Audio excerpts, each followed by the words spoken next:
What is up, YouTube, Facebook, Twitter, Twitch, Apple, Spotify, and everyone tuned in on the Texas Sports Unfiltered app? Welcome in to another edition of Bucky and BK live on Texas Sports Unfiltered and on the free TSU app. Today is Tuesday, October 21st, 2025, and the Buck and I are with you for the next 2 hours. On today's show, Bucky will hit you with a tip for kids in the car line here in a couple of minutes. The World Series is set. The NBA is back tonight. Steve Sarkisian had a lot to say following Texas's loss to Kentucky. The Houston Texans offense still stinks. The Detroit Lions look good. And some interesting videos that found me yesterday that we got to play for the Buck and for you people. A lot to dive into in the world of sports and beyond. Our guy Chris Phillips from SEC Unfiltered will join us at 8 o'clock. We'll go around the conference as well. Loaded Tuesday show. We appreciate y'all starting your mornings off with us. How are you today, my man? I am doing fantastic, man. It's dark outside. Dark. Bussy number 2 just went by. I'd be afraid to drop my kids off out there on the corner. That's why the lady over here is sitting in the car with her kid until the bussy comes. You can't just leave that kid at the corner in the dark out here, although it's safe out here in our unbelievable village out here of Dripping Springs. So the hamlet of Dripping Springs is pretty safe, but it's kind of dark out here in this road. You drop like an 8-year-old kid at the corner here waiting for the bussy, yow. Especially with you just staring at the window at him. It's just weird. I mean, no, he's over behind, like Pardon Woods over here, right at the corner. I've been watching this for 3 years. You know, a kid he doesn't get dropped off. He just gets his mom to get up early and sit in the car with him. So he's got to tell her all the things that he's done while he's sitting in the car before he goes off to school. You know, nice. I think that kid used to get dropped off at the corner, but then your neighbors started listening to this show and they've heard some of the things you've said about kids, and now they are concerned. The parents are concerned to leave their kids alone because of you. Now there's 8 cars parked there. And they got extra security just in case. Oh, yeah. They got cameras and everything looking my way. Yeah, sorry about taking any chances. Yeah, man. I'm harmless, Mom and Dad. Oh, all right. So tip for kids in the car line. You got one? Yeah, I got one for them. Listen, there's always a difficult balance between rushing to failure and being slow to act. If you have to choose one over the other, act. I'll do it again. There's always a difficult balance between rushing to failure and being slow to act. If you have to choose one over the other, act. Okay. So better to be slow to act than to rush to fail. There you go. There's a good look at him. Look at that. Oh my goodness. You shouldn't have that thinking cap on like that this morning there, Sark. Hey, in the words of Jules Bernard, check out the big brain on Brad. Wow. That's me this morning. Got a big brain this morning. Yeah, always act. Just take your time and act. Don't be rushing to failure. Don't be rushing off to something and not having the right decision. Be slow to act. Make sure everything is lined up the right way, but at least act, you know? I like that. Good tip for the kids this morning. Good tip for the adults, too. Yeah, why not? Feels like everyone's in a rush these days, and a lot of people are in a hurry to do the wrong thing. Yeah, take your time. I like that. Take your time, you people. What, my people? Oh, all you people. All of you people. All right, not me people. Not your people. You guys don't need to do the right thing. No, I am me people. I don't speak for any of the people. I speak for me. When I say you people, I'm always speaking for me people. I got it. You're the anti-Lorax. You speak for nobody. I speak for nobody. I don't want to make any decisions for anyone out there. Well, I don't want to do that. I can give advice. I was going to say the decisions you helped the people with last night in the world of sports. Oh boy, did the people get back on a heater again. You were back in the money. How did I do it? How many did I get? All of them? Yep, you were 3 for 3 on your Gold Star locks on a Monday night, including big Monday night plays. Yeah, you had two 50,000 unit plays and 100,000 unit play on the Detroit Lions, -6.5 against Baker interception maker. Oh, Baker interceptier. Oh, well, he did go to the same school as John Mateer did. And Yeah. he kind of looked like John Mateer against the Texas defense last night against the Lions defense in Detroit. Yeah, with no defensive backs, none of their starting defensive backs, just a bunch of dudes back there playing hard though. It was kind of a fun game, but boy, Detroit should have just mauled that group. And they couldn't get it done, but they got it done. You know, Yeah. that's a great team because they cover. Yeah. And you only needed them to win by 7, and they won by 15. How about that? Yeah. All right. Good morning to soldiers at Fort Hood, Texas, the soldiers in the state of Texas, and all those that fight for us each and every day. Thank you for the great job that you do. We do appreciate what you do for all of us. And we also appreciate your families for sharing you with all of us. And do be safe out there, please. Yeah, that's good advice every morning. But yeah, you gave out good advice to the people last night. 3 for 3 on your Gold Star locks. You had the Lions taking care of Tampa Bay. You had the Seattle Seahawks covering the 3.5 against the Texans. That was a pretty ugly, sloppy game, too. You know, the Texans had 15 days off. They had a long weekend into a bye. So they had more than 2 weeks to prepare for last night's game. They all go to Cancun together? Well, you know, I was watching that game, and the way that we were talking about Texas coming out of their bye against Florida, that's kind of how I felt the Texans looked coming out of their bye against Seattle. Now, they made things kind of interesting in the second half. The defense forced a couple of takeaways, and the Seahawks just for some reason kept trying to hand the Texans the game. But ultimately, Seattle gets the 27-19 win, and Houston still has major issues on offense, and their star receiver, Nico Collins, got hurt. That's not good. That's real bad right there. Yeah, I believe it's a concussion. At least that's, you know, what the injury was last night. He left the game and did not return. So, and you knew what was going to happen to the Mariners. I mean, you knew what was happening. And obviously, yeah, your baseball pick, you had Toronto in Game 7, and man, Seattle was right there, Buck. Right there. 8 outs away from their first ever trip to the Fall Classic. They were up 3-1 with 1 out in the bottom of the 7th. And guess who? One of the most hated players in Mariners history, the longtime Astro, George Springer, delivers the 3-run bomb to turn a 3-1 Blue Jays deficit into a 4-3 lead. They were able to hold on in the 8th and the 9th. And Toronto is headed to their first Fall Classic in 32 years, Buck. A lot of blue out there. Yeah, it's the Blue Jays and the Dodger Blue going against each other. Game 1 on Friday night, so a few days off in the world of baseball. But, man, I would say I feel for Seattle, but I don't really like Seattle, so I don't. But I think let them keep getting close. Well, they usually don't get close. This is the first time they've made it to the ALCS since 2001. So you feel like they've got a good core and, you know, enough talent to where, okay, they could get back here sometime soon. But I'm sure those same conversations were being had 24 years ago, and it took them nearly 2.5 decades to get back. Yeah, you're right. And this was the closest they had ever gotten to a World Series. They had never won more than 2 games in the championship series. They obviously were up 3-2 going back to Toronto. They had 2 chances to win 1, and they lost both. Sorry about that, Mariners. They were also, remember, they took a 2-0 lead in Toronto to start the series. Yes. And we gave the stat. And couldn't get it done, I know. We gave the stat. Teams winning both games 1 and 2 on the road have gone on to win a best-of-7 baseball series 89% of the time. It was 24 out of 27 before this year. The Dodgers did the same thing. They completed a sweep when they got back to LA. So it was 25 of 28. And then Seattle it's the most Seattle thing to ever happen. They don't just lose, Buck. They have to find the most excruciatingly painful way to stab their fan base both in the heart and the back at the same time. No kidding. Oh, my God.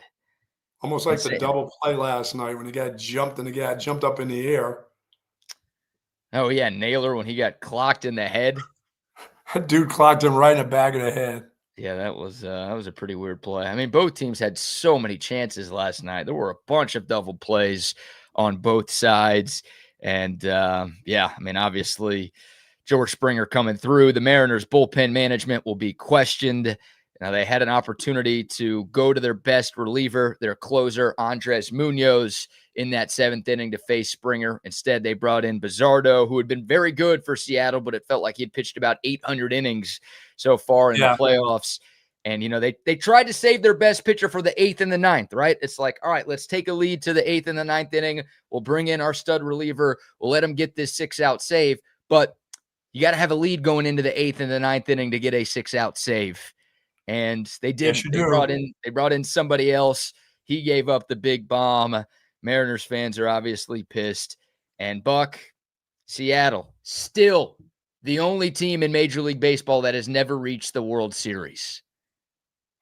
Let's keep that going for my lifetime. How about that? Never reached the World Series. In every other sport, the NFL, the NBA, the NHL, there are multiple teams that have never made it to the championship round.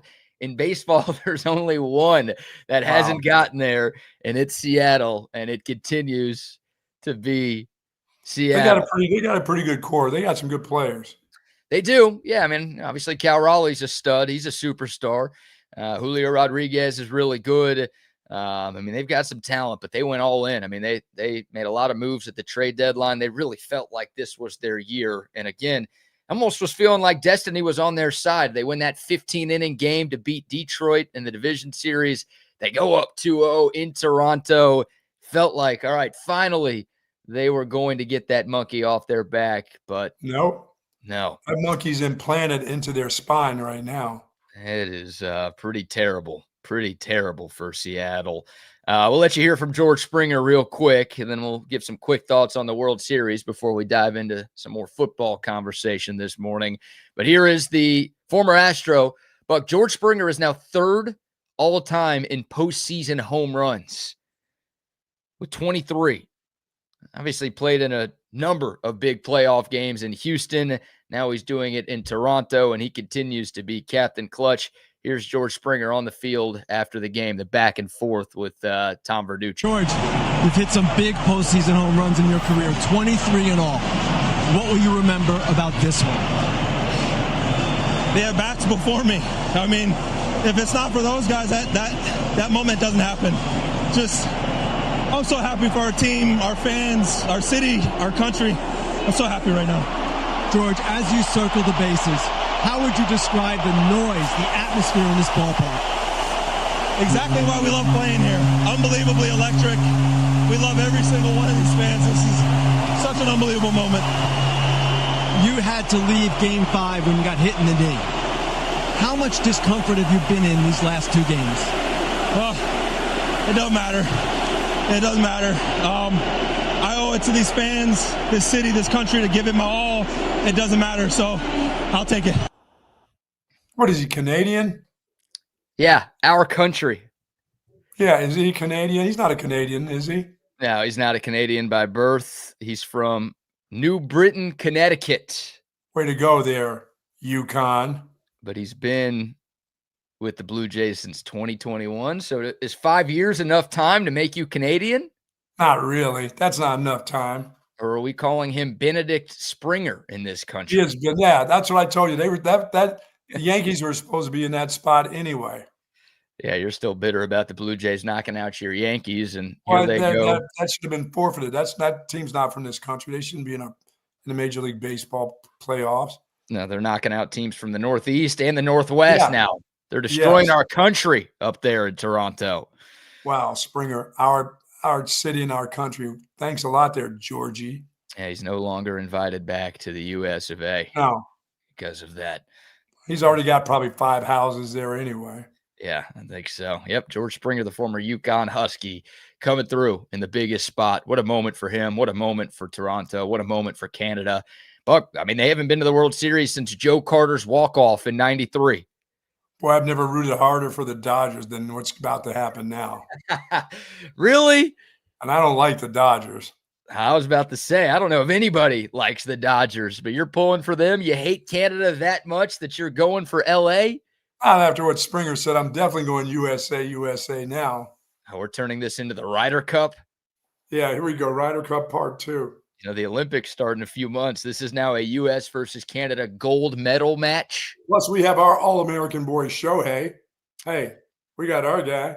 Shohei is American, yes. Yes, he is American now, yeah. Always has been, always will be. Always You will know be. that Yeah, because he's a degenerate gambler, just like all of us in this country. That's right.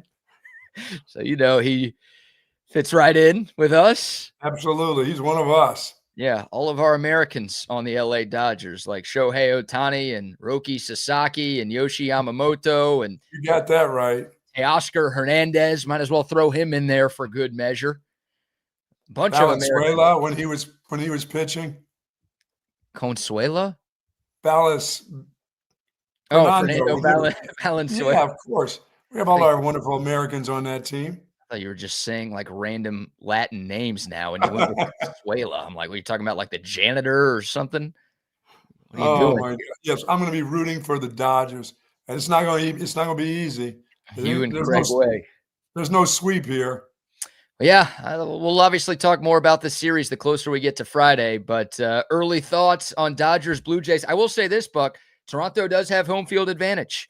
So games 1 and 2 will be in Canada. And if this series does get to a 6 and 7, both of those will be at Rogers Centre as well.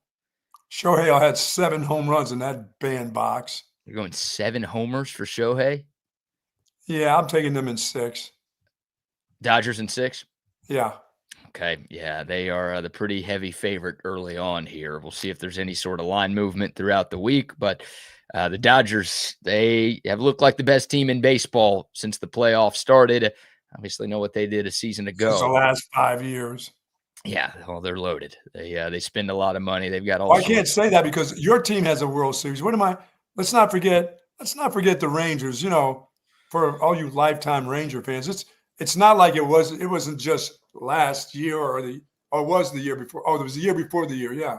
Yeah. So we still remember that. Let's not forget that. How would we forget? How could we forget? No, you can never forget that. It's good for the next 20 years. It's a top 3 moment in American history.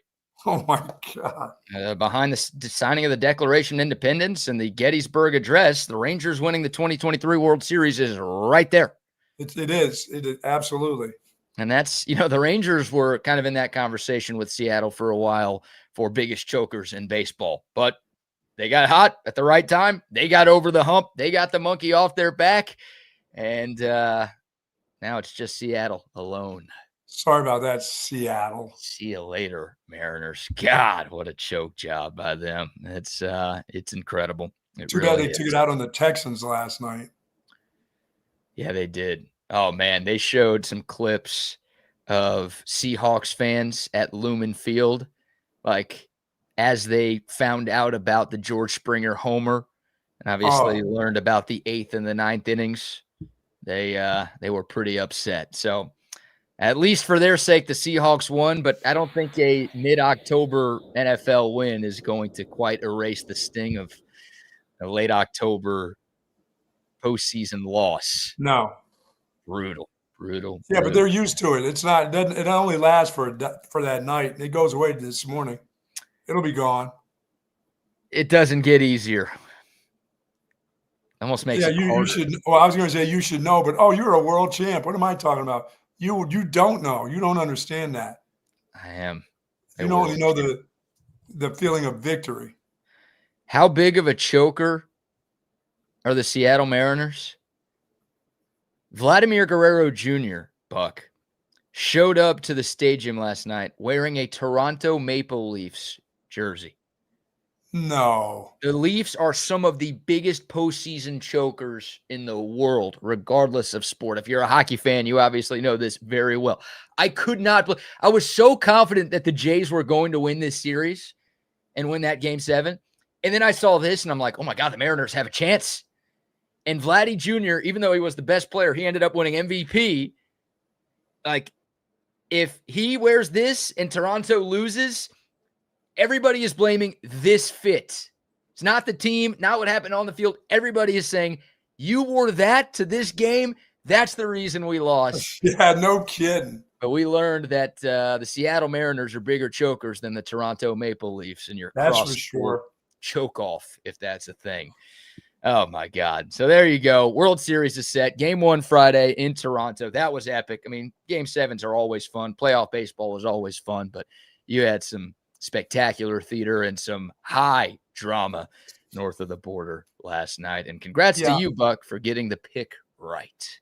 Yeah, I got them all right. I get them all right. I don't just get a pick. I get them all right for the people. Well, you did last night, and you're back in the green on the season. Oh, yeah. You were down 100,000 units going into yesterday. You won 200,000 units last night. So you're back in the green, up 100K. As long as the Detroit Lions play football, I'll be good because there's not enough points. There's not enough cover for those dudes, except for when they play Kansas City. I was going to say, I think you said that last week before the Chiefs game. And that one. And the Chiefs are back to that. Chiefs are back to big lines from this point on, too. Yeah, they smashed the Raiders the other day. They look the Chiefs, good. Detroit, and the Rams are going to have big numbers. Chiefs, Detroit, and the Rams. Okay. Yeah, those look like 3 of the best teams in the NFL right now. And after what the Eagles did this week, maybe they're going to be, if they start throwing it around like they're doing, they're going to have big lines too. It's going to be hard. You're not going to see 3.5s and 6s. You're going to see 7 and more with some of those teams now.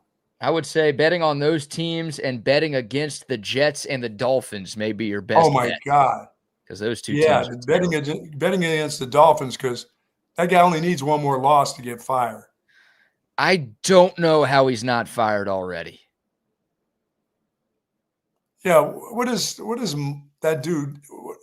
What is Mikey McDaniel? What does he have on somebody there? Because he should be gone. Well, the GM should be gone. They should all be gone. Well, they're both going at the same time, yeah. They're a train wreck. Well, the GM's been there for 9 years. They let the GM hire like 3 coaches. Yeah, they're all going in the same U-Haul. Yeah, it feels that way. It should happen yesterday. If it didn't happen yesterday, it should happen today. They are really bad in Miami. All right. Let's do our first round of sponsor shout-outs here. Then we will dive into some Steve Sarkisian sound. He had a lot to say at his Monday press conference. A much better tone from Sark yesterday. He wasn't Sarky. No, way more accountability from Sark during the Monday presser compared to what we heard from him in the post-game presser late Saturday night. So we'll get to Sark talking about giving up play calling, talking about whether or not he thought about benching Arch Manning against Kentucky. There's a lot to dive into, but before we talk some Longhorn football, how about our first round of sponsor shout-outs? Folks, if you're seeking that specialized patient-focused orthopedic care, contact our friends and the experts at Texas Orthopedics. Their physicians offer surgical and non-surgical orthopedic care for children and adult, spinal care, sports medicine, trauma care, joint replacement, rheumatology, and more, of course. Dr. Danny, Dr. Stockton are dedicated orthopedic surgeons there, and their goal is to get you right back into good health and the great quality of life that you deserve. Texas Orthopedics is the largest independent orthopedic practice in the state of Texas. For more information, go to txortho.com. Yes, indeed. An early shout out to the Hecht Law Firm as well. Ryan, Hurricane Hecht, your go-to personal injury attorney here in Central Texas. He's been a buddy of mine for more than a decade, and he's been fighting for justice and big results here in Central Texas for a decade plus. If you or somebody you know gets injured in a car wreck, gets hurt on the job, sustains any kind of personal injury, don't call those jabronis you see on TV making all those weird commercials, standing on cars, hosting podcasts with little kids, getting into their Rolls Royces. That's your money they're using on those Rolls Royces, by the way. Call somebody who's going to be there for you. Hurricane Hecht isn't spending his time making dumb, corny commercials. He's out there fighting for justice, and he is going to fight for you. 512-938-8929, or check him out online at hechtlawfirm.com. That's HECHT lawfirm.com. And say hello to the gang over at St. Patrick's since 1975. All the great gear.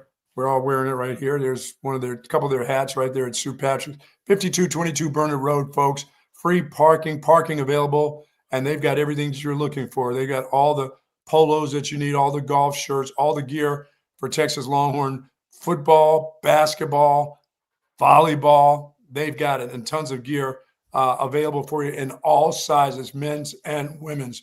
Of course, jelly cats are there. The scary, spooky Halloween jelly cats are available for you. And as I said, free shipping on online orders over $59, free curbside pickup, and once again, parking galore at 5222 Burnett Road. For more information, go to SuePatrick.com. Yes, indeed. And also some love to McCall Custom Homes. Hey, we trust our homes to McCall Custom Homes. The Buck had a putting green installed in his backyard. Rodney got a master bathroom renovated with McCall Custom Homes. That's where we go when we want to make changes to our home. If I could change up my apartment, believe me, I would. They'd probably kick my ass out if I tried something.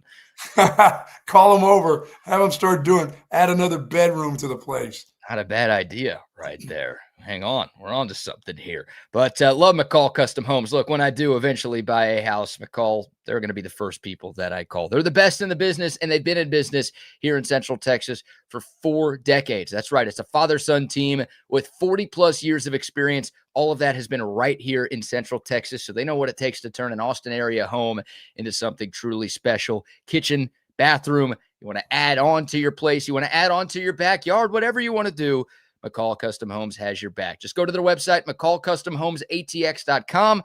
Right now, they're offering free estimates to TSU listeners, or you can reach out to Mike McCall directly, 512-633-9580. All right, let's dive into Steve Sarkisian's Monday press conference, and we will start with a little snippet from Sark's opening statement. So, usually how these work, Steve Sarkisian will give an opening statement, and then they'll open it up to questions for the press that's in attendance. And Sark's opening statement, it can range anywhere from like 3 to 5 to 6 minutes. He'll usually spend the first few minutes talking about the game that just happened, and then he will transition to the game that's coming up this week. Well, in between, Sark giving a few final thoughts on Kentucky and starting to talk about Mississippi State, he dropped this in here, a big change from what we heard from Steve Sarkisian on Saturday night. Here's Sark taking a lot of blame for this team's current offensive situation. At the end of the day, offensively, I've got to do a better job. Putting all of our players in position to be successful, and that's blocking people, that's throwing the ball to open people, that's running routes precisely where they need to be. So that's on nobody but me. And so that's when you can look in the mirror first and say, okay, I'm responsible to try to get this fixed and get better at it. I'm very comfortable with that. That's interesting because you said a bunch of dumb shit before that. So now, I mean, how many mirrors did you have to pass by before you actually stopped and said, really? Is that what I really said the other day? Am I worried about social media and the noise? I'm talking about that kind of stuff. When my guy can't throw it 5 yards down the field accurate enough, or I'm not finding the right combinations to block and protect the guy. I can't run the ball. It's my offense. I mean, shouldn't have taken this long, but must be a lot of, in the facility, there must be a bunch of mirrors down there that he saw. And he finally stopped and said, uh-oh, I'm the guy. Well, you went from this on Saturday night to try to figure that out. Thanks, Coach. Righty, y'all. Right, guys. It's good to be 2-1 in the SEC. Yeah. It went from that, where he's like calling out the media for asking him tough questions after a horrific offensive performance. And he goes from that 2 days ago to what we just played yesterday. You and I on Saturday, we're doing the pregame. We said, dude, if you win this game you can win this game, but if it's like 3 or less, guess what? The noise is going to be back. And the noise came back, and he wasn't ready for the noise. He didn't want to hear it. No. But now he's ready. Now he understands that Kentucky team. Look, it was a good move by Steve Sarkisian, right? Yeah, Whether it was honest or sincere or not, you can learn from your mistakes. Absolutely. You can also learn from your predecessors' mistakes. And we talked about this all the time towards the end of the Tom Herman era. It was so easy to move on from Tom Herman because he just pissed everybody off. He was so arrogant. He was so stubborn. He was so brash. He never took accountability. It was always somebody else's fault with him. And that's why, look, the on-field results were trending in the wrong direction too. But there weren't a lot of people going to bat for Tom Herman at the end of his tenure because it felt like he had pissed every stakeholder off surrounding the Texas football program. Steve Sarkisian, I don't know if anyone told him that or he just figured that out on his own, but like, don't not take blame. Don't be stubborn. Don't be arrogant. Don't be pointing fingers at everybody but yourself. Like, you are the 8-figure offensive-minded coach. Yeah. So, yes, the quarterback is not playing great. Yes, the offensive line is not playing great. Yes, the running game is not doing what it needs to do. It's not all your fault, but you're the guy. You're in charge of this whole thing.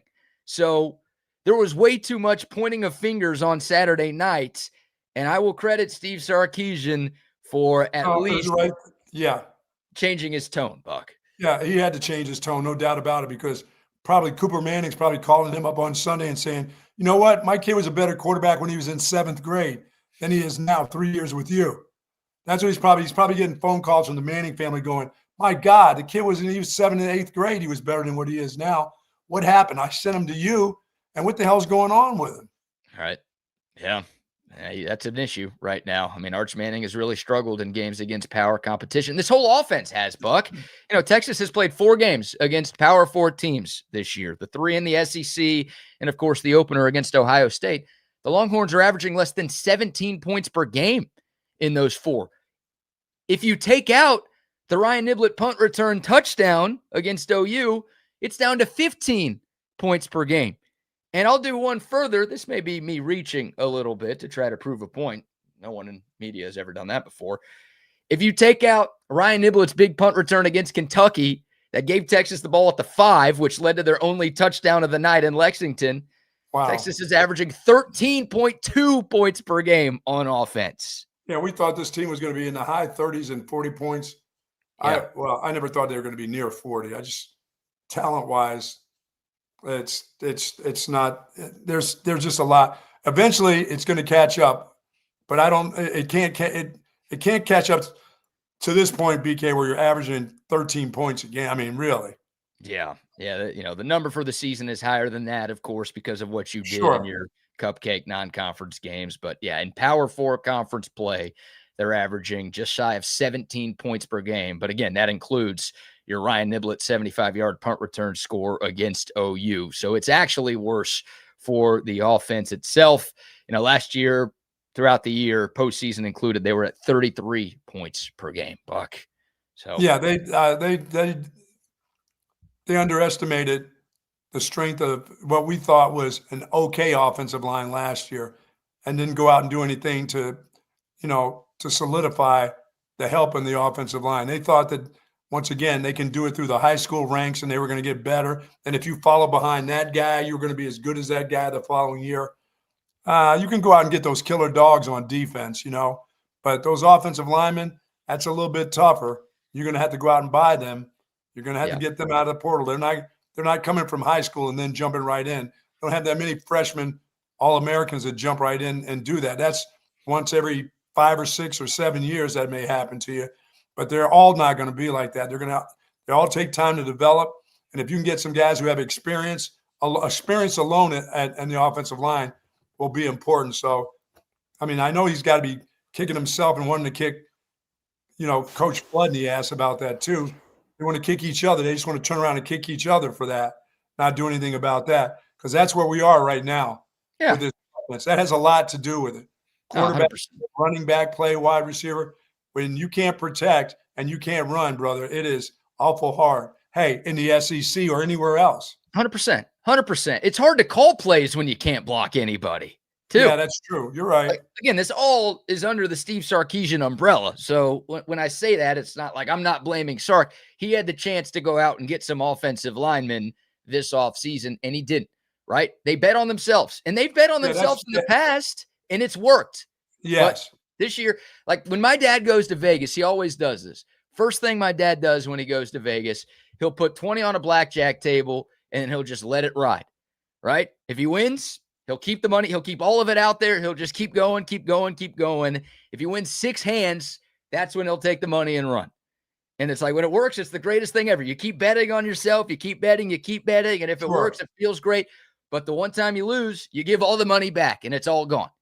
That's what Texas did. They've been betting on themselves, not going through the portal on the offensive line for years, and it's worked. And then this year they tried it again, despite losing 4 guys from last year's starting 5, and it hasn't worked.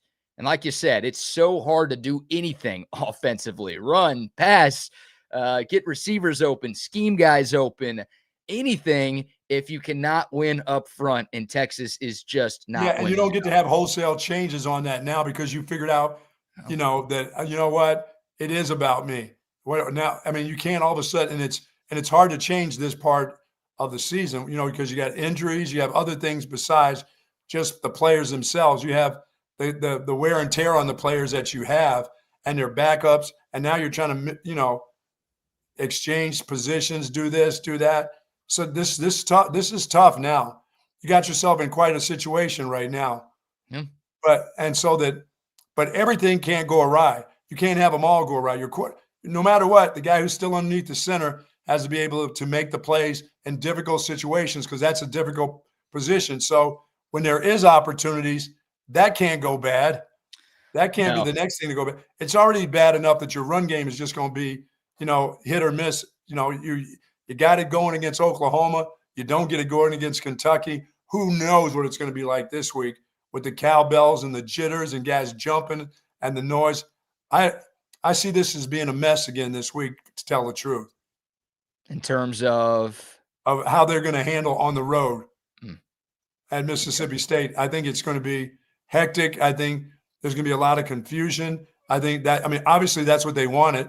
You know, they want it to be loud and stupid and cowbells and all that other kind of stuff. They want Texas jittery and fidgety, as he says. That this is, like I said, are you screaming and yelling this week, or are you putting your arms around guys? Like I said, I tend more when I'm pissed to be screaming and yelling, but this is more of calm down, guys. There's going to be some craziness going on. You need to be calm. We need to be calm at practice. We need to talk about things. We need to make adjustments. And you know what? If they can, you know how they talk about how they can shut out the noise? Let's see how they shut out this kind of noise. Remember the old Saturday Night Live skit, Buck, where they said, the Texas offensive line has a fever, and the only prescription is more cowbell. Yeah. Maybe that's what they need to get going. Dude, the practice today is feel like it said, I'll go pay students to come over for an hour and just ringy ding dingy. They can be right on the sidelines. And just having to talk to your players on the sideline. I mean, that place is ridiculous. It's on TV. It's so loud. So if you're trying to communicate to your guys on the sideline with all that shit ringing, I'd have that all week. I'd have that for at least 2 days of practice. You know, you're sitting there, our guys behind the huddles with a bunch of cowbells. You know, when they're calling the plays in the helmet, you're trying to communicate. You're trying to communicate on the line. You know, we do that weird shit with wet ball practices, right? Yep. Well, why wouldn't you? Obviously, you would do this. Go buy, you know, get a truckload of cowbells sent over here and let's go. Yeah, you know, I don't know how that works, right? This is modern era Texas football's first trip to Starkville. In my lifetime, Texas has never played at Mississippi State. So I don't know, like, what goes into the preparation of playing a game at Davis Wade? Is that something that other SEC schools do the week of Mississippi State? I got to believe they do. I mean, I got to believe that during the course of that week, or Kirby just says, screw that, let's go just punch them in the face, you know, or Bama says, let's go punch them in the face. I bet you everybody else is trying some gimmicky stuff. But once again, if you're going to use wet balls because it's going to rain that week and you've never heard the cowbells, or you've just, like I said, it's aggravating as a fan to listen to that stuff on TV. Can you imagine being on the field and you're looking at your coach, he's talking to you, and all you hear is bells in your head? Yeah, right. I'd bring those things out. If I had the whereabout, the money to get a bunch of students over there going nuts, hell, somebody, you know, some kid that lost a couple $100 betting this week on you on the spread probably can use the extra money. Come over there with the cowbells. Why not? Dude, I'd do it for free so I can watch this team practice. I think a lot of people. You go to practice, ring the bells. They got enough support staff on that staff to where they don't need to pay any students. They could just get those people. That's true. Just have them all come out from the offices and ring the bells. Hey, what's that old West Virginia coach doing? Neil Brown? Oh, yeah. Yeah, what is he doing? He's on the staff. Just tell him to go walk around with a cowbell this week. It's distracting. Anything that you can is distracting, because that's a first time. That's going to be distracting for a player to hear all that. Well, I'd like to think that Texas is prepared for it because they've already played in 3 true road games and some pretty hostile environments, but they haven't played well in them. So it's like, I want to be like, well, they could just, lean on what they did in those games, but they're 1-2 on the road, and their one win was what we just saw in Lexington that no one's very happy about.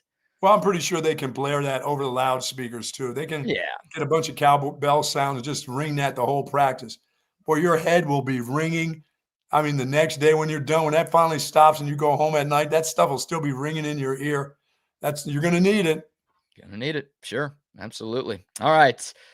Going back to the offensive line a little bit, here is Steve Sarkisian yesterday talking about the O-line taking a step back. They played pretty well, especially in the second half against OU, all things considered, but it was a step in the wrong direction against Kentucky. Here's Sark talking about it. We made a shift going into the OU game to play Nick at left guard, and with the mindset of, man, he's going to feel really good between Trevor and Cole. I don't think it's ideal when you lose your starting center in the middle of a week, and to take nothing away from Connor. But there's a little bit of a safety net and a safety blanket for Nick there. And so I think them now having this whole week to work together will be helpful. And again, I think we need to understand something as an offensive line and as an offense in general. When you expose yourself to issues, and if you're not blocking movement very well, when a team and you go study a team to get ready to play for, and they're not a big movement operation, when you come into the next game, they're going to do some things that have caused you issues in the past. And I didn't think we responded very well to that against Kentucky. And credit to Kentucky. They have some really good interior defensive linemen. That number 60 is a player. They moved more than maybe our guys were anticipating. And so the reactions to that movement and how we picked it up was not ideal. And so we have to plan better for them to get them prepared for what might be, not just what's always on tape. And again, that's on me to get that done from an offensive perspective. Well, yeah, you knew they were going to move on you. They weren't going to go toe-to-toe with you. They had just saw what Oklahoma did, and Oklahoma couldn't get it done just thinking Oklahoma thought that, we're better than they are, period. We don't have to move that much. We can stand right in front of these guys, move them around, get to the ball carrier, get to the quarterback. Well, this group knew at Kentucky they're not as good as Oklahoma, and they got moved. So, of course, they're going to get on the move. Yeah. They're not going to stand there and let you just push them around. Yeah, Sark has said that a lot, and he's not the only coach who has said this in the history of coaching, but there are too many times where he either explicitly or indirectly says they did stuff that we weren't ready for them to do.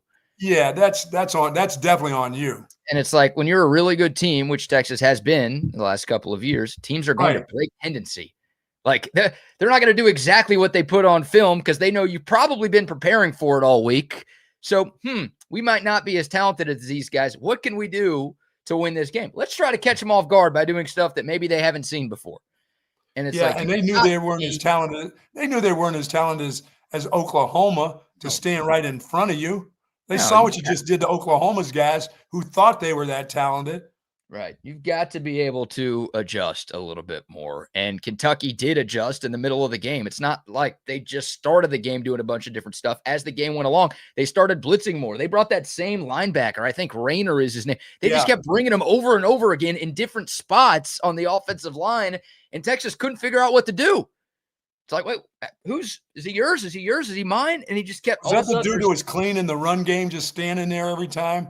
There were like 14 of those, I believe, who were clean in the run game. But they started bringing more pressure as the game went along. Obviously, it got to the offensive line. It got to Arch, and Texas just couldn't figure out how to pick it up, even in times where they did leave a couple of extra guys back to block. Buck, that flea flicker reverse pass thing, which was insanely dumb. That was the first drive of the game on a third down. And it's like, you already kind of knew it was going to be a rock fight. Like, let's just pick up the first down, please, instead of doing that. Trying to trick them. But on that play, Texas had 7 guys back to block.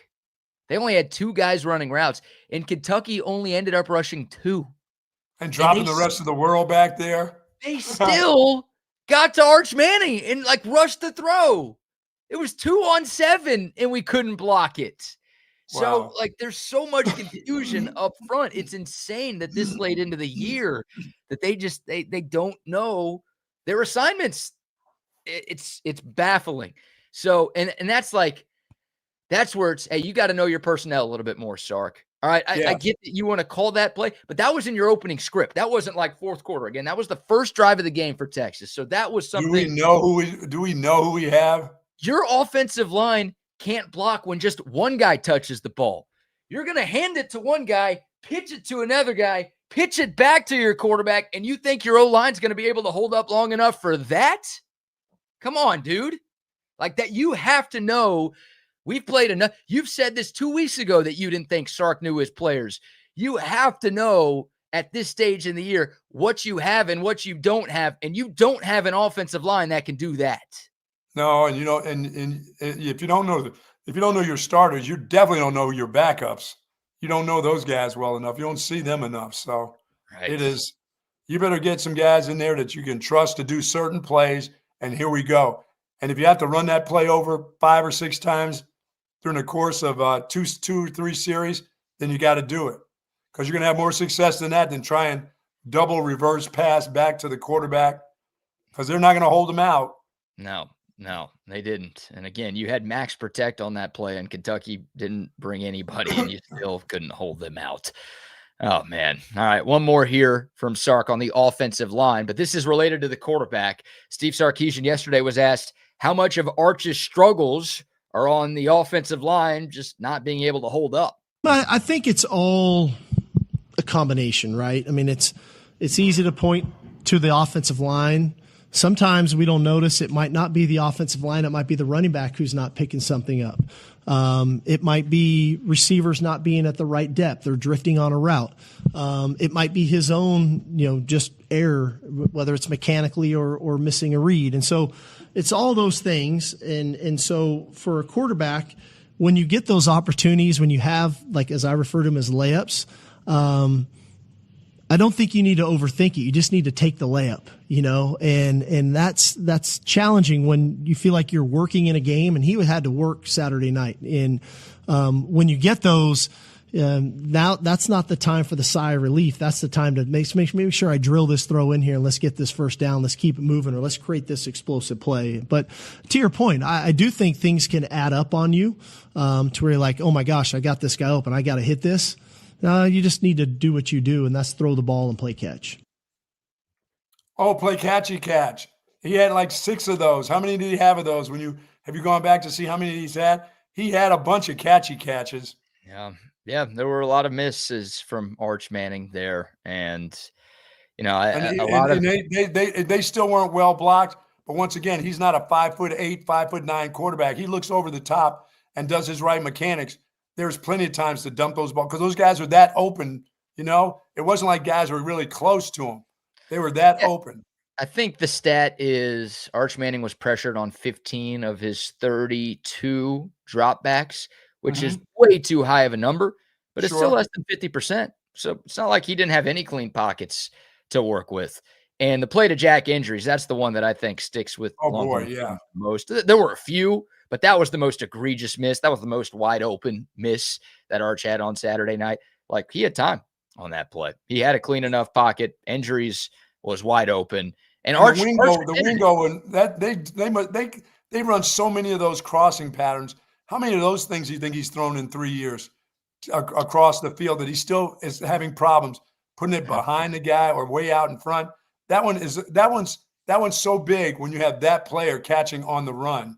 Those are the layups that he's talking about. That's a layup because that turns into a 6-yard catch that could go to the house or very close to the goal line because of the way the kid is when he has the ball under his arms, Yeah.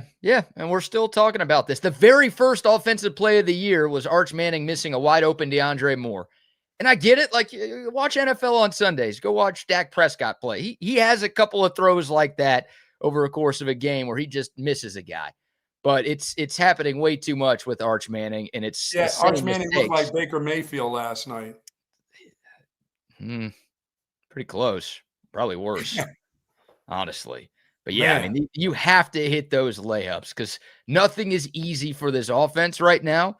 When you can't run the ball, when your offensive line isn't blocking, when you do get those easy opportunities, you have to make them count. And the easy stuff just isn't looking easy for Arch Manning. And I think he's getting rattled because of all of these pressures early in games. And I think it's definitely getting to him. But hey, quit dropping back 7 yards. How about that? How about going back what made you good the week before? I agree, but even those he missed. Like, oh no, right. He missed those. That's that one coming across on the crossing route. That was one of those that you got to make that. Yeah, and I know the jack injuries, but it's just some of those. The one to Emmett Mosley too, that slant. It was the perfect play call, and Arch Manning took a shot. And Sark talked about that play. He's like, man, Arch maybe could have changed the protection at the line to give him a little more time, but that was like the exact look that they wanted. And sometimes when you're throwing the ball on a third down, you got to take a hit to make a play. It's a hockey term right there. Well, that's playing quarterback. That happens. He had Emmett Mosley wide open on that slant over the middle. Mosley catches that. He's probably still running. I said that yesterday. He's probably still running today. Yeah, there are too many of those. Same thing we've said before. It's like you can't just point to the couple of good plays for Arch Manning. You should be able to say everything was good. Here's like one or two things that weren't good. And instead it's no, most of it was not very good. Here's the one or two plays that he got right. That's obviously unsustainable. Yeah, but as I said, and guess what? They're not gonna make much movement with the offensive line. So as I said, that guy has been used to having people in his face, maybe not hitting him, but they've been close to him because you got to play against this defense, and you've been doing it in spring ball and everything else. When your goods go against your goods, he doesn't have much time to throw either. Because if he's not against some of these teams that he's playing against, those practices must be a bitch with those other guys on the defensive line coming at him every day. Oh my God, yeah. Can you imagine what his practices are like? Can't be very fun for the offense. No.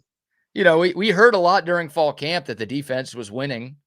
Oh, yeah, we did. We kind of chalked that up to like, well, that usually happens, right? The defense usually wins in camp. It's harder to install this offense than it is to install the defense and whatever. But maybe it was less of that and more of, no, this defense is elite and this offense has some serious issues. I remember the day that they had their day. Oh, we have our days too. It was like the most excited time of their lives. Like, yeah, we do. Every once in a while we get this too, that we get to do this to the defense. And I'm thinking, not very many times do you guys get to do that against that defense. I got a feeling they're in the quarterback's lap, and the coach is blowing the quick whistle so the quarterback doesn't get his hands hit. Yeah, they don't get to follow through and do a bunch of stuff that you want to do because Simmons is in your backfield hitting your quarterback and grabbing his flag. Right. Arch Manning took some shots against Kentucky. He was bleeding out of both elbows by the time that game was over. I mean, he took some chest shots too when he threw into the helmet, underneath the chin and the chest. Ragdoll out there, man. One more. This was a big one. This is a question I think a lot of Longhorn fans were asking their television sets on Saturday night. Hey, Sark, why do you not put Matthew Caldwell in? This offense is struggling. You might lose this football game. Maybe you go to the backup to see if he can get this offense going a little bit. The way the question was phrased, it's like, last year against Georgia when Quinn wasn't playing well and your offense was struggling, you brought Arch Manning into the game. Why didn't you do that? Did you think about doing that against Kentucky this year? I felt like his demeanor in both games, when I was talking to him, he was seeing things well. His communication was good with Coach Millie. What we were trying to do, I think there were some throws in there that gave me some the conversion to DeAndre on third down was a heck of a throw. The ball to Emmett Mosby over the middle for an explosive play was a heck of a throw. So there were plays in there that, man, I'm like, okay, we can find his rhythm back. I felt like against Georgia with Quinn last year, we were a little bit overwhelmed as an offense in general. He had gotten hit with a pretty good sack fumble on a corner blitz that he didn't see coming. So at that point, I don't know if he was seeing great. And so sometimes taking a step back when you're not seeing things really well that's a way to go. I didn't feel like there was anything happening Saturday night that Arch wasn't seeing. He was throwing the ball to the right people that were open. We just missed a couple, and so sometimes that's human nature, that hey, we're humans. We're going to make some physical errors. And he had a couple physical errors the other night. Yeah, I never got to the point of thinking they were going to bring anybody else in that particular game because it wasn't out of control. It wasn't out of control, but I don't mind bringing a guy in, BK, that gets you going, gets you a little bit of spark, and then bringing the other guy back in, as long as you're not in danger. I never felt that they were in danger in that game because I didn't think the defense was going to let Kentucky do enough to put you in danger, So, and it'll take a lot for Sark to do all those things that he's saying. It'll take a lot for him to pull out the quarterback. That we just know. You don't think they were in danger? The game was in overtime. You don't think they were in danger? I don't think at that time you're going to change your quarterback. No, but it's not like Texas was out to some huge lead and then Kentucky had a big comeback. The game was close throughout. I think there were a few dangerous moments for Texas there. I think there was enough plays to be made by the quarterback that I wouldn't have been ready to pull him. Look, I don't think Sark is wrong with saying that, right? Like, I don't think Arch missed a lot of reads on Saturday. But there's those few, like you said, the few good things that you talk about doesn't outweigh the other things that you miss. Right. But those are throws. Those aren't reads. Remember, like the Ohio State game, he was missing, and not just the Ohio State game. There were a few games earlier in the year where he was just missing guys that were wide open. Like he would throw it somewhere else, or he would take a sack, or he would throw it away. And it's like, how are you not seeing this guy? He's wide open. It's clear as day.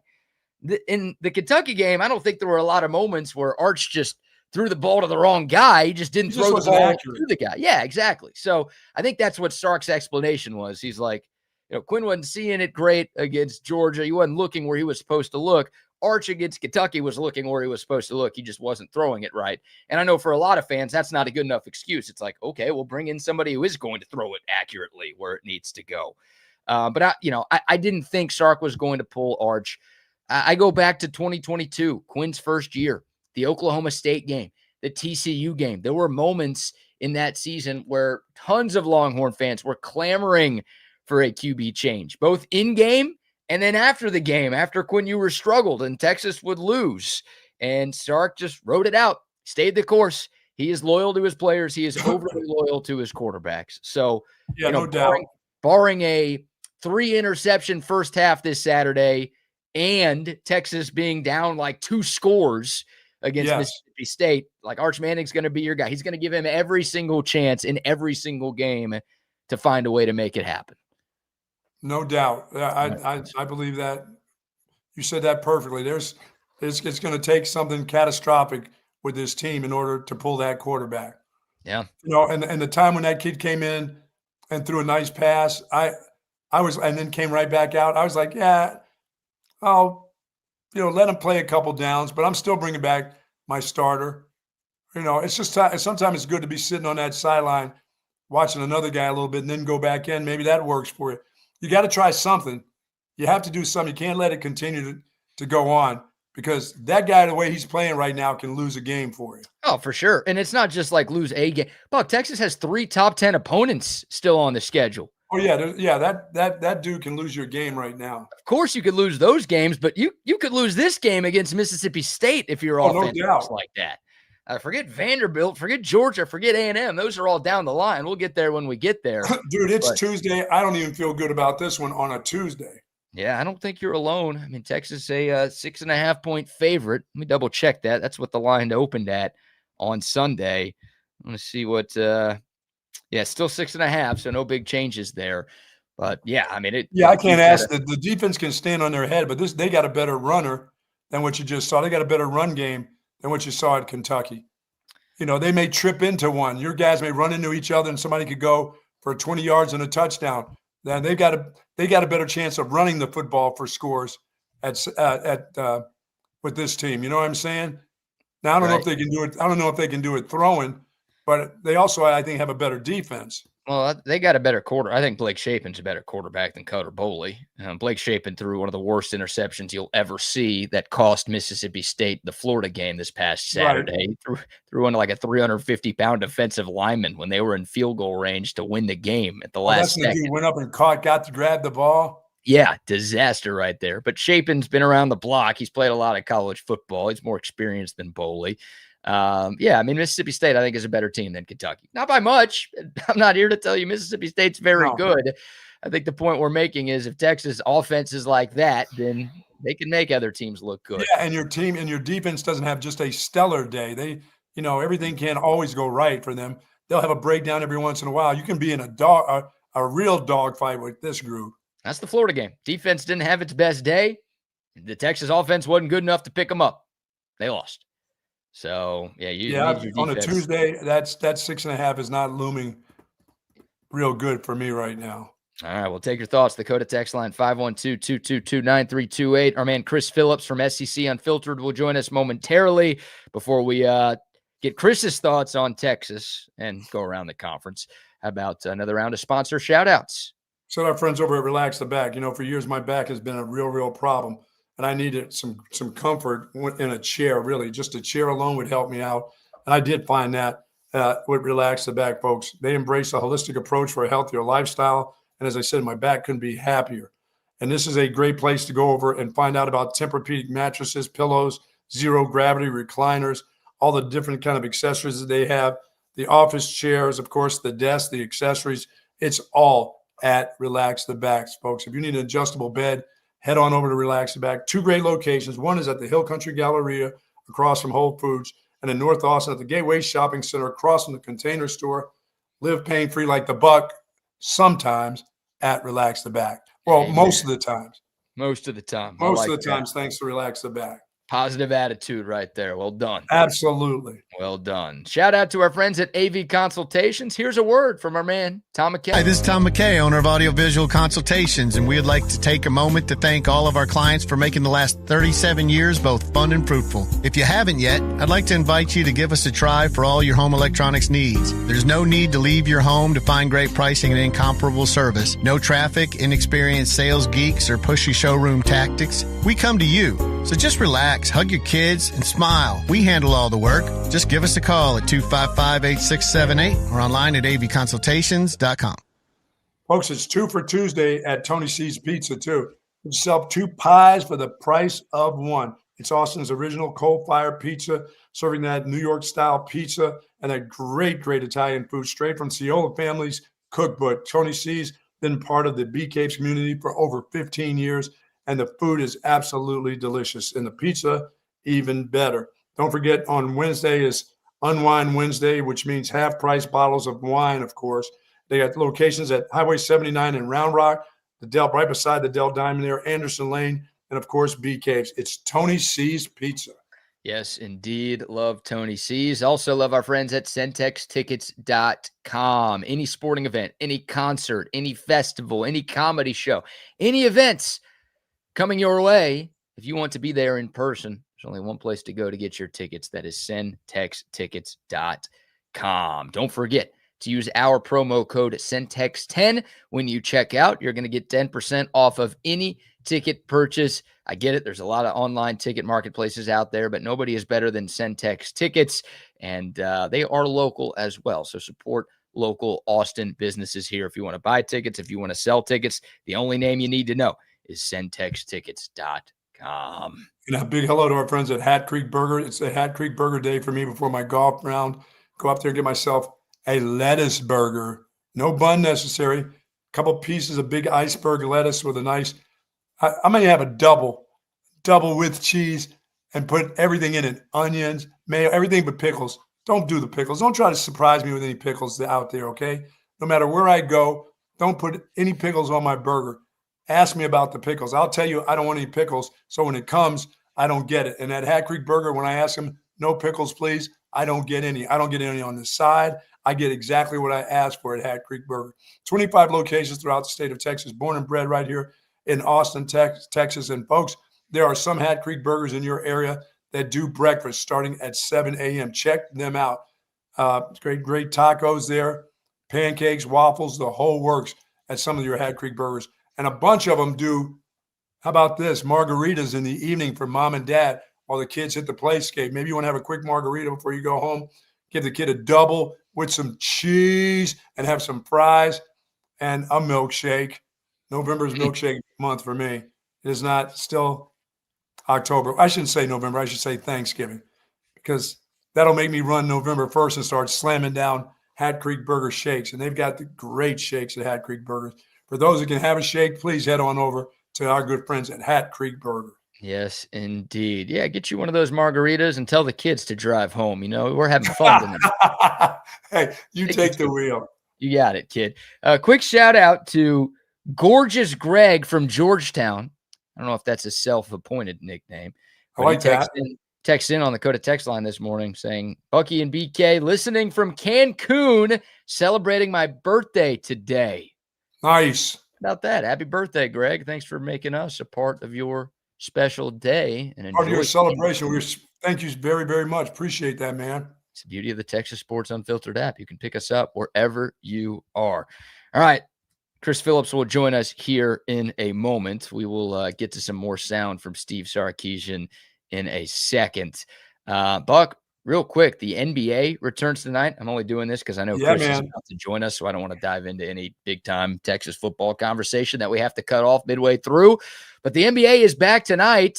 The first game, Kevin Durant's debut for the Houston Rockets, taking on the Oklahoma City Thunder, as OKC will raise a banner tonight. Your second game on your doubleheader will be Warriors at Lakers. You can be tuned in to night one of the association. I may check it out, but I'm not putting any units on any of these stumble bums this early in the season. All right. No, thank you. I'm not doing that to the people. I'll wait till we get deep into the season before I start putting any of your hard-earned money. I don't want to put your hard-earned money on the NBA. There's college basketball first and before that, for sure. And college basketball starts in a couple of weeks. I think 2 weeks from today is when Texas will play its first game of the year. Yep, November 4th, 2 weeks from today is when the Longhorns will be taking on Duke is Duke in a neutral site game in Charlotte, North Carolina. Oh, yeah, that's neutral. Very neutral site. Thank you very much, Atlanta. Yeah, it is America playing Australia in Toronto. That's what that matchup is right there. That's the neutral site we're talking about. Both games tonight on NBC. Remember, no more TNT for the NBA, so your game's on NBC and Peacock. Obviously, Kevin Durant making his debut. The Rockets, the fifth best odds, according to ESPN Bet, to win the NBA title this year. Oklahoma City, a heavy favorite to repeat. They are plus 200 in the association. Man. I know, that's crazy. Cleveland and Denver at plus 650. The Knicks at plus 1,000. And then the Rockets and the Lakers right behind them at plus 15. I bet you my 76ers are in there too. Your 76ers are tied with the Dallas Mavericks with the 13th best odds to win the NBA championship at plus 3,300. For you Spurs fans out there, plus 5,000. That is 16th in the league. Come on, with Wemby, this could be the year. Big game tomorrow night, Mavs and Spurs. That's a nationally televised game to open up their seasons in Dallas. It'll be an interesting game. Yeah, it'll be an interesting game. So a lot of good storylines in the NBA this year. I'm excited to see what the Rockets look like with Kevin Durant. They've got a huge lineup. No Fred VanVleet, suffered a season-ending injury, out for the year. So that will be a big loss for them. But we'll see what the Rockets have. And then can anybody take down Oklahoma City? I think that's this dude, LeBron James. Is this dude still continuing to play for another year? LeBron and Steph going against each other tonight. LeBron's still out there. No, 49, 49, 48, something like that. No words on if he is entering his final season in the NBA. He is 40 right now. He will turn 41 in December, Buck. I think I said last year was it, and they're going to be doing the rocking chair deal this year. Obviously, I don't know. The first full year, I should say, of LeBron and Luka together in Los Angeles. That one still is mind-boggling to me that those guys are on the same team, but hey, we'll be all right. Cooper I saw Luka. He looks a little thinner. Well, of course he does. That's what Or he looks a little thinner. he was on the cover of GQ a few months ago. He's totally transformed his body. Wow. After he got traded to LA. And he was way too fat to play in Dallas, apparently. Nobody is a bigger body shamer than the Dallas Mavericks. Even bigger than us? You might be a top 5 player in the world. You might be a top 3 player in the world, but you're a little fat for our liking. Little round-shouldered, little heavy a little round-shouldered, are they? A little chunky. So no, we don't use the word chunky. Chunky's not one of those terms. We're going to trade you for a guy nicknamed Street Clothes because he never plays. But yeah, you're so fat and out of shape that you can't play here anymore. Sorry. You're getting the Forrest Gump. Don't forget, the Rangers won a World Series a few years ago, about 15 years ago. 15 years ago. No, now you're talking about your Yankees, sir.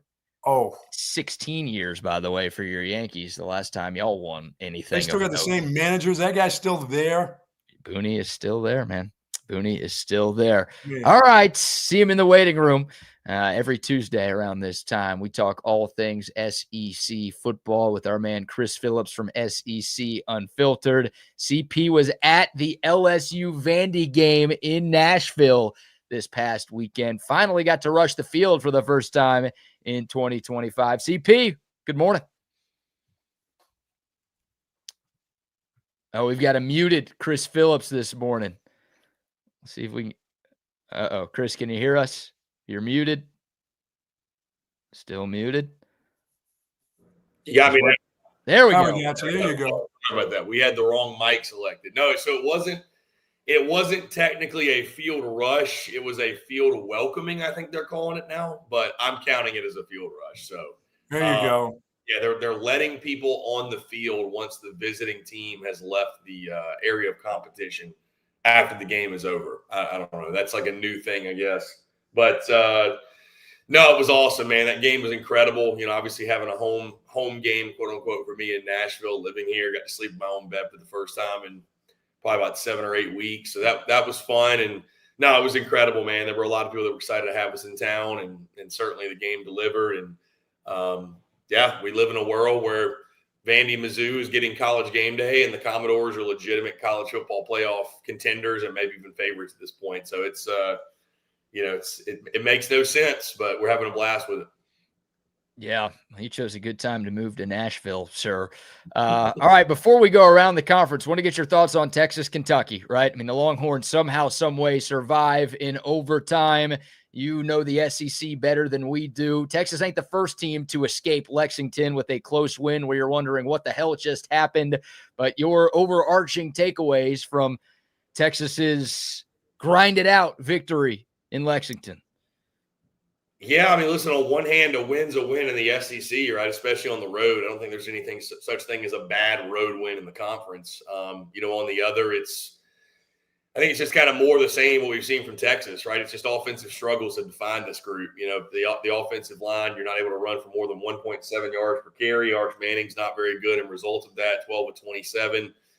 It kind of felt like more of the same before the Oklahoma game, and I was told by Cole, by you guys, by so many others that Red River's its own individual thing. I don't know that it really – you can draw a bunch of conclusions from the standpoint of like what you are from the big picture. So, I think a lot of us thought maybe Texas had taken that step forward after that game, and it looked to me more like they just kind of reverted back to like this is just who they are. They're just not good offensively, and that's how this season will kind of be defined. So listen, again, a win's a win. You find a way to win. That's all that matters. It's a math class, not an art class. I like to say like that. Just find a way to get it done. But it's disheartening how you have to do it. To go to overtime with a team. I believe it was.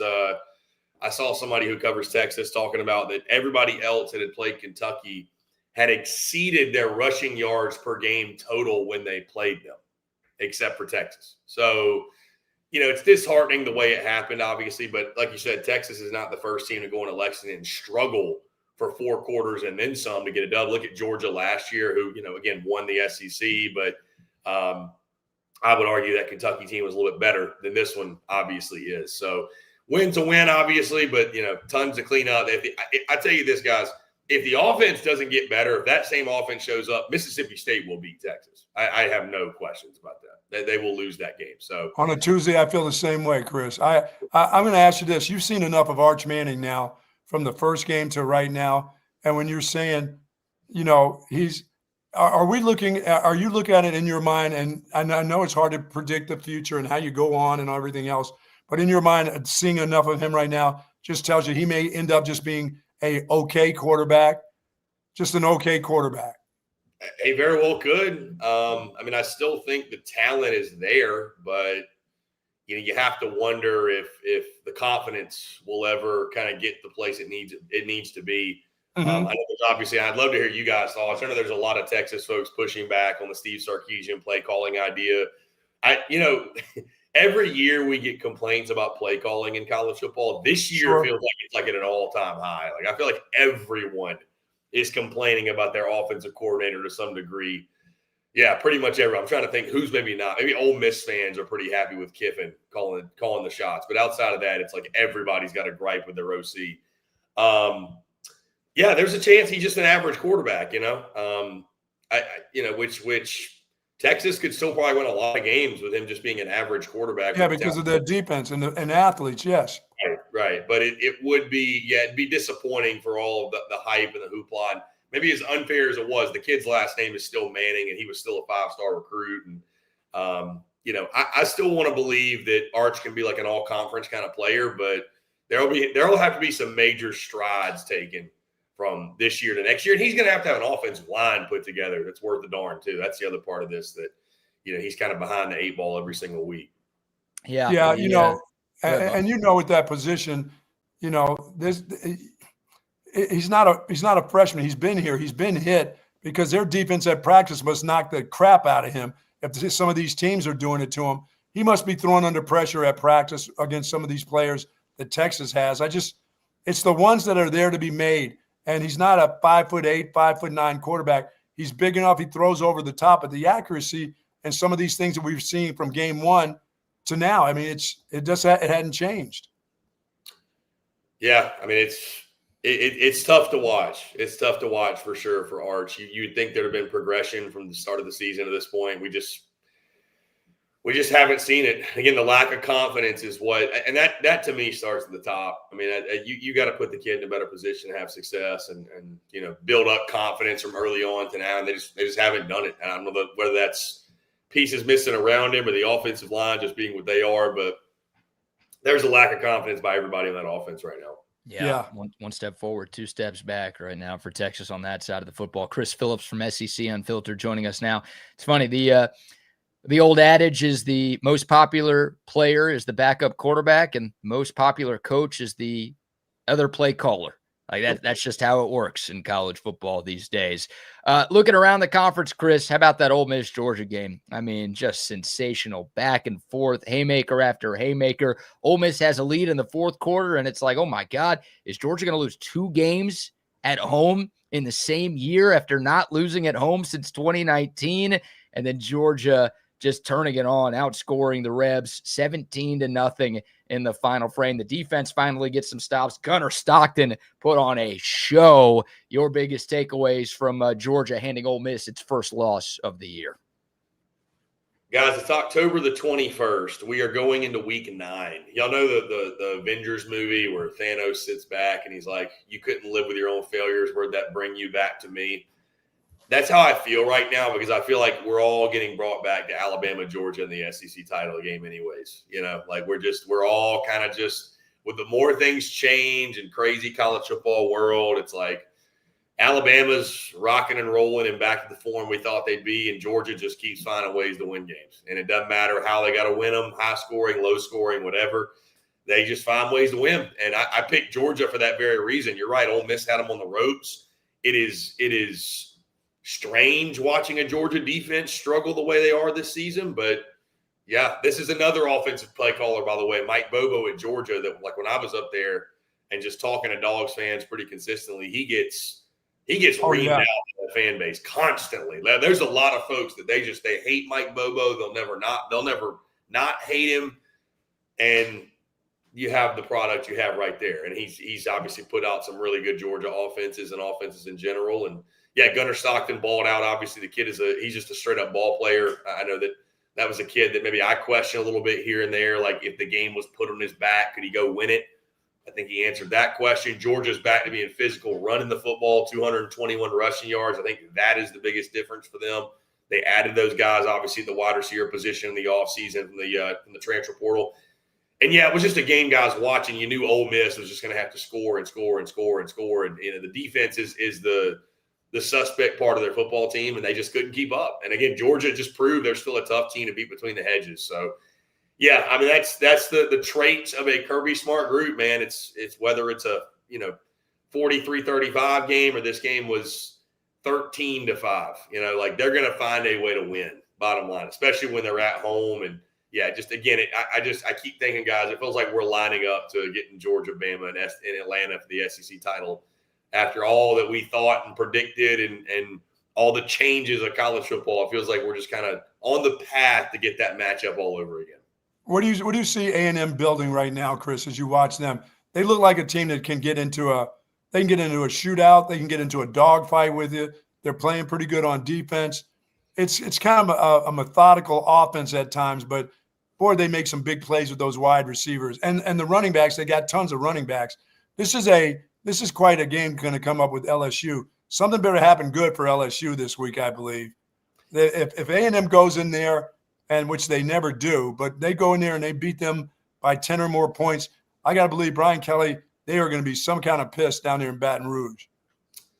So multiple parts to that question, Bucky. I do want to first say that on the LSU side, I talked to a buddy of mine yesterday. We're gearing up. I'll actually head out to Baton Rouge tomorrow.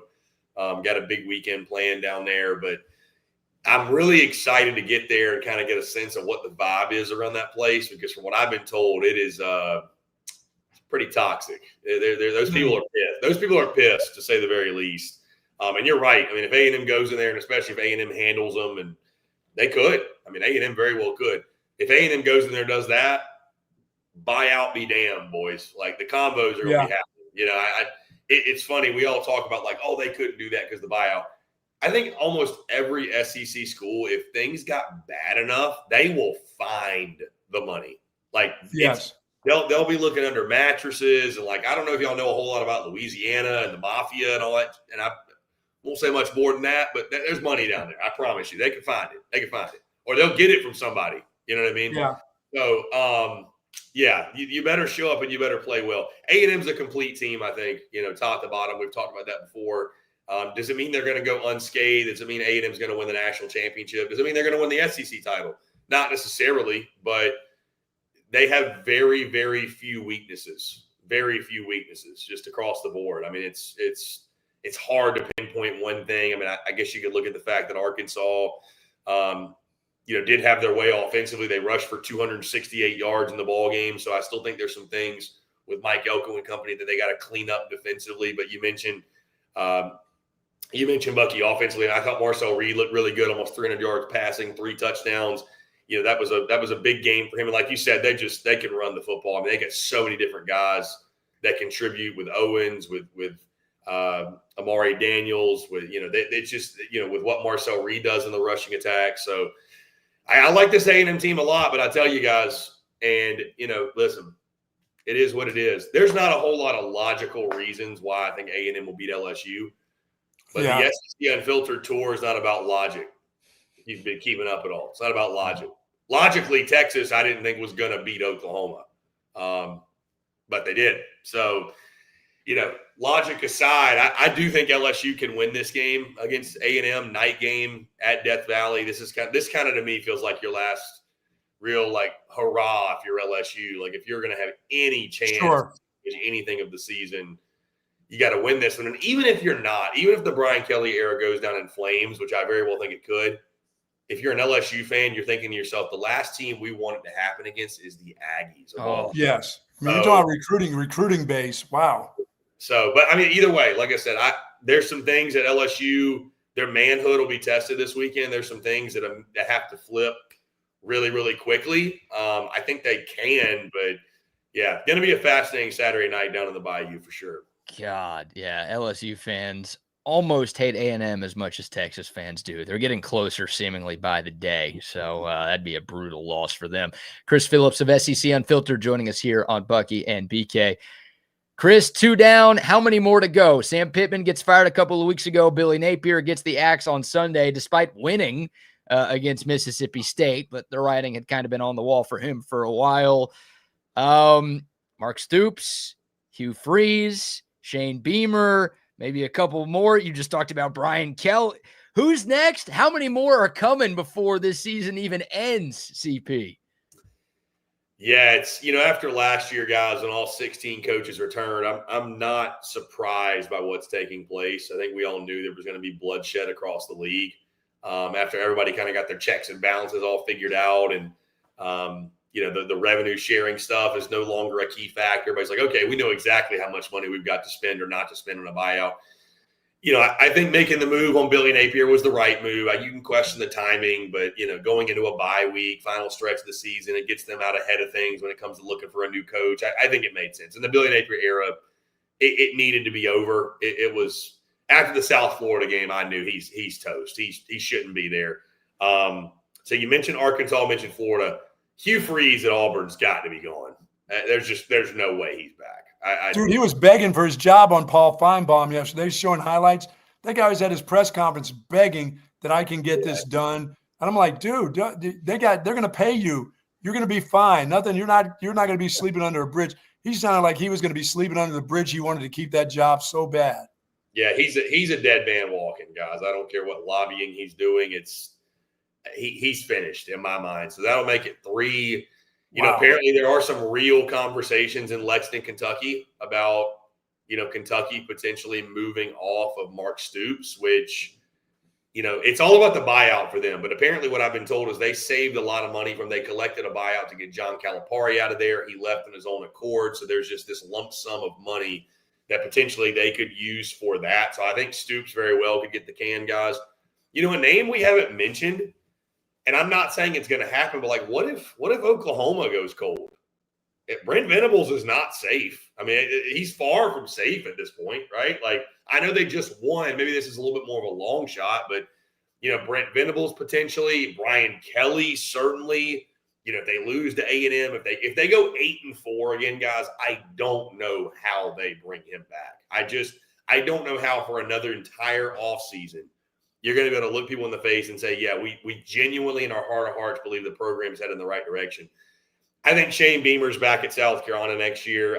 Even if they go 4-8, guys, I don't think they're firing him this year. South Carolina doesn't have $27 million to shell out, which is what his buyout would be. Now, does he go to Virginia Tech? I don't think so, but, I mean, you never know. I think crazier have happened. The other part of this, too, guys, is not just who gets fired, but what if Lane Kiffin leaves Ole Miss for Florida? Now we got an opening at Ole Miss. Who gets that job? What if Eli Drinkwitz leaves Missouri for Florida? What if he leaves it for Penn State? Then we got an opening at Mizzou. So, yeah, guys, we're going to have 5 to 6 openings, if not more, across the league at some point over the next couple months. And, yeah, it's the landscape is going to look a lot different next year and from the coaching perspective. Let's just say that. But, again, when you have a year where everybody's back, this is more than likely what you're going to run into. So, Chris, what do you see at Mississippi State that can give Texas real problems when Texas, in order for them to have some success Saturday, they're going to have to be able to run the ball some kind of way. Yeah. Last week they can do it. They didn't do it. They did it against Oklahoma. I don't know how they did it. Like you said, I don't know how they did it against Oklahoma and couldn't do it against Kentucky. And I got to believe that Mississippi State's defense is a lot tougher than what I saw from Kentucky. Yeah, I mean, that's been their biggest question, I think, all year. Because you look at last year, they were abysmal. This year, they've been a lot better, but Florida was able to rush for 172 on them. I mean, Jaden Ball, 6.5 yards per carry, so he had a big afternoon. Yeah, I mean, I'd like to think Texas can get the rushing attack going, but again, it's how much of it is the opponent, how much of it is just Texas has just got some things it just can't seem to figure out. I think defensively, I've got a lot of confidence they can force Blake Shapen into some mistakes. He made a really bad interception, bad throw at the end of that game that that ultimately sealed the game for the Gators. So, it's like a lot of other games for Texas, Bucky. Like, I feel really confident defensively they're going to play well. I don't have any questions about that. It's just offensively, can they muster up anything? And then now you got to go, on the road. You got to go to Starkville. And I know Starkville's not, the craziest place in the SEC and a place I still haven't been yet, which I'm excited to get to. But you got the cowbells, and it's just its own kind of unique dynamic. And, ask other SEC fan bases. Things can just get weird out there, especially if you don't play well. So that's kind of one of those games I'm fearful. Like, you let a team hang around. Mississippi State's going to be fired up. They're trying to get Jeff Levy's first SEC win, so. Yeah, that's true. I think offensively, I think it's going to have to start with the ground and pound. It's going to have to start with the rushing attack. I mean, Florida also had 280 passing yards. So you'd like to think offensively there's going to be some opportunities. It's just, can Texas execute? I mean, I got to see bits and pieces of the game, guys. From what I was told, like Arch is missing wide open guys again. It just, listen, we can talk about the defense all day, but if you can't hit a wide open guy, I don't know what I can do with that, So the execution's got to be better. Pretty brutal loss. I mean, Mississippi State has won one SEC game since 2022, and that was 7-3 against Arkansas in 2023. So, this would be catastrophic. Last one for me, CP. I think the biggest game on paper in the SEC coming up this weekend, Oklahoma hosting Ole Miss, a couple of one-loss teams. Obviously, Ole Miss coming off its first loss of the season. Lane Kiffin throwing some shade at Brent Venables yesterday, saying the Sooners are stealing people's signals on the sideline. This game wasn't good enough. It got a little better. Your thoughts on the Rebs and the Sooners in Norman this Saturday? Yeah, I'm honestly, guys, kind of surprised how big the spread is. I know it's only 4.5, but I don't know. I mean, I'm surprised how big the spread is. I'll just leave it at that. Yeah, this is a fun one. This has got game of the weekend potential just from the standpoint of kind of like the craziness of this game. You got good on good. Obviously, Ole Miss, the offense with Lane Kiffin against Brent Venables and his defense and what they've been doing all season. I think the biggest matchup of the game is on the other side, Ole Miss's defense against Oklahoma's offense. Because even against South Carolina, Oklahoma's offense, John Mateer just looked okay. They were able to run it, obviously, which I think was really encouraging. And if there's anything you're going to be able to do against Ole Miss, it's run the football. So, I'm kind of interested in the ebb and flow of this game, like the style of this game. Do we get a higher scoring ball game? Do the defenses dominate? My early lean, guys, my early gut feeling, I tend to like Ole Miss. I really do. I'm not trying to sell all my stock on the Sooners, but, I'm also not selling quickly with Ole Miss either. So, I wonder. We need their coach to stay, so they need to win. There's a reason we need him around. Listen, the game in Norman, it is a bit of a coin flip for me. I'm not even marking this down as an official pick. Off the rip, my gut tells me Ole Miss for some reason. Oklahoma at home with that defense very well. And does John Mateer get back closer? Is he going to continue to get better and better and better every single week? I think that is the question, obviously, coming off the injury and kind of knocking some of the rust off. And, especially if they can continue to run the football the way they did this past weekend, and they'll have those opportunities against Ole Miss. Oklahoma at home could be a good pick. Like I said, guys, I keep going back and forth on it, but this is going to be a very, very interesting game. Essentially, dare I say, you could call it kind of a college football playoff eliminator, or at least it's like a playoff game before the playoff. Massive, massive implications. And, for the Sooners, it's a big one. Like I said, you lose this one, and all of a sudden some of that pressure starts creeping back in on Brent Venables because their expectations there have been sky high since the preseason. So this is one they expect to win. All right, my final one to you is anybody playing Pavia without a spy is nuts, right? You just can't do that against that kid, right? There's no way that you can't have an individual player who's in charge of him no matter what he does. I don't care what your other responsibilities are, dropping in coverage. Don't you have to spy him with somebody at all times? He is a magician on the football field. It is – I had a great vantage point getting to watch him in person this past weekend, and he just – is he going to be an NFL franchise guy? Is he – probably – I don't think so, right? Is he the most gifted player on the field, not necessarily, but he is just a ball player, man. I mean, he is a ball player through and through.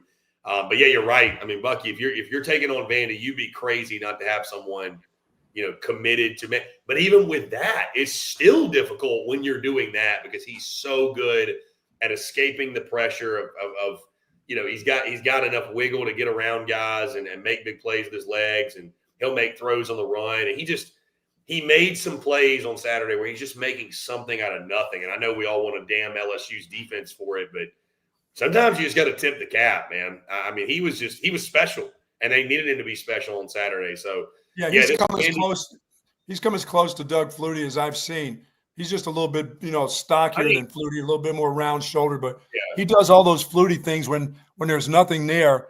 And if you don't spy him, he'll get, and if he breaks containment, if you don't get in the right rush lanes in the passing game, he will go up the middle, and then he will make you miss. He'll make the one-on-one tackler miss. But if you have nobody there for him and you're just playing your regular defense, that's like dumb. LSU didn't have a guy there. I'm like, where's the guy that's going to cover him? There's none of them around. They had guys get in the backfield a couple of times, and Diego put them on skates. I mean, straight up. I don't know if y'all remember the one he had too. He tries to roll out, and it's 11 for LSU, who's not fooled by it at all. And Pavia starts rolling back out right, and Pavia hits him with the stiff arm, just the mush right in the face. Gets enough space and makes a throw on the run. And at that point, you're like, this dude just locked in. He's on a different level. I mean, he's modern day, like he's as close to Johnny Manziel as I think we've had in a decade. Sure. I mean, he looks, that style of game is like exactly the same, darn near. So he's such a fun player to watch, man. And I think what's so impressive about Vandy, seeing them in person and just watching them, this entire season, but especially seeing them in person, they're more than Diego Pavia. That's the thing about them that people don't give enough credit. They are super physical on both lines of scrimmage, especially the offensive line. Cedric Alexander, AJ Newberry, this core of running backs they have are big time players. Eli Stowers is the best tight end in the country, flat out. They've got guys that are stepping up at wide receiver, and then they're just salty as hell defensively, and they take on the mindset of their coach Clark Lee, who's a hard-nosed, no-nonsense. Tim Beck, their offensive coordinator, has got a masterful game plan. They know what they do. They do it well. They know their identity. They do it well, and it's paying off major dividends for them, guys. I'll just tell you this, selfishly, I need a home playoff game in Nashville more than air to breathe. So, no, but the doors are for real, man. They're for real, and I know we'll talk about it. I guess that'll be next week. Yeah. Texas better get it rolling because Vandy is no joke. They will come into Austin and win that game. There's no doubt in my mind.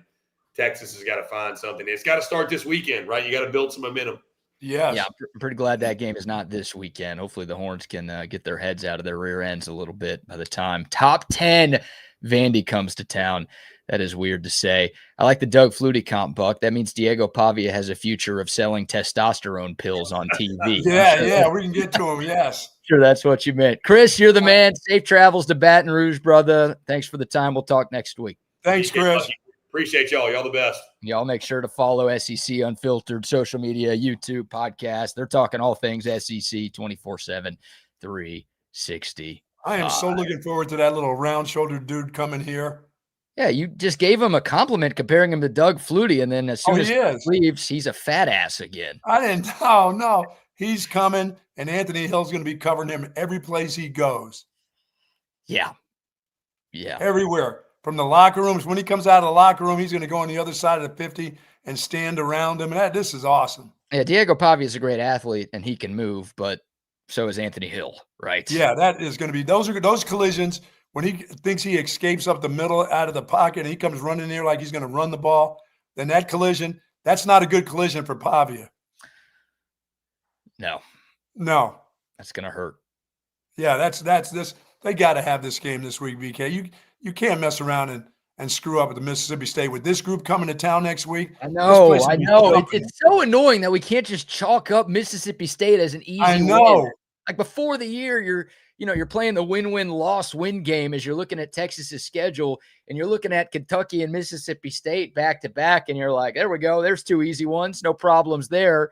And then, of course, the Kentucky game was what it was. And now a few days out from Mississippi State, you're like, God, I don't know if we can even win that. Yeah, I mean, I had the Florida game. You know, I had the Florida game as one of those games before the season started. I always was worried about that game. It happened, but I never had this one. But now that I've seen how this looks, and then watching, Mississippi State play and run the football, and they can control the clock a little bit, maybe with their run game, I don't like this because I just don't know how many points-wise this team can put up. I think if this group puts up 21, it's amazing to me that if this offense can put up 21 points on anybody. Right. Well, the most they've scored in a power game this year is 23. That was against Oklahoma. But again, you had a punt return touchdown in that game. So the most they've scored without a special teams score is 21, the loss to Florida. So I think if Texas gets to 21 this week, they're going to win. You want more than that, but I think that's going to be enough with this defense. I do too. Sadly, yeah. And they'll have a better offense. Yeah, I think they'll have a better run game at Mississippi State. And they'll get a couple of nice runs off because it's at home and whatever it is. But you're right. I don't see them scoring 3 touchdowns. Yeah, I don't know. I feel better about Mississippi State than I did Kentucky, believe it or not. So really, I was the one person on TSU who picked Kentucky to cover. I thought last week was going to be ugly and it was going to be a rock fight. I didn't think it'd be that ugly or that rock fighty. But right now on a Tuesday, I feel better about Texas going out there, not dominating this game. I don't think this Texas team is capable of beating anybody in this league by like 3 or 4 touchdowns. But I would pick Texas to win by 10 if you ask me for my score prediction right now. That's a win and a cover. Yeah, it is. Yeah. So that's where I am. All right. I would not it's not on a Tuesday. No. Would you pick Texas to win outright? No. Wow. No, I don't. There's too much confusion, too many things going on. And I think the atmosphere is going to overwhelm a bunch of guys who are, do I have this guy? Oh, they may be moving this time. They're not standing still. What I saw on film isn't working. What I saw on film, they're not doing the same things, coach. I'm not quite sure on a Tuesday. I would say no on a Tuesday. Okay. Wow. That is telling right there, my friend. Yeah, on a Tuesday, no. I wouldn't pick them to win there. Okay. There's just too many things on this road trip. Mississippi State, who has lost 15 consecutive SEC games. Again, their last SEC win came in October of 2023, where they beat Arkansas 7-3. Do I get another punt return here? Could be. He's the best offensive player they have. The punt return team is the best offensive weapon they have. Yeah, the 2 best offensive players for Texas right now are Ryan Niblett and Mason Shipley. Wow. That's where we are right now. So shout out to Mason Shipley, by the way, who was named SEC Special Teams Player of the Week. There you go. I feel like he beat out Ryan Niblett for that. We're getting some awards. We are gathering the awards. Hey, Colin Simmons for the 2nd consecutive week named SEC Co-Defensive Lineman of the Week. He got that after his 2.5 sacks against Oklahoma. And yeah, I feel pretty good if we get 10 from the special teams, 10 points from special teams, and we get 14 from the defense. That ought to do it, right? So 24. Yeah. You saying the offense gets 0, or can they at least get 7 on top of that? Oh, well, they got special teams. We'll give them 6. Okay, so 30 points. Yeah, we'll give them 6 with the kicker. Yeah, 30 points. Oh, with the kicker. Hold on. Defense will not overrun balls that are laid on the ground just waiting for them. They will take their time. There's the ball. I'll fall right on it. I won't overrun it. Your math isn't mathing here. They'll get 10 on special teams, and then the kicker will give them their 6 on offense. Yeah, we gotta get 6. The offense has to give you something, don't they? Right. Yeah, they do. And I'm counting the kicker as offense, of course, because he's the offensive player. And you're counting him on special teams because you're giving him 3 on special teams. Yeah, that guy was worth his scholarship. My head hurts. All right, we'll take your thoughts. We've got one more bit of sound I want to play from Steve Sarkisian, the big one. He was asked yesterday if he has thought about giving up play calling. So we'll let you hear from Sark on that. But before we do that, how about another round of sponsor shout outs? Yes, indeed. Folks, our good friends over at Daymakers Half Day Cafe. Good day to head on over there today. Yesterday was a great day to head over to Daymakers. But basically every day is a good day to head over to Daymakers Half Day Cafe. They're open from 7 till 3. They do not serve dinner, so if you're expecting to have dinner meals, you will not. But you could have lunch at breakfast or breakfast at lunch. How about the State Fair waffles? Of course, fork and knife cinnamon rolls. I would go there this morning, but this is a Hat Creek Burger morning for me before golf. But every day is a good day at Daymakers Half Day Cafe. You know why, BK? Also, you can pick up Altstadt beer there with your breakfast. I mean, with your breakfast, with your grits and eggs, you can have Altstadt beer too at the same time. Well, you could have that with your breakfast, or you can have Altstadt beer as your breakfast. Oh, no. Oh, really? Yeah, man. Come on. You want a little solid. You want to have some solids with that liquid, though. Yeah, you probably should. That'd be more responsible drinking if you're. As I said, it's good. The weather's starting to change out there, and you talk about Altstadt and going out to their brewery and having a great weekend. If there's no game in town this weekend, you go out there and get a little lunch out at that place, a little castle out there. The castle on, what is the name of that road that's on? That's what is the highway? Yeah, the highway that leads into Fredericksburg. What is that highway? I think it's considered 290, isn't it? It's still, yeah, you're absolutely right. That's still 290. Okay. The castle on 290 there. I like that. The castle on 290, the Altstadt Brewery. If you've never been there, you are missing out. So much fun, so much to do. And as the weather starts to cool down, it's a perfect outdoor activity here in Central Texas. Just a short drive away down 290 to get to Fredericksburg. And yeah, they've got live music. They've got an indoor dining area. They've got an outdoor beer garden. And of course, the best part, you get to try all the great Altstadt beers. If you can't make it out to Fredericksburg, well, guess what? You can still enjoy the Altstadt beer all across the state of Texas, available here in Austin and San Antonio and Dallas, Fort Worth, Houston, wherever you buy your beer. Make sure you're buying the best beer. Check out that seasonal Oktoberfest too. Fantastic stuff from our great friends at Altstadt Beer. Yes. And also some love to Covert Bee Cave. If you're in the market for a new or pre-owned car, truck, or SUV, Buck, I just passed 150,000 miles on the Altima. It's almost that time. I know. She's still running. No, it's not. That thing is good for another 150. I was going to say, she's still running all right. No major repairs just yet.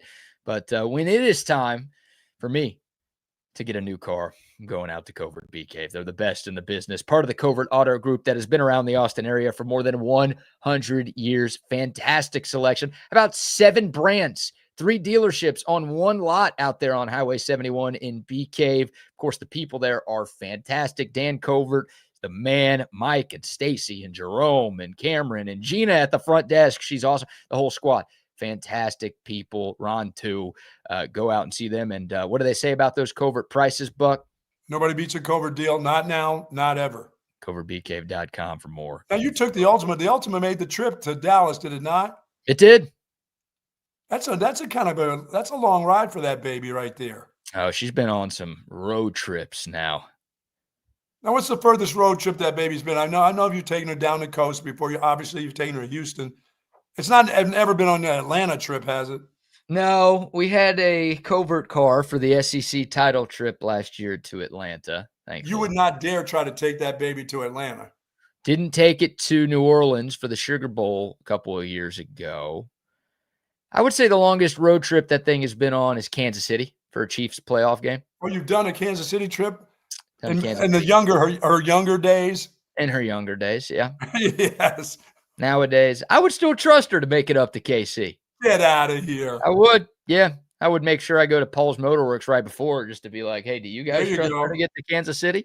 But I would think they would say yes and then send it. Let's go.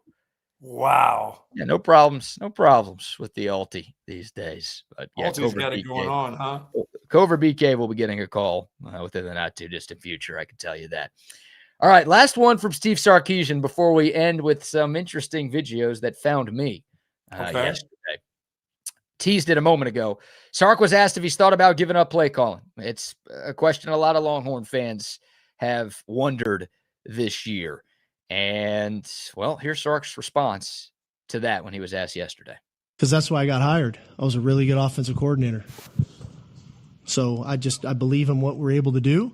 You know, every year we have to continually evolve, and there's years we're going to be better on offense than we are on defense. There's going to be years we're better on defense than we are on offense, you know, but it's like if I was the best outside sales guy and then I had a startup company, surely I'm going to go to the sales meetings if I'm trying to sell something, right? And so if that's one of your strengths, I'm always going to tap into the strength that I have. And I think, you know, being a play caller on offense is one of my strengths. Some may disagree. That's okay. Yeah, I mean, that's being honest right there. Some may disagree, and that is okay. But I think he's a fantastic play caller. I think that once again, like I always thought about this football team, it's hard to continue to do it over and over and over because I don't see Texas as being like the Georgias or the Alabamas of the world. There's going to be a lull here and there where you don't quite have that kind of year. And to have 2 in a row, BK, is just I think, hey, 2-1. Hey, we're 2-1 in the SEC. So I don't want you to forget that. But Right. and it's hard. Winning is hard. But I think there's a time where this may be his lull right here. It doesn't mean he's a bad play caller. There's just he doesn't quite have the kind of players that work for some of these plays that he's calling. How's that? You know, and that you got to have an offensive line. And guys, it's just I don't ever recall in my 20-some years of coaching football that I've been around really a bad offensive line. I mean, from Boston College to the University of Illinois with great runners and stuff, and to Texas, I don't recall having a line that looked like this group is. You know, yeah, we saw this amazing line against Oklahoma. We saw them hold their own against Ohio State, but on a week-in, week-out basis, I don't care if it was the Big 12. Forget the SEC. I don't know if this group could do it, BK. You know what I'm saying? Yeah. It's just you look at them and you're going, no, when they didn't take that toughness with them that they took from the Oklahoma game down to, you know, to Lexington, I was like, one thing you can be is you can be still some tough, mean son of a guns and get on a guy and drive him. I didn't even see any of that. It was just like they got punched in the face and kept getting punched in the head, you know, and kept staggering against the ropes and never got to their corner, you know, for a minute break in between rounds. They just kept getting punched in the head. I'm like, guys, where's that meanness that you had just a week before? How do you lose that in a week? I don't know. Yeah, the offensive line, we were hoping they'd maybe turned a corner in Dallas, and they went right back to what they were before Dallas. They were awful. And I'm looking at it as, you know, you don't lose that toughness as an offensive line. It doesn't come and go and come and go and come and go. You have it. It's supposed to stay with you. And when you finally get to a point and you're making people say, we got it, and you do that in a rivalry game, it shouldn't disappear the next week against a team like Kentucky. It shouldn't have, and it did. Well, here's the reality of the situation, Buck. And look, this is subject to change. There's still 5 games left in the regular season, and presumably a postseason game, hopefully more than one. As of right now, this is the worst offense that Steve Sarkisian has had in his 5 years at Texas. Even worse than 2021 when the team went 5-7. If you're looking at points per game, if you're looking at yards per game, this is by far the worst statistical offense that Texas has had in the Steve Sarkisian era. So that's a problem. I look at it, and I keep looking at it. Is it the running backs? Is it the quarterbacks? Do you not have? You definitely don't have the receivers that you had before for the last 2 years. That's there. Right. They don't have the personnel, and that's on the coaches. Right. Like they have all the this isn't Boston College. I'm going to defend Bill O'Brien for a second. This isn't Boston College where every time you get a good player, someone takes him away from you, and you can't spend enough to get the good players that you want to get. Right. This is Texas, right? Steve Sarkisian, they went out in the portal and got a lot on defense to replace the guys that they lost. They lost a lot less on defense, and they still went out and brought in a bunch from the portal on defense to fill the gaps, and it looks great.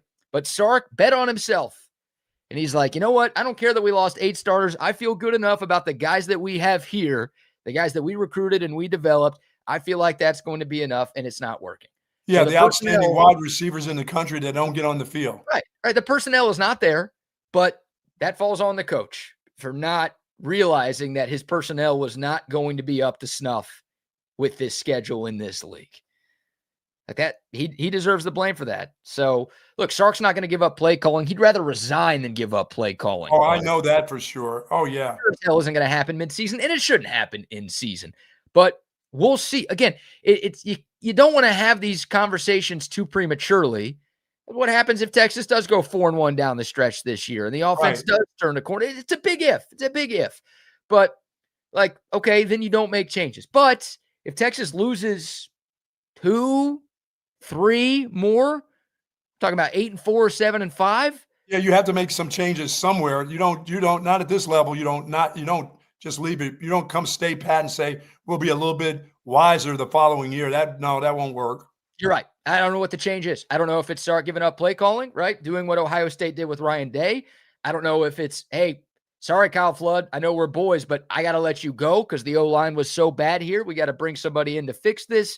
You can't go from 12-2 to 13-3 to preseason number 1 to 7-5 or 8-4 and just say we're going to run it back with exactly what we had.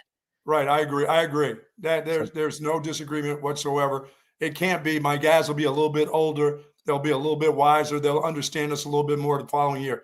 No, because once again, I'm saying he doesn't even know his guys. All this, we're close and we're tight. He doesn't know the players right now. Yeah.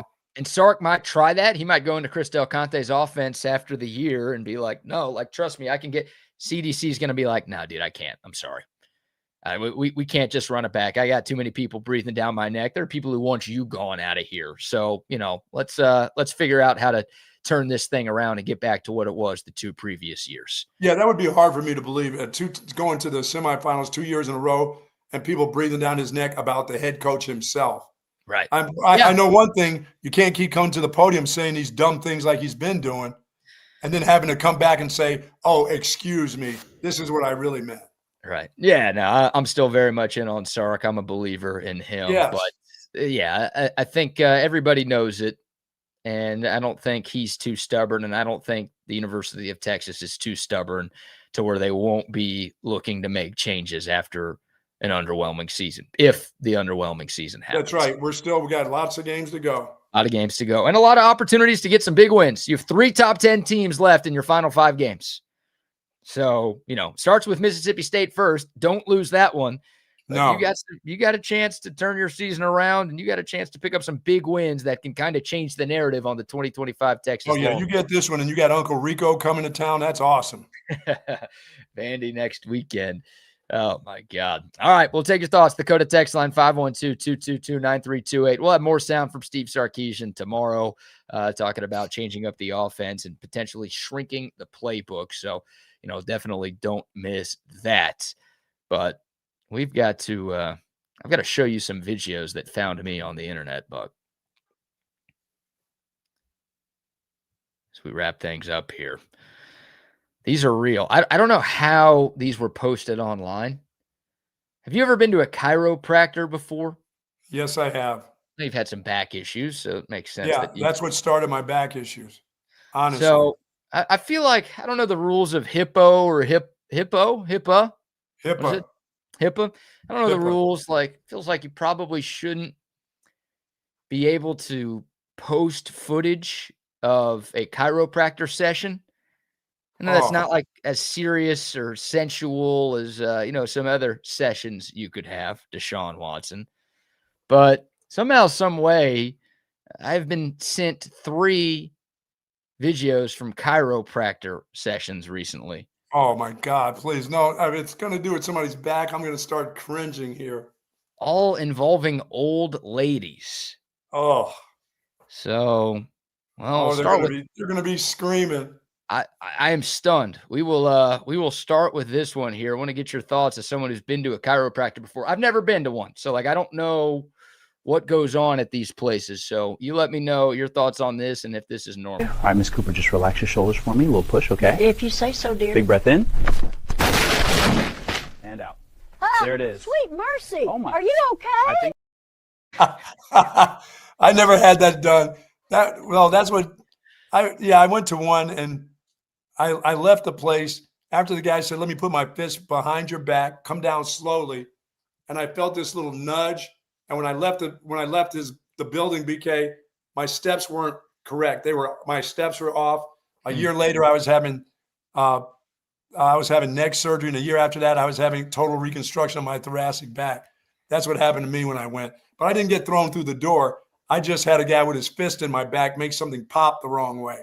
Oh, you had a guy with a fist in your backside, huh? No, not in my back. In my back. No, it wasn't Mr. Fister, the Cairo guy. It was just, oh, that was great. What else? Let me see some more of this. Yeah, well, it's interesting. At the end of that, it sounded like she asked the guy if he was okay.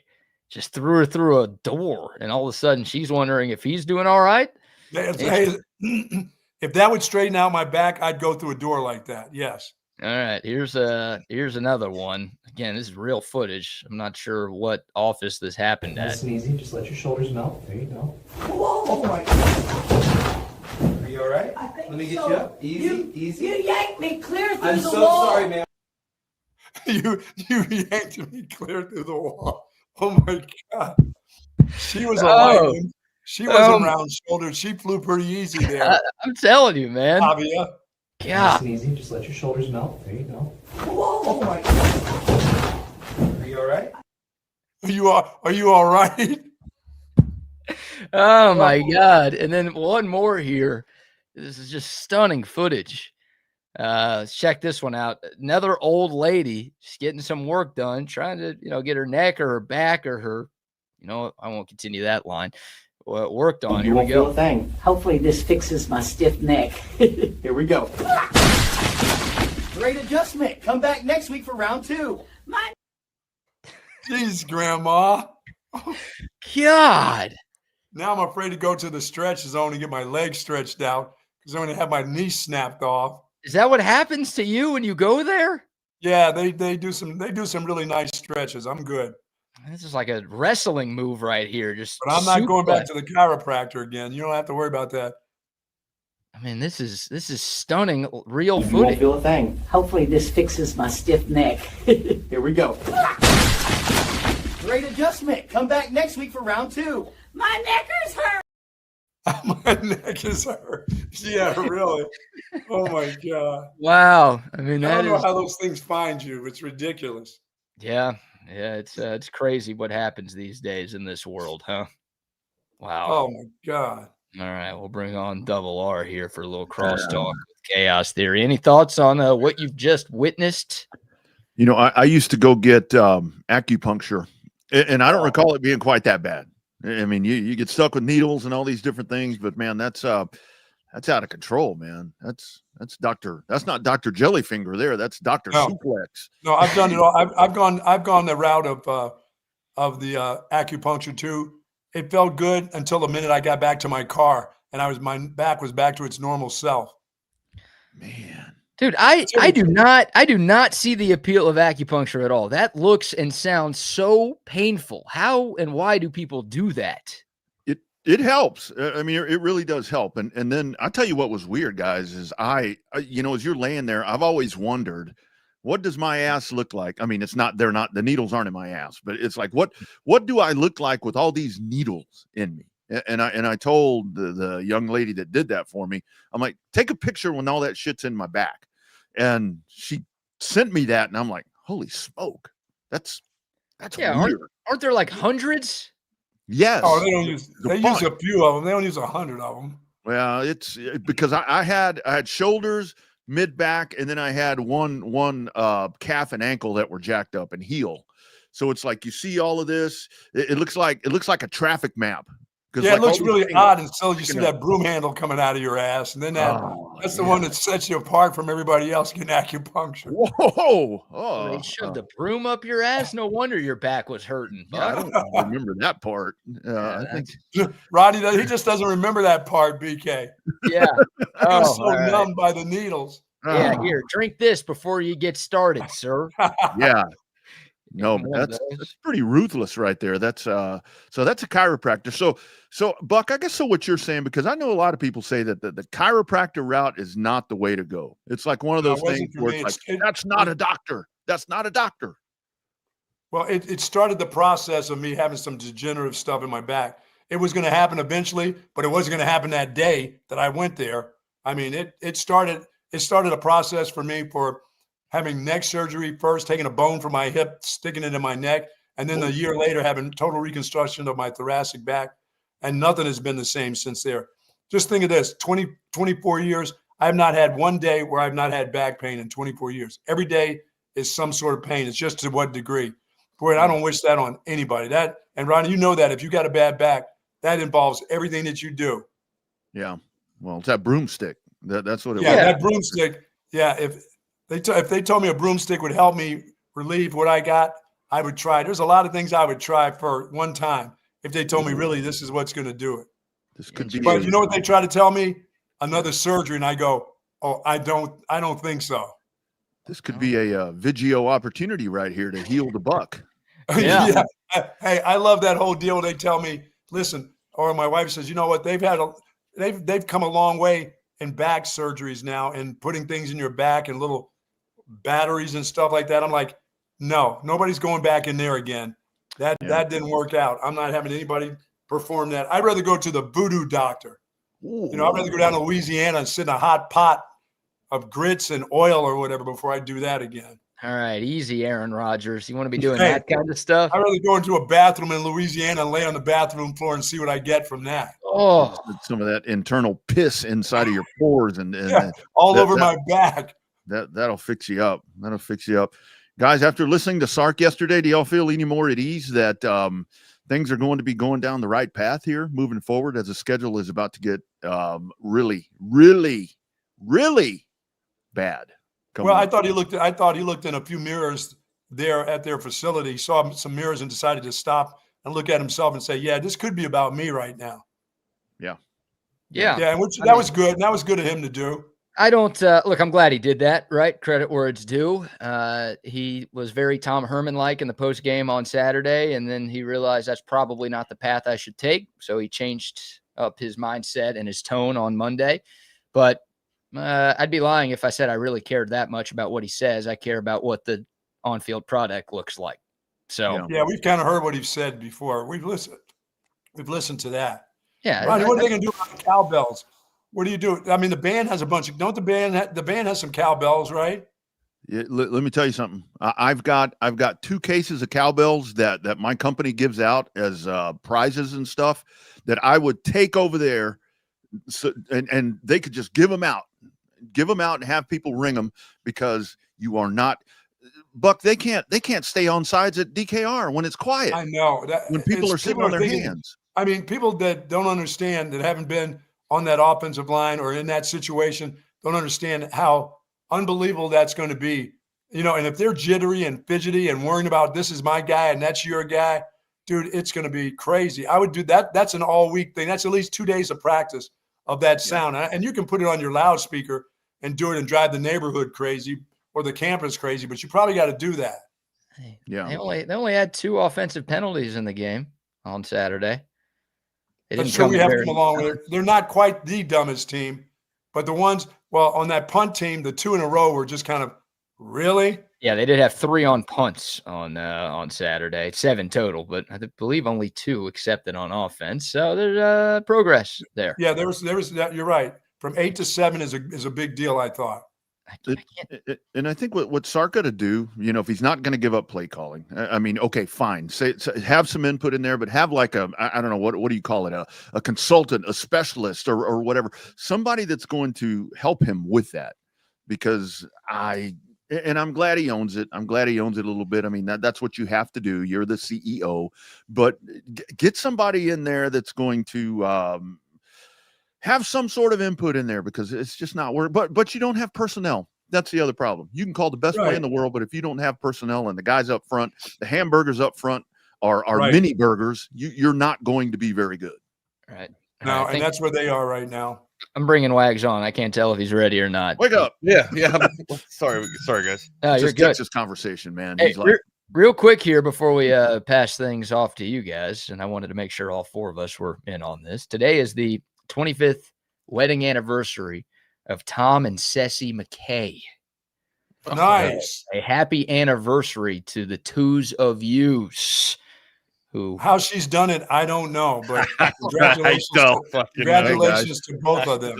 So get this. So not only that, Tracy and Uncle Ronnie, 19 years today. Whoa! Nice. Both of you? Congratulations. Both of us. Both couples Both of us. today? Same day? Same day. Nice. Same Y'all- day. Y'all plan that? I guess, Man. and she's still hanging around. This morning she left and shit. She said she'd be back later. I'm like, That's all right, good, man. That's good when they come back. Yeah, I gotta go get some milk. I'll be back in a little bit. Yeah. Yeah. Uh-huh. I gotta go get some Yeah, mine cigarettes. I'll be back in an hour or two. I'm gonna Mine go went meet to Sancho. Canada. I'll She be ain't back. ever coming back. Yours is in Canada. What's hanging out with the Blue Jays? No, I guess. No, so they went up there to see about this.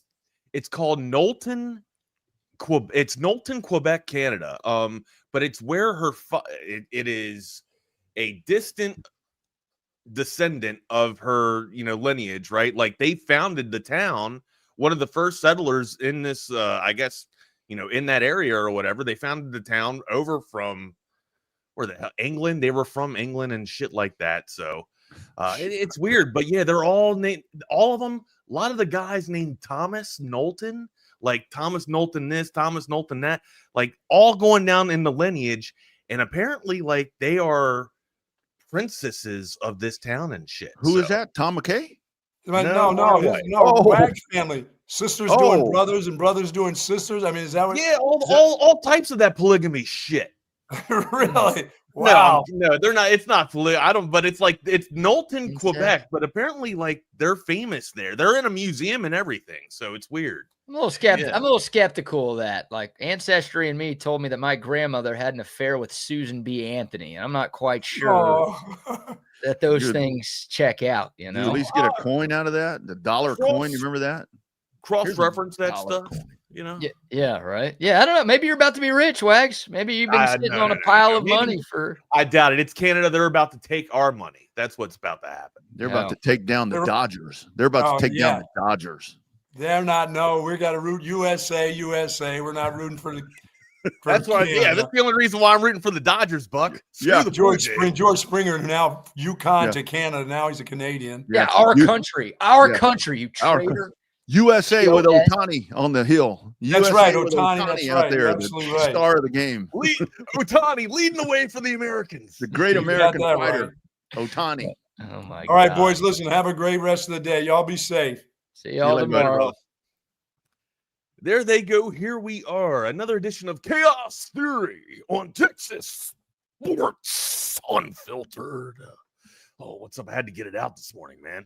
We got, wanted to be a little bit loud. It's going to be a little bit loud in my driveway area. So, like right behind the camera crew here, you're going to be hearing a lot of noise. So I wanted to ask you, so give us a pool update, because I saw over the weekend. So that's a little bit why I came on a little bit 5 minutes after the hour here.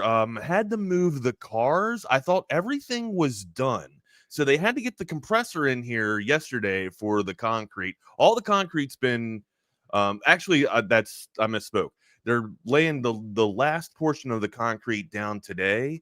That's why the compressor's here. They're laying the last portion of the concrete getting down today for the deck. So you know how my patio, how I had that little small, like thin, like 2 inches of patio, right? Mm-hmm. Well, they're adding like an extra couple inches to it to make it a full foot, that have it flushed with the pool, so that there's no lip on the pool, right? So like the as it is right now, the pool's kind of standing probably 6 inches up from the yard. They're just using that concrete to raise the patio or whatever and make it all flushed and aligned with the pool. That way we have everything just perfectly sexy.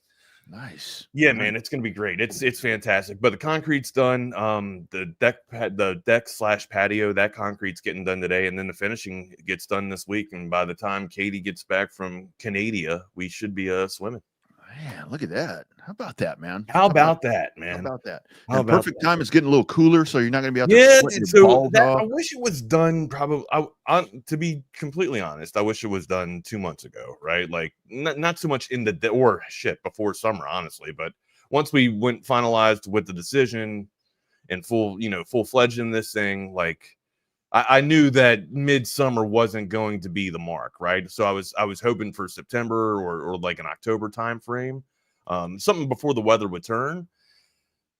But dude, like, and then This is getting done a lot sooner than I thought it was going to be. I got to be real honest. It's actually delayed a little bit because I thought we were going to be in there a little bit earlier, but with the finalization of the company we went with, we had a little bit of reluctancy, and we were just like, hold up, like this warranty isn't exactly what we're looking for here. We don't like the language in the contract. My wife, dude, for anybody that does business with us, right, with Wagner Enterprise here, if you have to deal with my wife, all right, and my wife is a paralegal, all right, she's a legal assistant, so she dissects everything. So when you bring a contract to us, it takes about a week for my wife just to sift through the first fucking paragraph. Oh, I know. She's one of them, man. She does her due diligence. She looks everything up. She makes sure all the language is right in the contract. That way we're all protected. Okay. My lady does the exact same thing, to where she is like through all this stuff, and every now and then she'll be like, so come check this out, sit down and tell me what you think. And I'm like, so I'll look and read or watch or whatever. It's, and these are all like financial decisions, well, all financial decisions all go through Katie. So, right. And, I'll sit and listen and read, and I'm like, I don't know. So what do you think?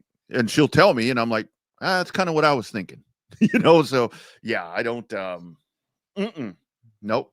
I'll handle all the other stuff. But we're right around the corner, man. Within a week, we should be in the pool taking a dip. So it's awesome. It's awesome. Can't wait. Dude. How about Monday night? Huh? Speedo's ready. Ready. To quote an old Demi Moore and Rob Lowe movie, I think Jim Belushi might have been in it too. About last night. That's an old film where I think it was the first pair of boobs. One of the first pair of boobs I saw. Demi Moore making out with Rob Lowe. Bada bang on a Tuesday there, winning that award. Here we go, baby. Yeah, no, we'll tell you, last night, where I've kind of been on the whole bandwagon about, I don't mind the 2 Monday night games, all of that stuff. Last night I was no, we need to be done with this. It got to be, I think with the baseball thing too, because he had baseball, so it was. That's just it. Like my argument last week was baseball and hockey. Yeah. Yeah. Right. Well, now NBA tonight. There's other sports on right now. Week 1 of the NFL, sure. Right. Yeah. Like give us the 2 Monday night games for the special occasion of the kickoff. Yeah. Right. Understandable. Okay. There's just like that little bit of lull in sports to where football just now kicks over. We're all waiting for football to kick over. And then once football kicks over, we're waiting for like a week or whatever, where that's just kind of like carrying the bridge because baseball's kind of flamed out. That's kind of how it goes, right? Or at least how my sports emotions go. Yeah. But yeah, like now, when you're in October baseball, right? When you're playing for, the Grand anymore, when you're playing for the World Series, like, yeah, you want your one TV for World Series and your one TV for Monday Night Football, man. Yeah. Yeah.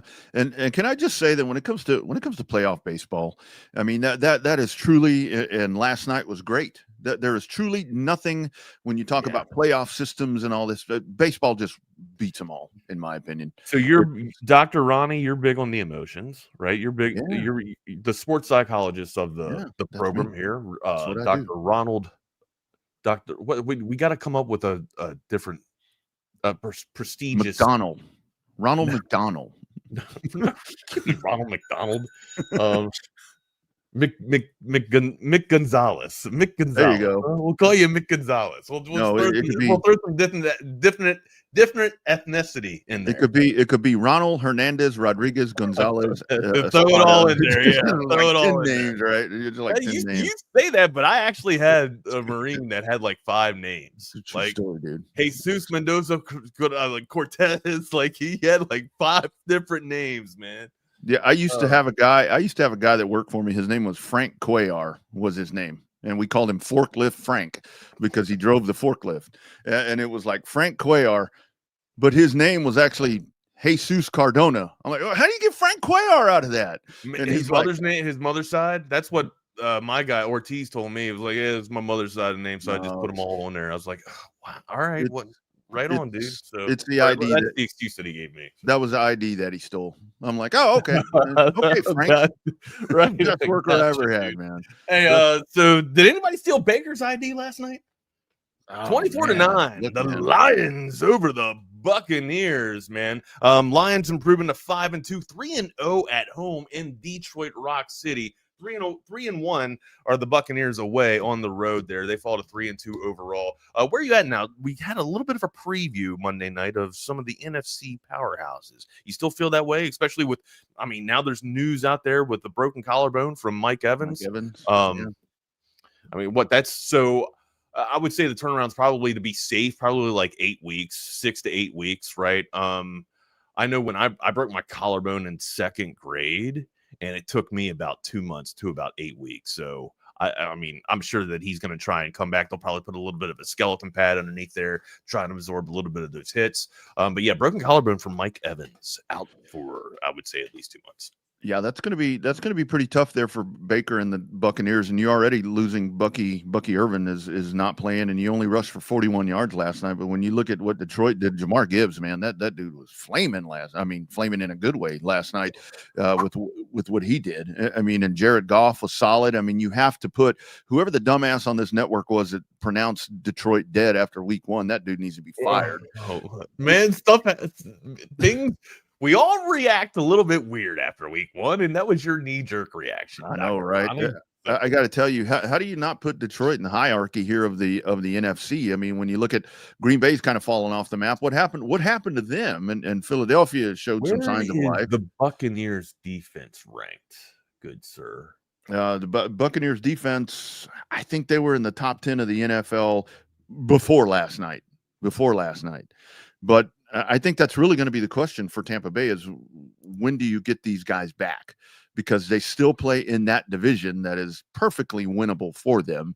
So nobody's really stepped up to the plate to me that can knock them out. Wait a minute, that's the South. Wait a minute. Tampa Bay is, that you're correct. That is the South. That's Rams. Tampa Bay is no, that's the West. I'm sorry.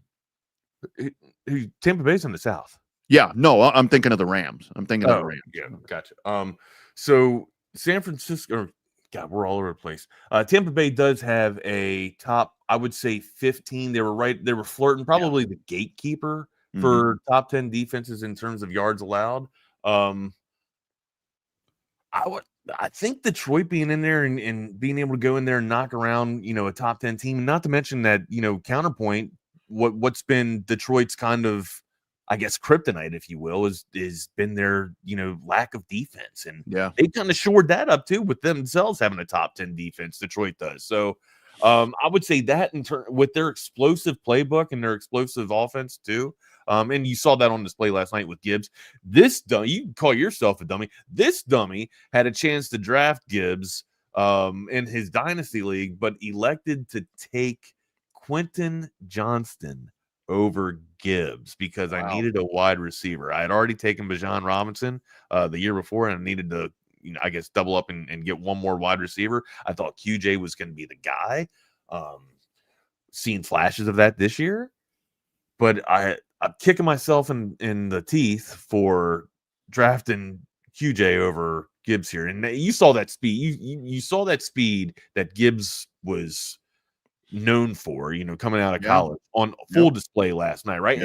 And to be honest, I had a little bit of reluctancy or pause, drafting Gibbs just because of the size, right? I didn't think that he'd be able to take that speed and size and make it translate into the NFL, right?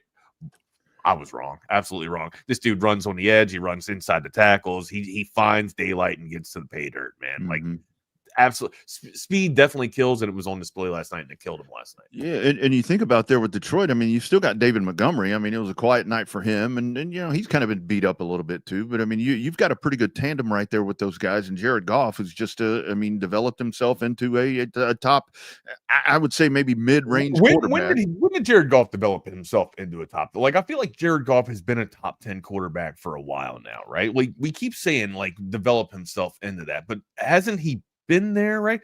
And who was as soon as he got traded?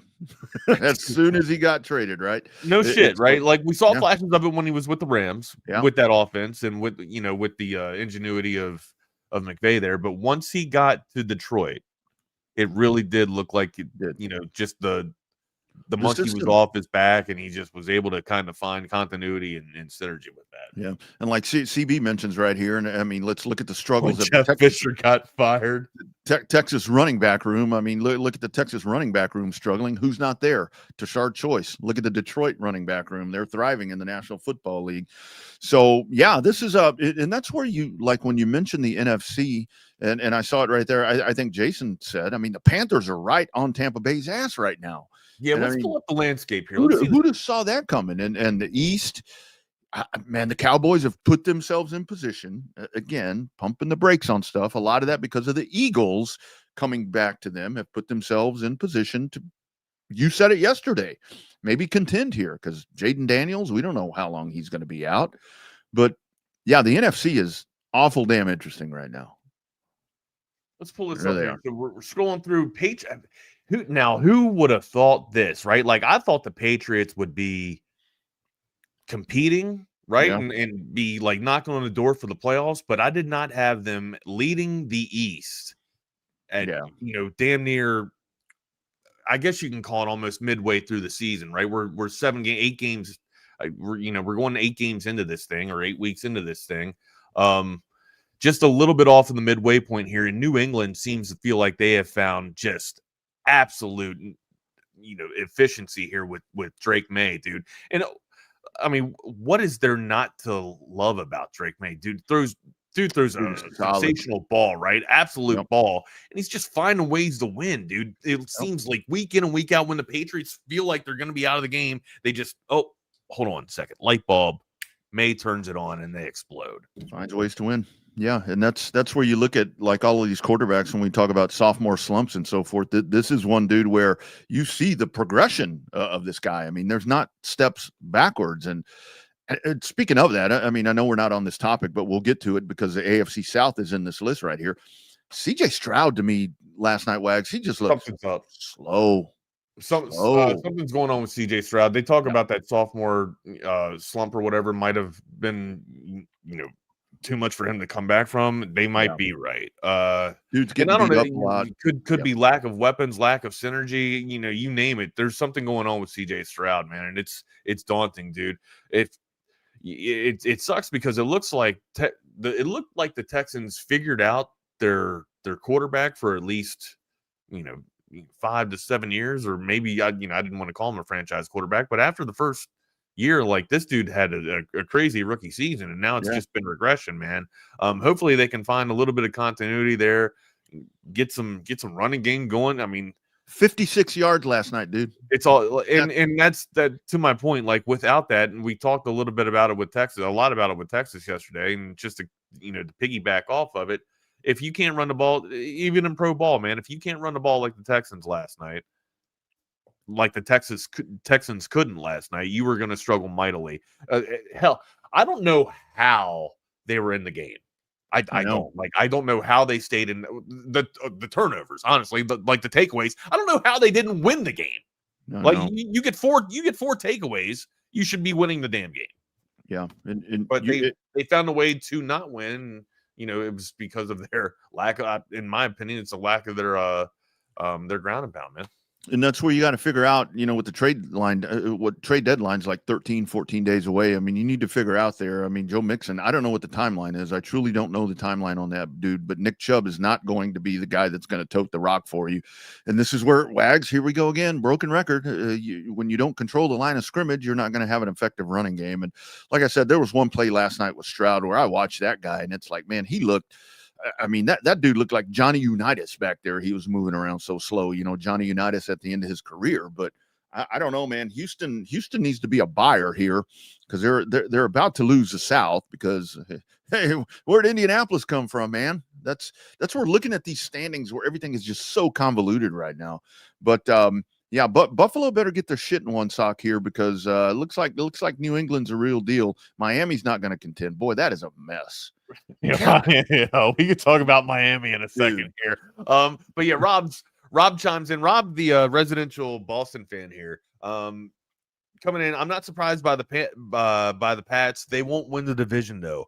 I am shocked a little bit to hear you say that because it doesn't really look like Buffalo's got it all figured. Buffalo looks like a great team, but I don't know if they got it all figured out yet, right? Like, so where's the weapon that blows the door off of the defense for the Bills? Still don't have a dude on the outside, Right? They still don't have that vertical guy yet, right? Cook can't figure that out. James Cook can make you sizzle all throughout the hashes, right? And like and Knox and Kincaid, they got that 2 tight end set there. Coleman's starting to come together a little bit. Palmer hasn't been the guy that we thought that he would emerge into, him coming over from the Chargers. It's kind of been, they need to rely on the Josh Allen magic, right? And to me, I until they get like a guy that can actually blow the doors off him and give him that vertical threat, like the connection with Diggs wasn't there consistently, but the threat was still there in the back of your head. Right, where you couldn't be putting 8 in the box all the time. Yep. It feels like they're going to be going up against that until they find that, or maybe have Coleman be that breakout possession wide receiver that they just need, to where you have to put a double on him. Yeah. It's, we talked at the beginning of the year about with the AFC about windows closing. Baltimore's is shut. The Baltimore's is shut. Lamar comes back, but I don't know if it's probably too little, too late. Honestly, do you think, depending on what happens? I'm sorry about that. Sorry about that, Wags, to interrupt you. But do you think at some point when Lamar's ready to come back, are you going to bring him back, or are you going to table that dude? Where are they at? Let me pull. They're 1-5 right now, and Pittsburgh's 4-2 at the top of that division. You have conceivably lost that division. That's dog shit. Point. Yeah, and now the Bengals have a quarterback. So, that might be. I don't know. They're only 2 games back, right? Like, and because of all the rest of the parity in the league, they got a fighting chance. Maybe they got to go on a run here, but I mean. 1-5, that's daunting, right? That is just absolutely daunting. And then the defense is so bad, right? And their defense is bottom of the barrel. Their defense is I think bottom 3 in the NFL. I got to look this up here in a second. But it's just probably just too little or too tough of a hill to climb, I would say, at this point. They're probably they'd have to win their division. They would absolutely have to win. I think there's going to be too much parity and too much competition within the rest of the conference to where they wouldn't be able to sneak in as the wild card. I think if Baltimore has a chance, they have to find a way to win their division. Yeah. You're going to have to. You're going to have to at this point. But I mean, it's the newcomers that we were talking about. Who was going to propel themselves into being that? Well, it looks like it's Indianapolis and the Patriots at this point, because they're the ones with and Denver. But Wags, does Pittsburgh hold on to 4-2? No, they're 5-2 at the moment. Excuse me, 5-2. Does Pittsburgh hold on to that? Yeah, that's a bad stat. It's supposed to be. It's 4-2. They had a bye, didn't they? But you know what though, Wags? Here we are. Mahomes getting his dudes back. They looked really good this past week. Here are the Chiefs about to say, we don't care about the Colts. We don't care about the Jags. We don't care about Buffalo. Here we come again. It's hard. It's hard for me to count the Chiefs out until they're proven wrong, right? Because even last year they were on life support. Like at this time last year, we were like, okay, yeah, the Chiefs are winning, but it's like Mahomes isn't exactly the guy that he's supposed to be. Well, Mahomes is kind of stepping up and finding that magic this year again, right? He's kind of tapping back into it. So I want to say that there's new blood in the water, or a new sheriff in town, but until we are proven wrong, I would say it's probably what I would advise my clients to do, right? I would advise my clients to take the safe bet and lay up with the Chiefs until we're proven wrong. All right. You can't eliminate them. I mean, it's what I thought was so ironic at the beginning of the year. They were losing the games that they were winning last year. Remember last year, we're like, I don't know how they won that game. They should have lost that game. Well, right, because they had terrible quarterback play. I know. And now it's like these dudes. It's he put the cape back on. Yeah, these dudes are coming back, but Pacheco's looking like what we thought he's going to be, and it's like, holy shit. Here they are right now. I mean, I guess the only thing that you can hope for if you're an anti-Chiefs person is that it's too early in the season and they're going to peak too soon. And maybe one of these other contenders has a chance to surpass them.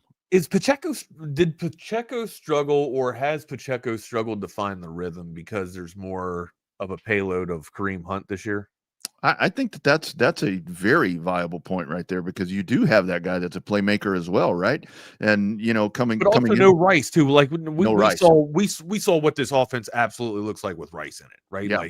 Yeah. So I think what's happening now is now you've kind of you have all of that coming together, where all the workloads are going to be, with Xavier Worthy and Rice coming back, like you're talking about. Kelsey at some point, I think, will break out of. I don't even think they need it. Like they used to they needed to rely on. You Kelsey don't need him back in the day. I don't think they have so many other weapons now that they've developed. I don't think they need to rely on Travis Kelsey. That's just house money. Yeah, you don't need that tough yardage stuff, because the big play impact is there. And then say what you want to say about Mahomes, man, that dude's just going to continue to make plays that you're like, damn. I mean, how's he do that? But yeah, it is. I mean, that's what's so fascinating about the AFC is we're just sitting here talking about all these new contenders, and oh, by the way, there's old Andy Reid back there eating nuggies. Yeah, doing something, some type of magic. Yeah. He's man, just working on some type of recipe to work something up for Patrick Mahomes. Hey, let me tell you something. Real quick though, before we get into the rest of the NFL slate and get cooking here and listening to some Sark stuff. If you're hurt, if you're injured, and you need a new personal attorney, you got to hit up our guy Hurricane Hecht. The Hecht Law Firm. There's a new lawyer in town, and when that storm hits, you got to call Hurricane Hecht. That's Ryan Hurricane Hecht, your personal go-to injury attorney right here in Austin, Texas. Proud Texas Longhorn, fighting for fellow Texans. Not just a lawyer, he's a Longhorn through and through, and he brings that same fire and pride to the courtroom.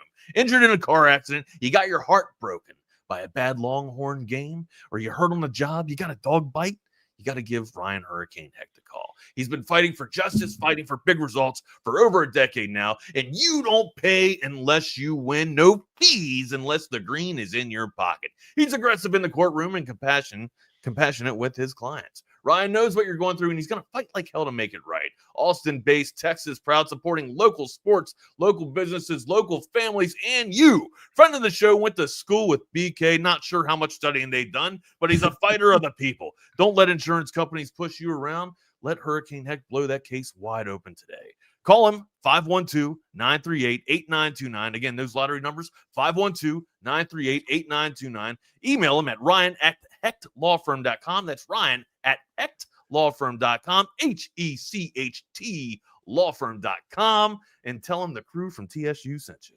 Absolutely. Good stuff right there. Hey, Coda text line talking about thank you, Chan, for the thoughts. No K-pop concert for me at the Mood tonight. I'm not doing that.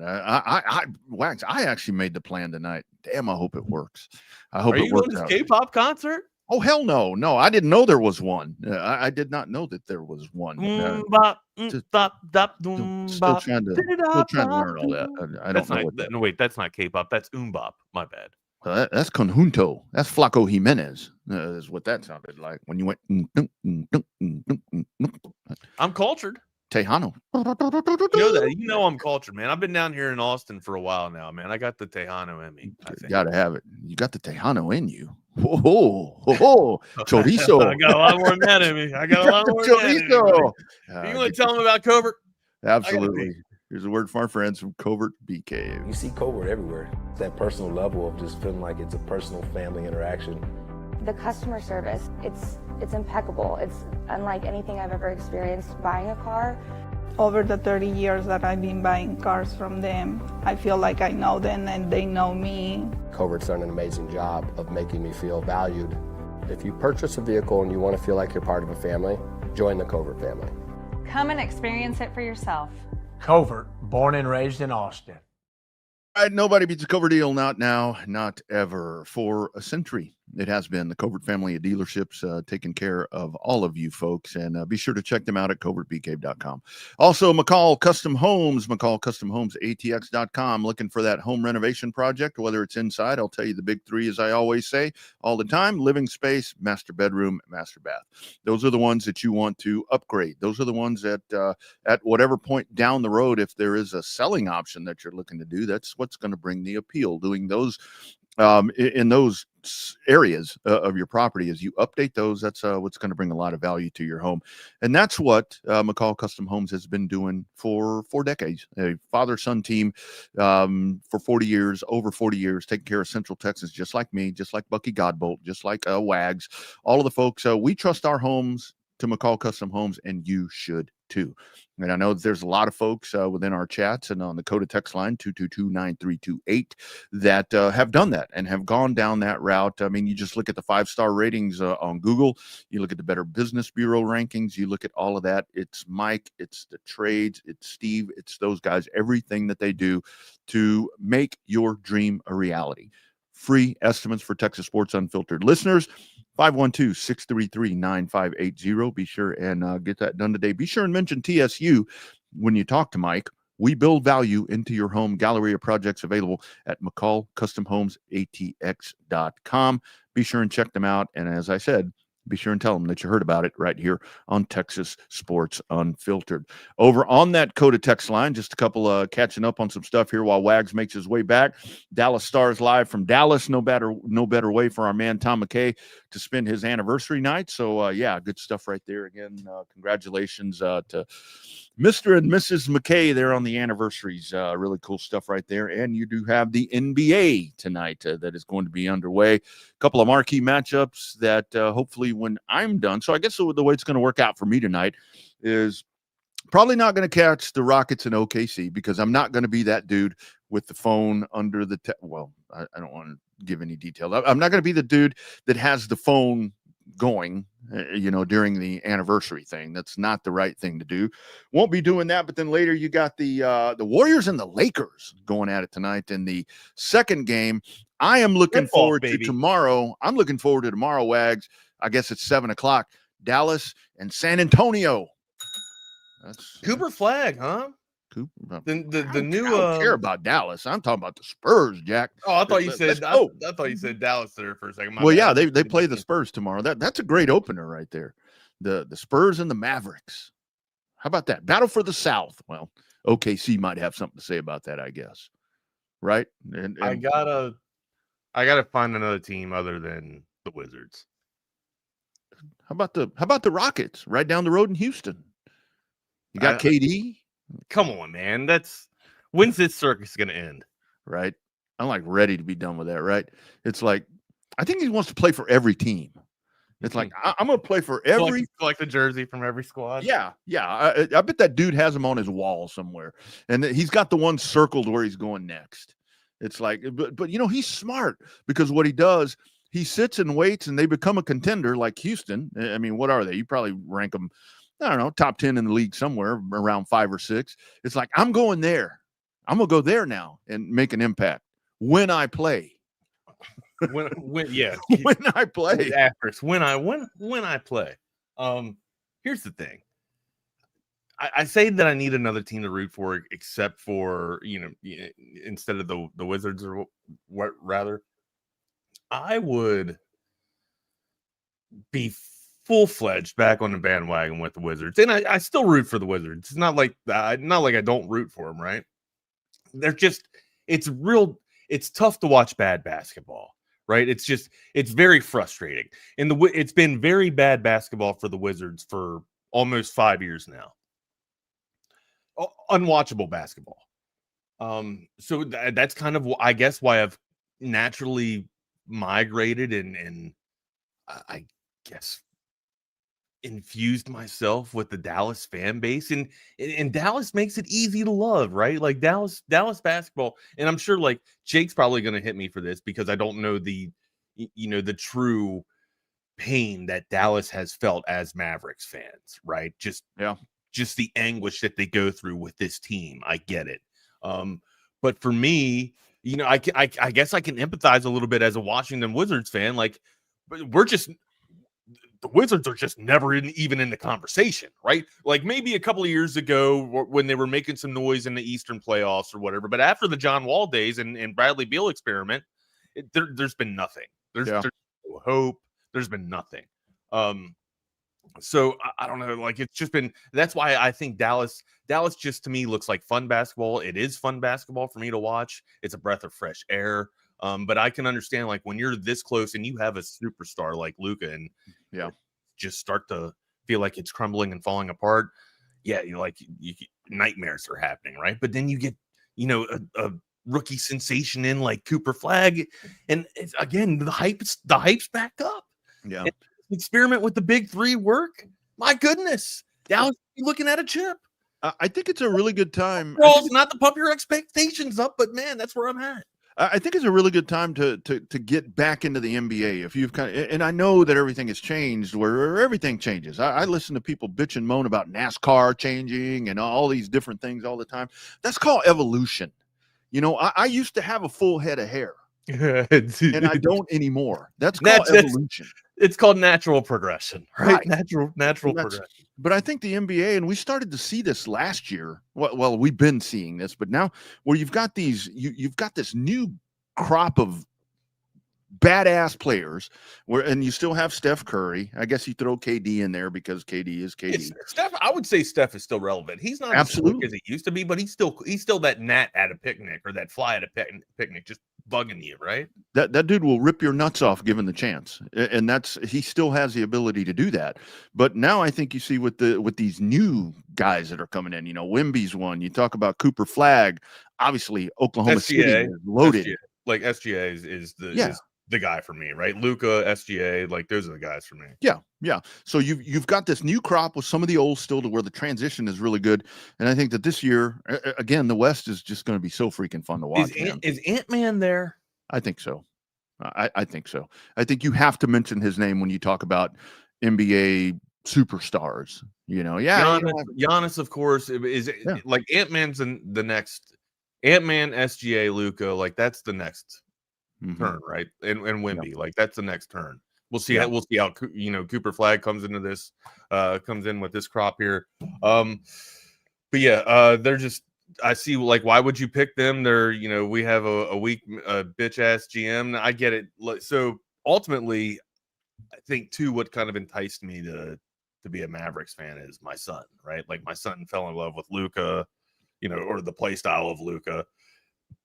And just Mavs basketball, right? And of course, you guys know I am a huge Kyrie Irving fan. Even like it's sacrilegious for me to be a Kyrie Irving fan because he came from Duke.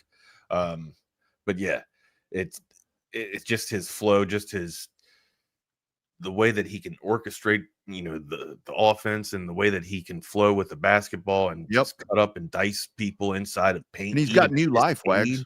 Yeah. What's that? He's got new life right now. I mean, that dude is like it is. It's like he's found a renaissance, right? Like he's just reinvented his game again.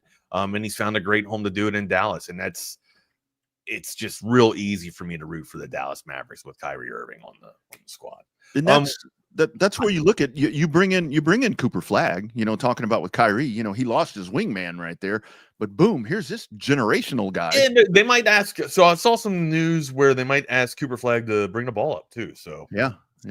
We'll see how that works out. Where else did you want to go? I didn't know we were going to have basketball in the brain here, but I love it. I just kind of threw that in there because it's playing on house money with you there. I'll tell you, man. I want to play you something. Obviously, Steve Sarkisian spoke yesterday. Oh shit! I thought you were about to break out the guitar, man. I was like, oh, here we go. Where we over going? There? You want me to play a little unplugged with I'll play you.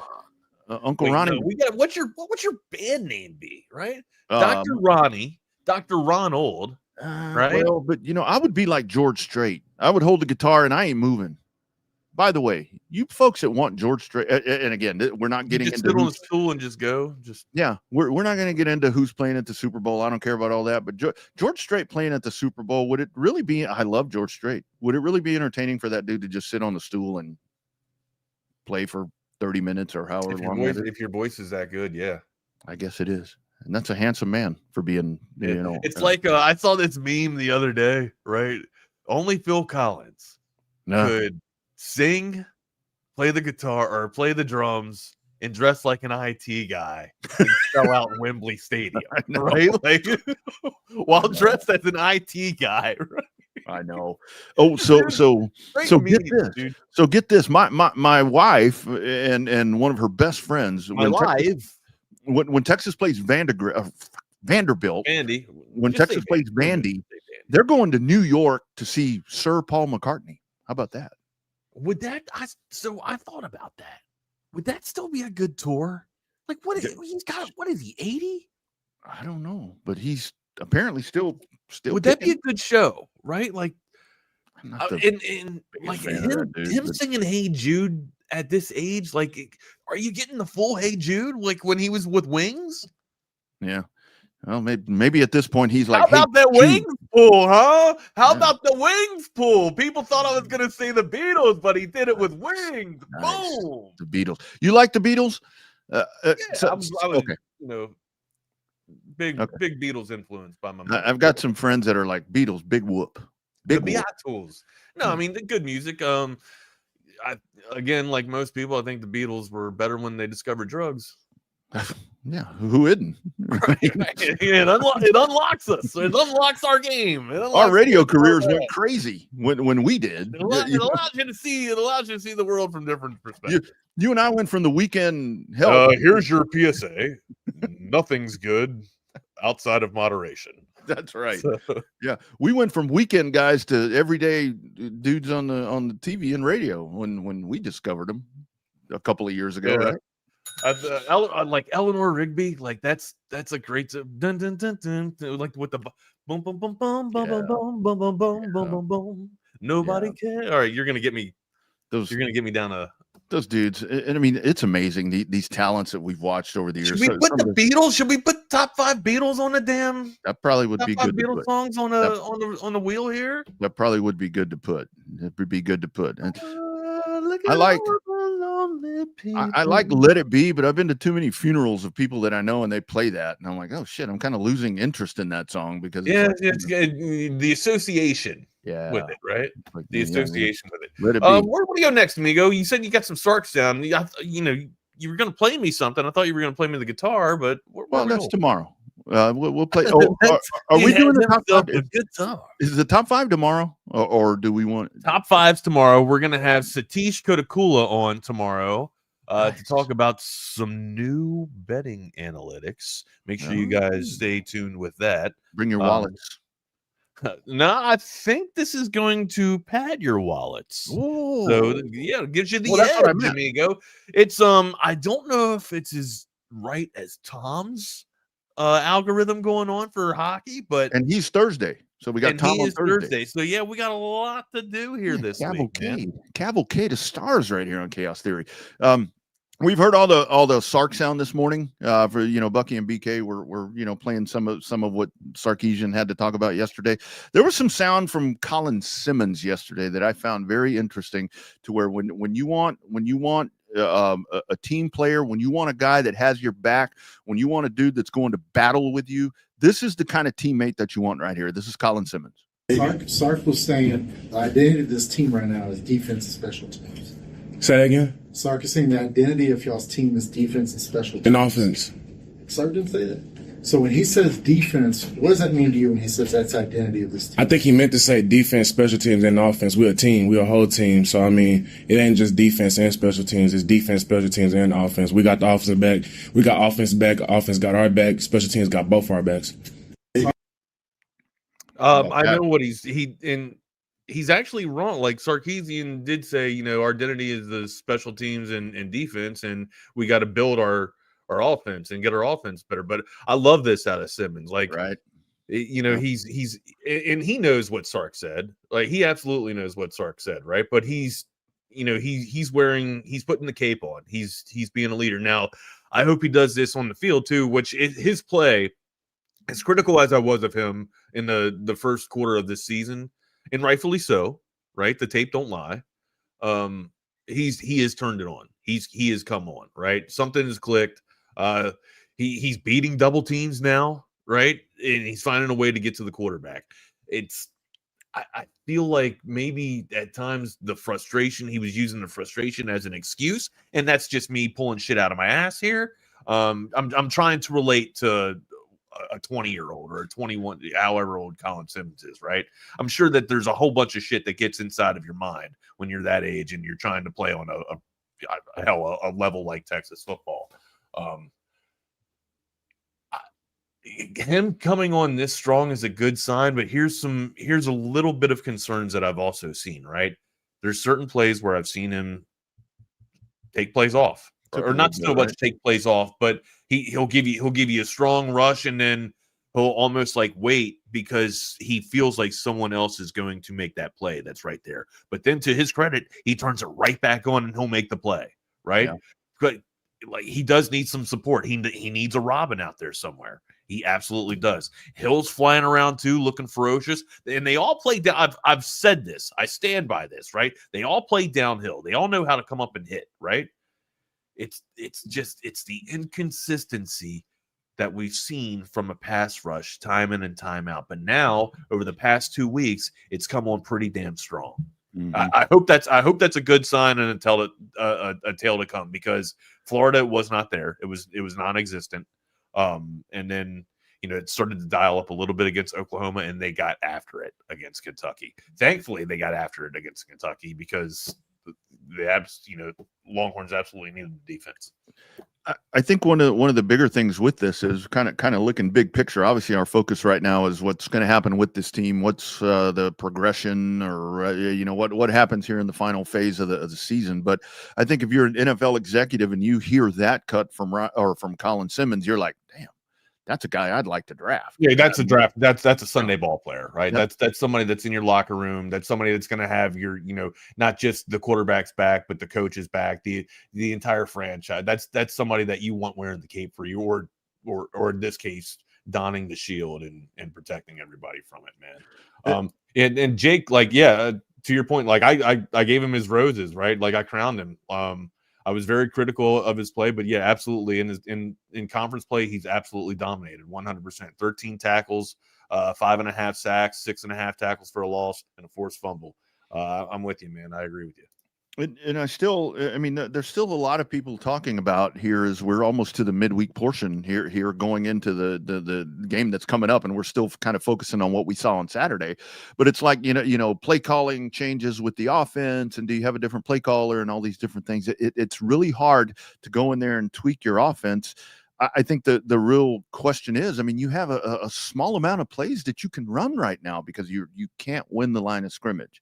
And that's, I don't know how you fix that now, to be honest with you. It's kind of, you have what you have, right, Wags? It's like, here's the card you dealt. Can you make in-season or mid-season adjustments, right? Like, I guess what you're asking is, can you adjust the offense to make it faster?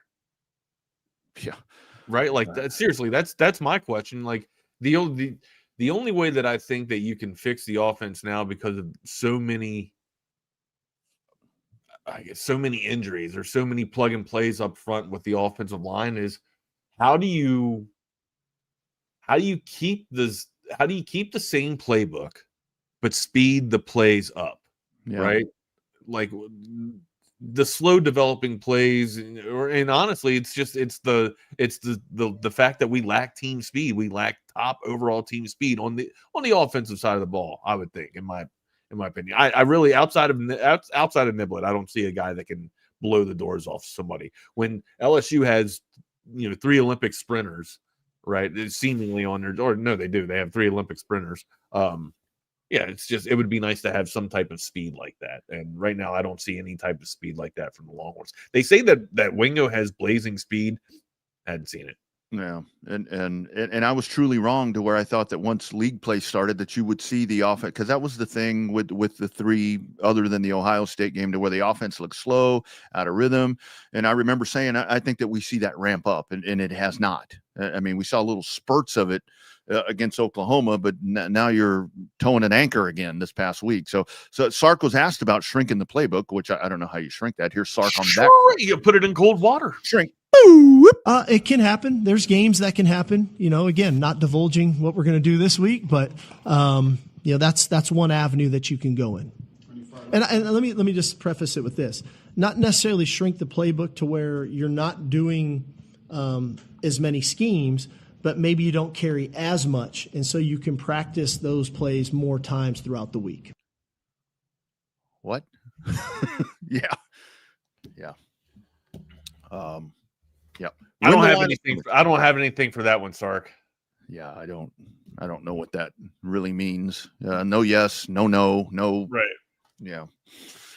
Anyway, what other sound we have on Sark? Let's take a look here. What else we got?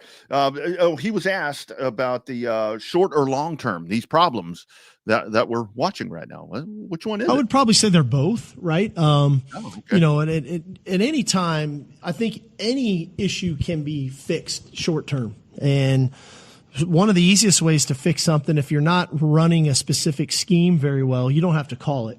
Right. And we can gravitate more to things that we do well, whether it's the run game, the pass game, the screen game, whatever that is.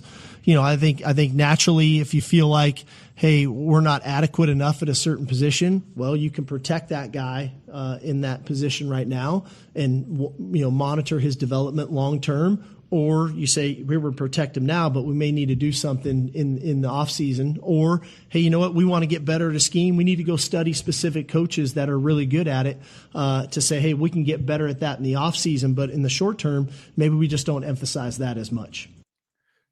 It's hard to do all that he said in week 7. It's like, right, Wags, that's the shit you do in the preseason. I mean, yeah, I mean that's a full damn analysis right there. Like, or I guess situation dictates, Coach. But him saying that it's easy to fix the short term, I guess problems or short term goals here moving forward, or hit the short term goals moving forward. Well, wouldn't you say that it's running the damn ball or establishing some type of identity with the line? Like, you haven't fixed that from week in to week out, and or maybe that actually justifies or constitutes as a long term, right? Like you're trying to essentially plug and play a unit that was supplemented, right? The entire offensive line's brand new. Gooseby had some reps last year, but how many reps can you actually say that? No, he had reps against Georgia. Right, so I'd say that he played against some of the cream of the crop, so he's seen the best of the league, but still, how many does 50 rep, or I guess less than 100 reps, kind of equate to? You would think that maybe DJ Campbell would be that guy to kind of lead the anchor or be the anchor for this line too. It just hasn't happened, right? And again, like the inconsistencies in the lack of discipline as well, it's continuing week in and week out. That, my friend, is short-term goals. That is something I think that you could fix, right? And it still hasn't been fixed, Rodney. No, it hasn't. And you were about to, with those problems right there, you were about to face the 3 people that you need to beat if you want to get to the SEC championship, playoff, whatever. I mean, we still talk about that because, like we heard the sound yesterday, like Michael Taft said, that's still there. Somehow that is still there. But I just don't see how any of this mysteriously goes away. He said short-term fixes.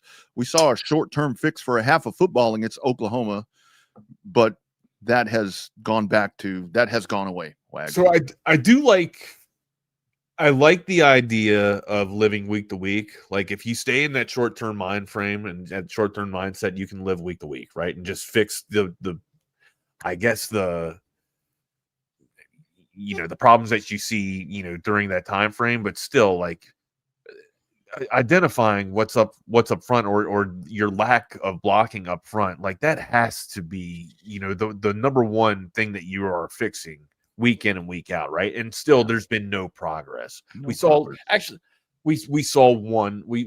exception, right? We saw an anomaly against Oklahoma where they actually were able to run the damn ball. I thought it was, maybe the ability of Trey Wisner coming back and just finding some type of synergy and continuity with the offensive line. But no, it was look, it's just out of the blue, it's only working here. Unless I'm proven wrong, you know what I mean? Unless I'm proven wrong. But I would, if I'm Sark, he's been talking about relying on the run the past couple of weeks, and we haven't seen it, right? And I understand, like, when you get behind early, it's tough to rely on the run, or you're going to want to naturally kind of come off or feel a little bit of pressure to come off your playbook, to come off your script, right? And start to work on those, I guess, plays that can get you, chunk yardage at times, right? And not the 2 yards or 3 yards that's just going to wear down the defense and ultimately help you out in the latter portions of the game.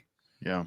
But Rodney, like, if you abandon the run completely, my God, you're only playing one phase of football. Like he talks about, you don't want to give the opposition that. You're playing right into the damn hands, and then you're doing your defense a disservice because you're going 3 and out. 3 and out, yeah. 3rd and long, you're not going to make a 3rd and long. Hell, you couldn't convert in the red zone when you were able to get to the red zone, at different points in the season. And for your quarterback, and I mean, there's some fault there to Arch too, but I think, like you said yesterday, there's a lot of fault that goes to him that is undeserved. I mean, when he wears the shit that he's doing wrong. He's wearing that, right? Right. But he to his credit too, he's backing up Sarkisian, and he's got all the utmost respect and utmost faith in Coach Sark with his play calling ability too. It all goes back to the line. Like, everything's going to get sped up, right? If you're hurried, right? Even if you're not, even if you have a clean pocket, you're probably still going to feel that rush, that you're used to getting hit. Subconscious, exactly, because you're used to having to get the ball out with 1 second or 1.5 seconds, 2 seconds, and now you got 3 seconds. Like, what the hell is going on? You're probably going to miss a guy because you're looking around and sitting here saying, I know that there's a pass rush coming in. You're bracing yourself. Yeah, that was the thing last year where people were like with the CJ Stroud that we were talking about. Sorry to interrupt. I know I sound like I'm making excuses. That's the stone cold truth. It's just natural shit that would be in my head. Yeah, if somebody's walking up behind you with a 2x4 and they're going to knock the shit out of you, you're going to be a little apprehensive, right? You're going to be exactly focused on what's going on in front of you. And that was like with CJ Stroud last year, where it's like, oh, he's not, sophomore slump, all this, that, and the other. Dude's on his ass more often than he's in the pocket. So that's going to happen. So, yeah, I mean, he's not. Yeah, some of the open stuff, I mean, I know there's plays, the injuries play. I mean, yes, those are there. But when you are running for your life and you're getting nailed, and I heard the CJ Baxter thing came up again yesterday. When's he coming back? I think we've had that talk. Don't even factor that in. I got a better question. I got a better question for you. How can you develop Ryan Niblett? How can you develop Niblett and get him more involved into the game? There you go. Let CJ Baxter heal. All right. Yeah. Better question. How do you implement Niblett? Yeah, I mean, I thought that was going to be the guy that could be the jet sweep guy that could kind of be dude. Still can. You want to talk about short-term goals? You want to talk about week to week? Let's install a little bit of a Niblett package. Yeah, all right. There you go. I don't know why. What? And again, we've talked about it before on this program. Trust issues, understandably so, right?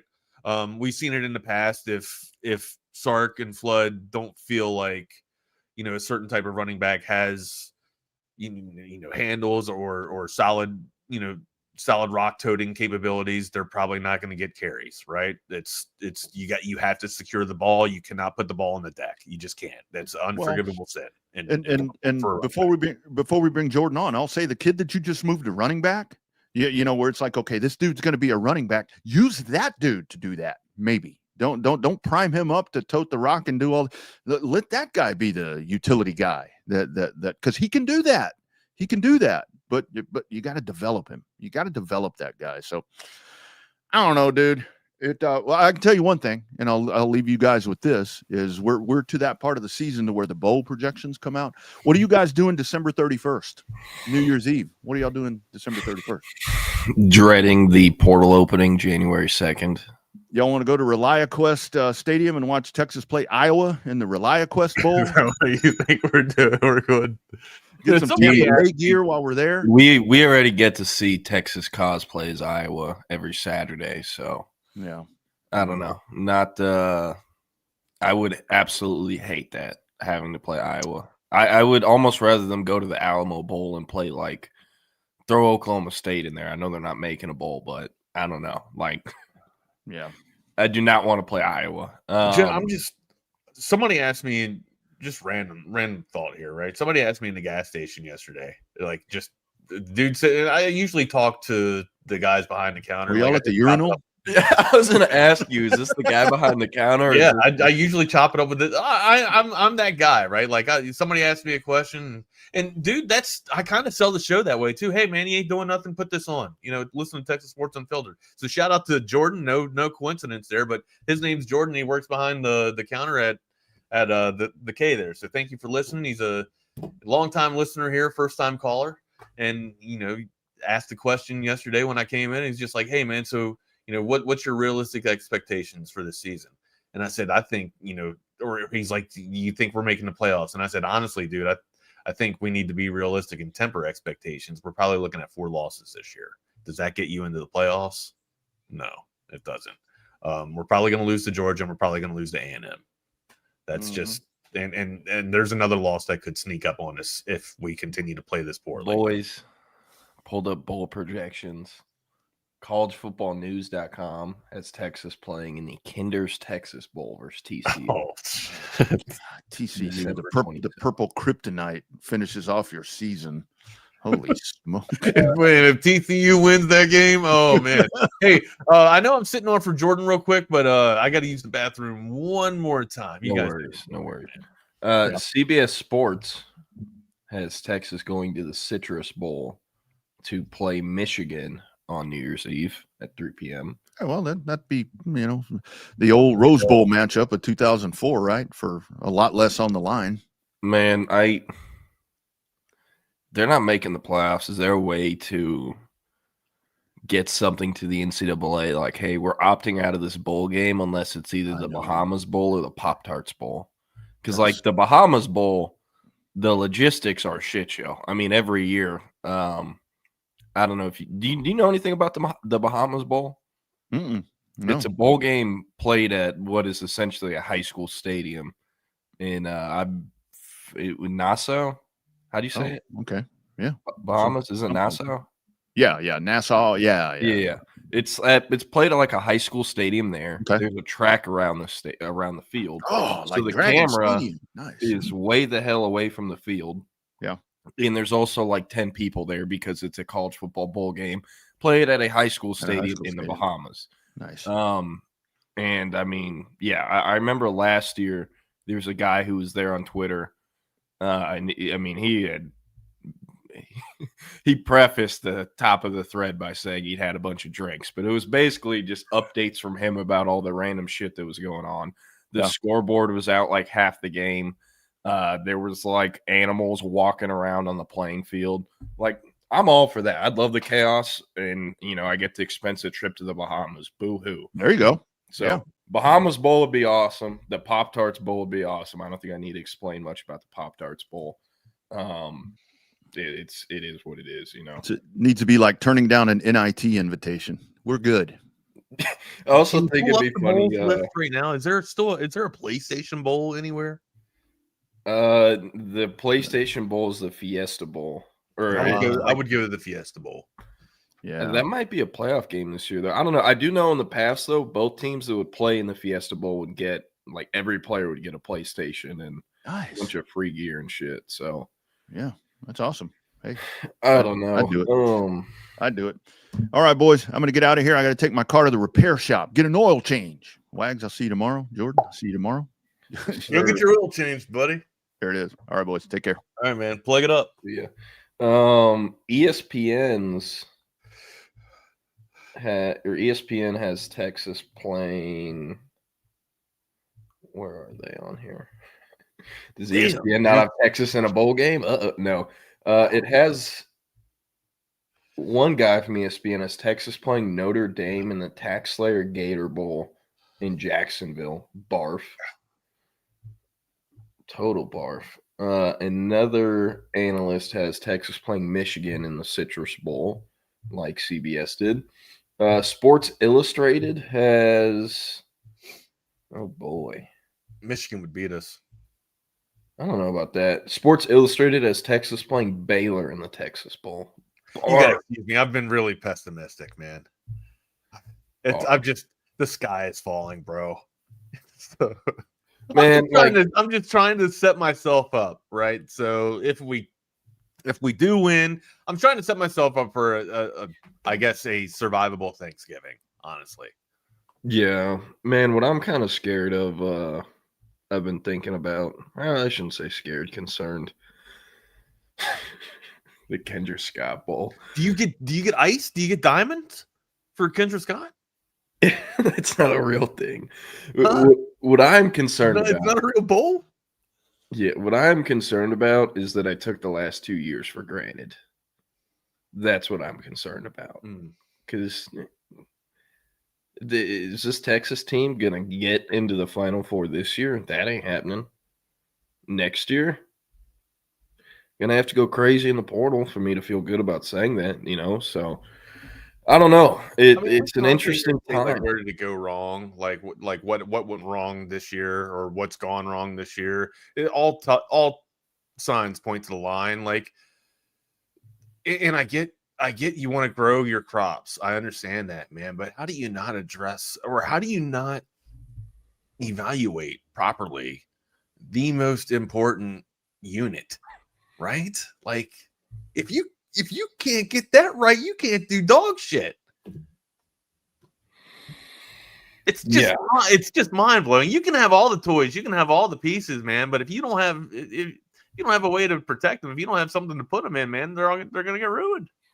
Yeah, I mean, it's also just a fascinating season to cover. Like, you have no idea which version of Texas is going to show up on Saturday. I can't imagine how frustrating it's got to be to write about this team, dude. Or it's got to be, hey man, what am I going to do? What are we writing about this week? There's not really a template paragraph or what you do. Do you do short style or long form?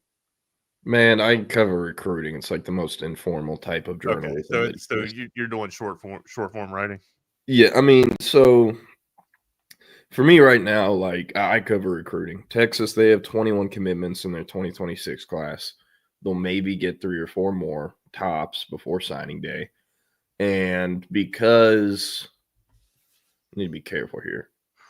Because they have lost. What's that looking like, dude? Like, what's the recruiting sign looking like?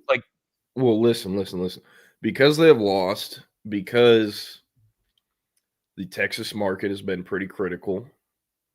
Info isn't as easy to come by as it has been in the past or at the beginning of the season. You get what I'm saying, right? Oh, sure. So covering recruiting's hard. Sourcing on the Texas side of it's been hard lately, but on the opposite side of it, because everything is kind of around money, and a lot of the players Texas goes after players that are good enough to have agents that can get them money. It's hard getting info on the recruit side of it too. So like, you're kind of left trying to figure out what the hell's going on and gather the info on it. And when both sides are being quiet, it makes the job really hard to do. On top of that, Texas hasn't had a home game since September. They won't have one until next month. So like, you can't even report on visits being taken or anything. Like, it's very dead in recruiting. And on top of that, no one wants to read about 2027 recruits right now because money's a deciding factor. Like, I hate to say it, but everyone on our board has a good point. Like, when we report that KJ Edwards has Texas as his leader because that's what people in Carthage tell us, that's what the Texas staff tells us, and everyone in between both sides of the recruitment tells us he's going to Texas. And then the week before he's supposed to OV to Texas, he shows up at A&M. They give him an offer he can't refuse. He shuts it down, cancels his Texas visit.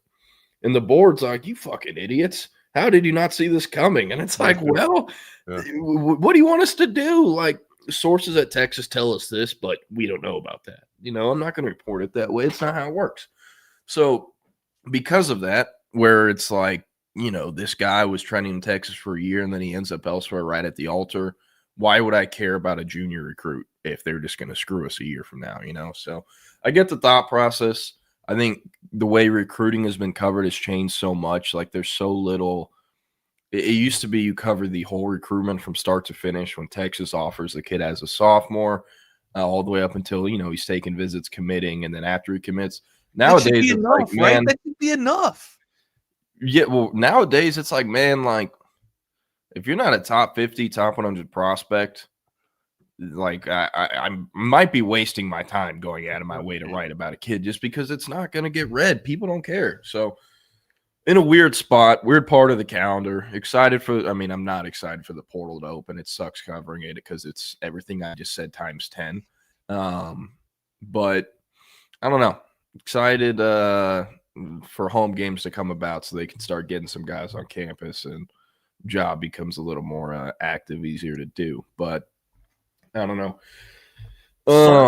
We listened to a little bit of audio before you came on here, and I wanted to get your thoughts on this too. Sark talked about, and I'm just paraphrasing, I'm not going to listen to the clip again because like the back end of it was word salad.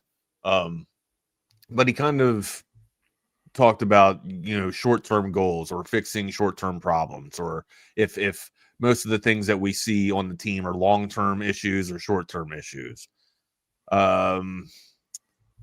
Your thoughts on short-term issues, and because clearly the long-term issue is the offensive line. We're not going to be able to fix the offensive line. We've tried the plug-and-play system. It has not worked, right? It's some type of whatever combination they rolled out there hasn't worked. So we got lucky against Oklahoma, but it just has not worked.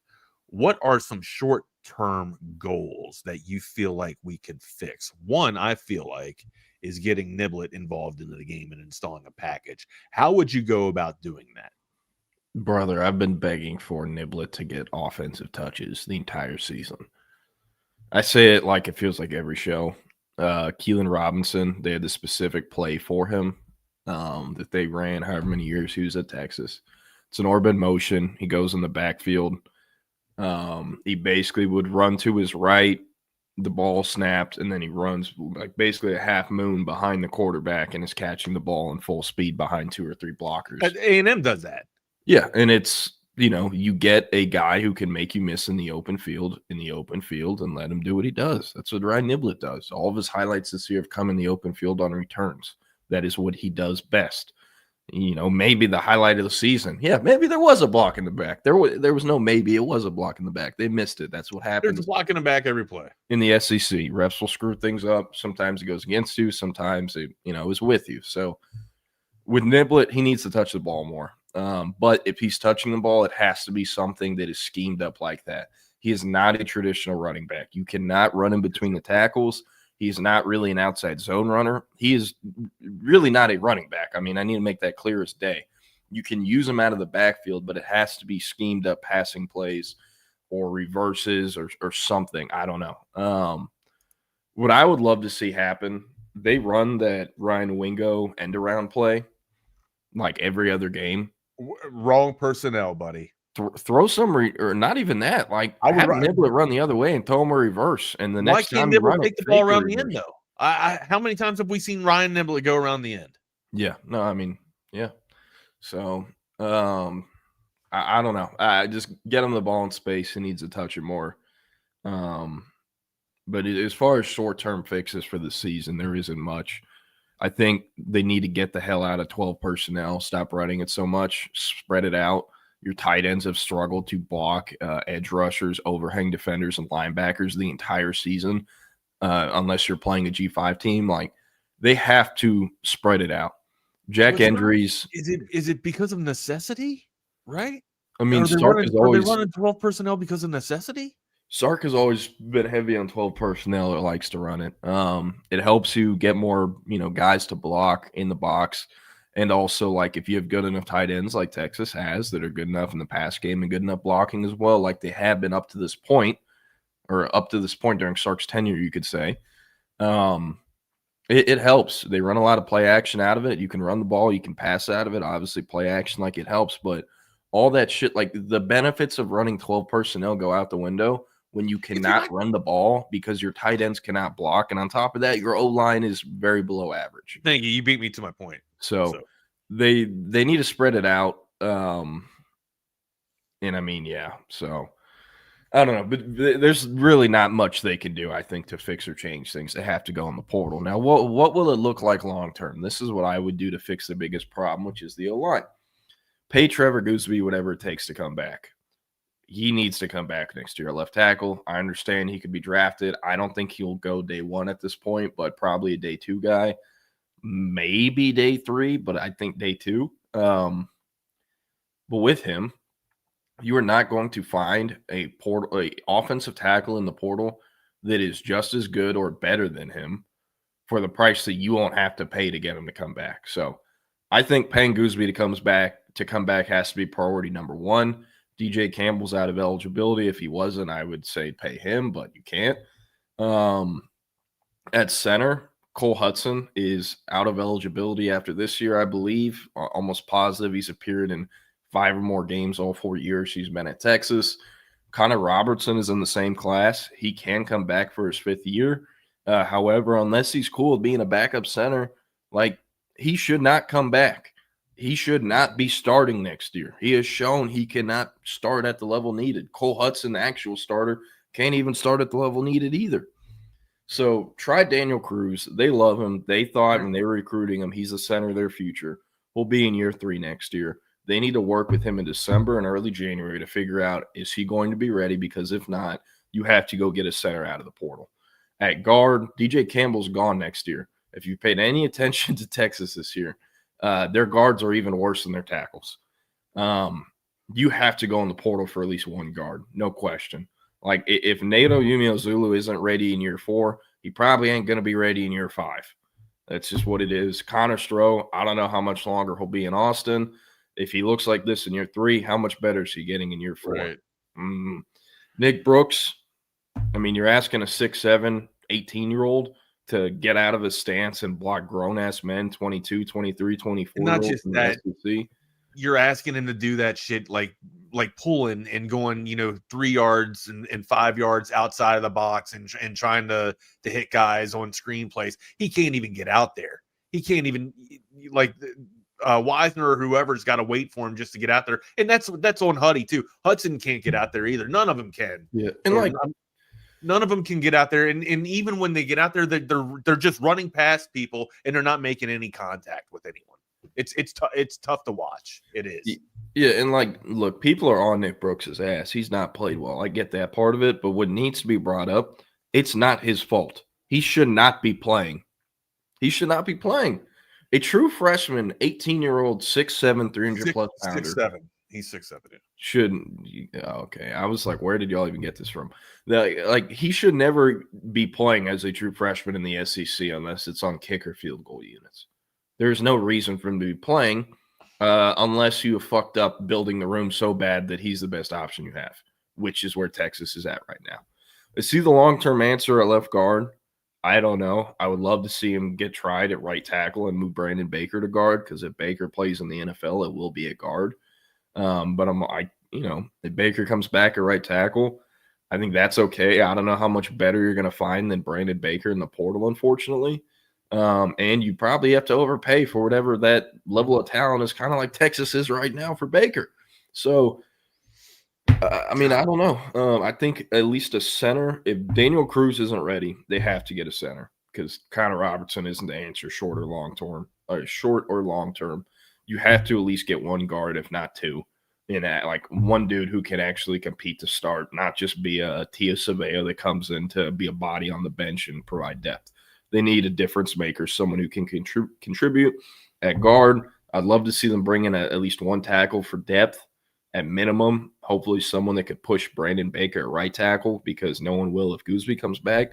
And if Gooseby doesn't come back, you will have to get at least 1 and probably realistically 2 offensive tackles.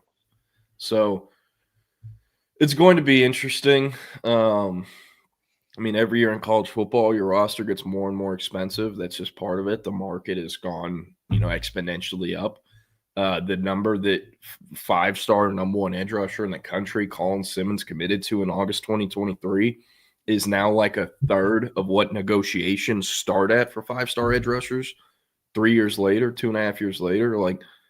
Everyone is more the players are more and more expensive than they've ever been. It's going to continue going this way until we hit a plateau where there's some form of regulation in the NCAA in college football. But Pandora's box was open, buddy. Yeah, but You I can't, think close it. You can't shut it. What Texas is probably going to have to do, though, at some positions for some players, they're going to have to cut guys, and for no other reason than the cap. That's great. I'm just like, you have to free up money. I mean, but I never thought of it. Like, you know what I mean? Like, I never. It's just wild. But yeah, that's. But I mean, I don't know. Like, if this is an example, I'm not advising Texas to do this, but like Brandon Baker, it was very obvious from everyone that covered his recruitment on the West Coast, our national guys, and even what we've heard, like he was going to end up at the school that paid him the most. That was Texas. They really needed an offensive tackle, and they came with it. They got it done, and they got Brandon Baker. Does it make – I mean, I don't know this for sure, but I heavily assume him and Gooseby are 1 and 2 or 2 and 1 for highest paid lineman on the team. Gooseby deserves it. Does Baker deserve it? I don't know. Not from what I've seen this year. And if you're looking in the portal and you can find something, a player that's better than him for the same or lower price, it would make sense to cut Baker, unless he's cool with moving positions or competing for his position or cool with taking a salary cut. Like, these are decisions that get made at every program across the country. You have to be very smart with your cap, your budget. The rooms, each room has a certain budget. You can't exceed it or else you're taking from another room's budget. So yeah. But I don't know. Like, they have so many things they have to fix. Quarterback, Arch Manning comes back next year. At this point, I think that's everyone's expectation. At running back, Derek Cooper, he provides Rodney, it does, unfortunately. But Derek Cooper, I mean, he provides the home run hitting threat. He can go from 80 yards out, 50 yards out. They don't have anyone at running back right now that can do that. They don't. And I know people kind of want to bring up Ryan Niblett. If he is running the ball and ends up 50 yards, scoring a touchdown, it is because something that has never happened at Texas once this season happened, and that's everyone made their blocks and read the right holes and everything. So very unlikely. He's not a traditional runner. You can't throw him in that conversation. But Cooper can bring some of that speed, but he's a true freshman. Like, true freshman running backs have never played in the Sark era outside of C.J. Baxter in 2023. How much will Cooper play? On top of that, Texas cannot afford to like, hey, we're going to run it back with Weiser and Baxter.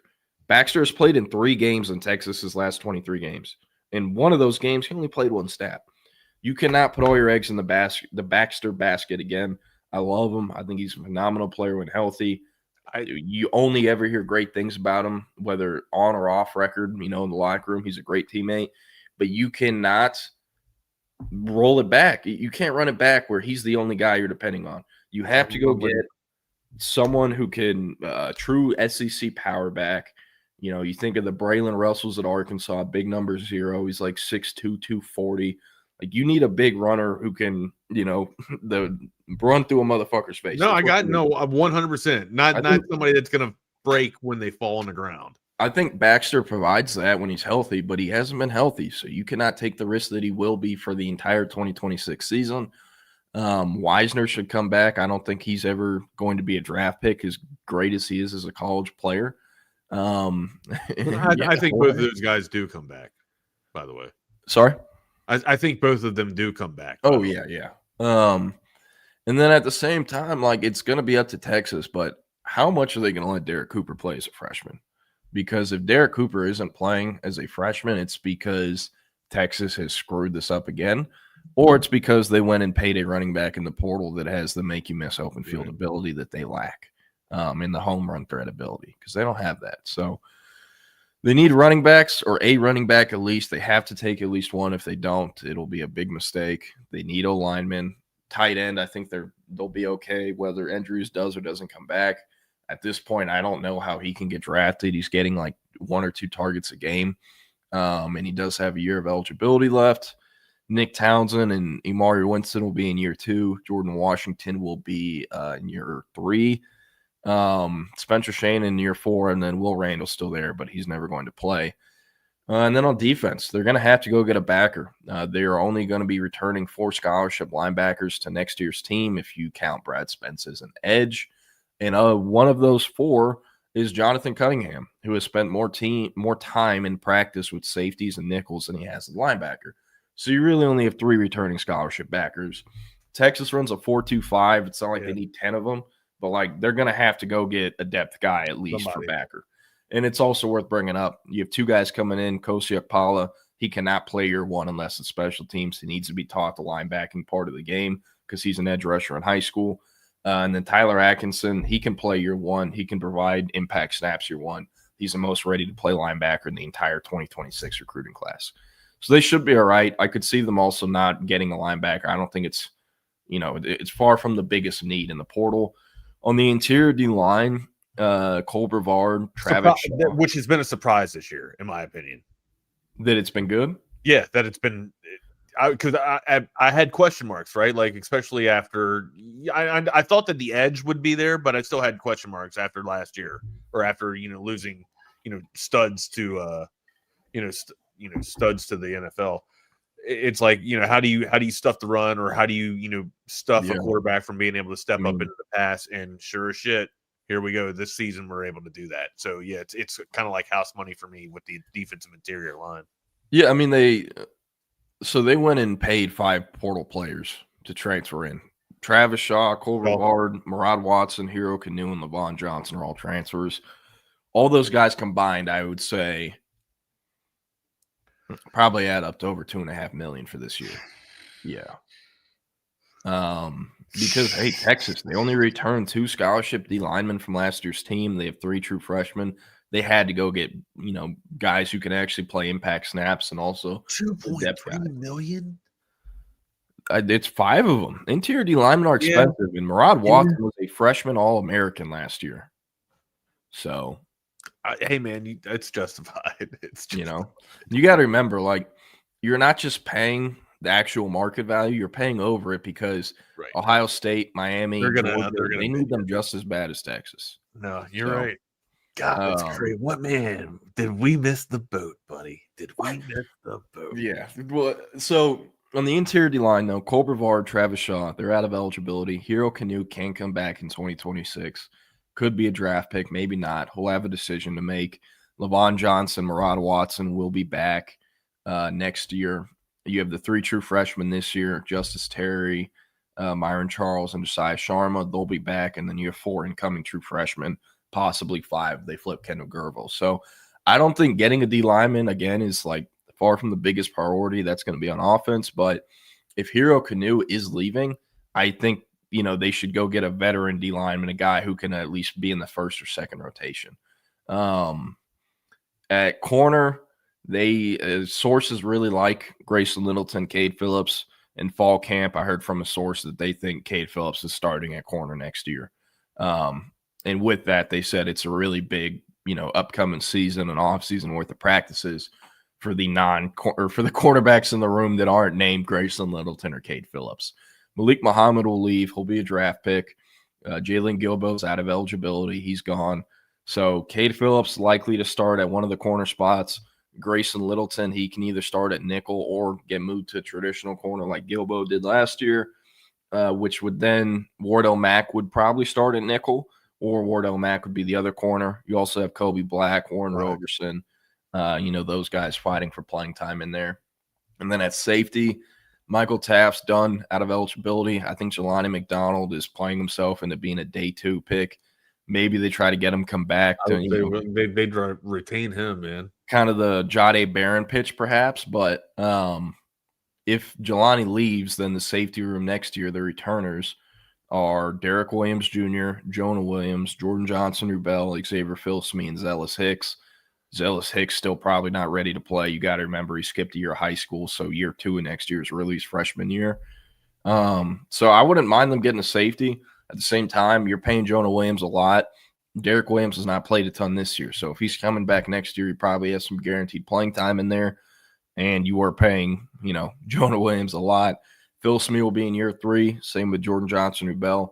I think they'll be okay, if they do or don't get a safety in the portal. And then at specialist,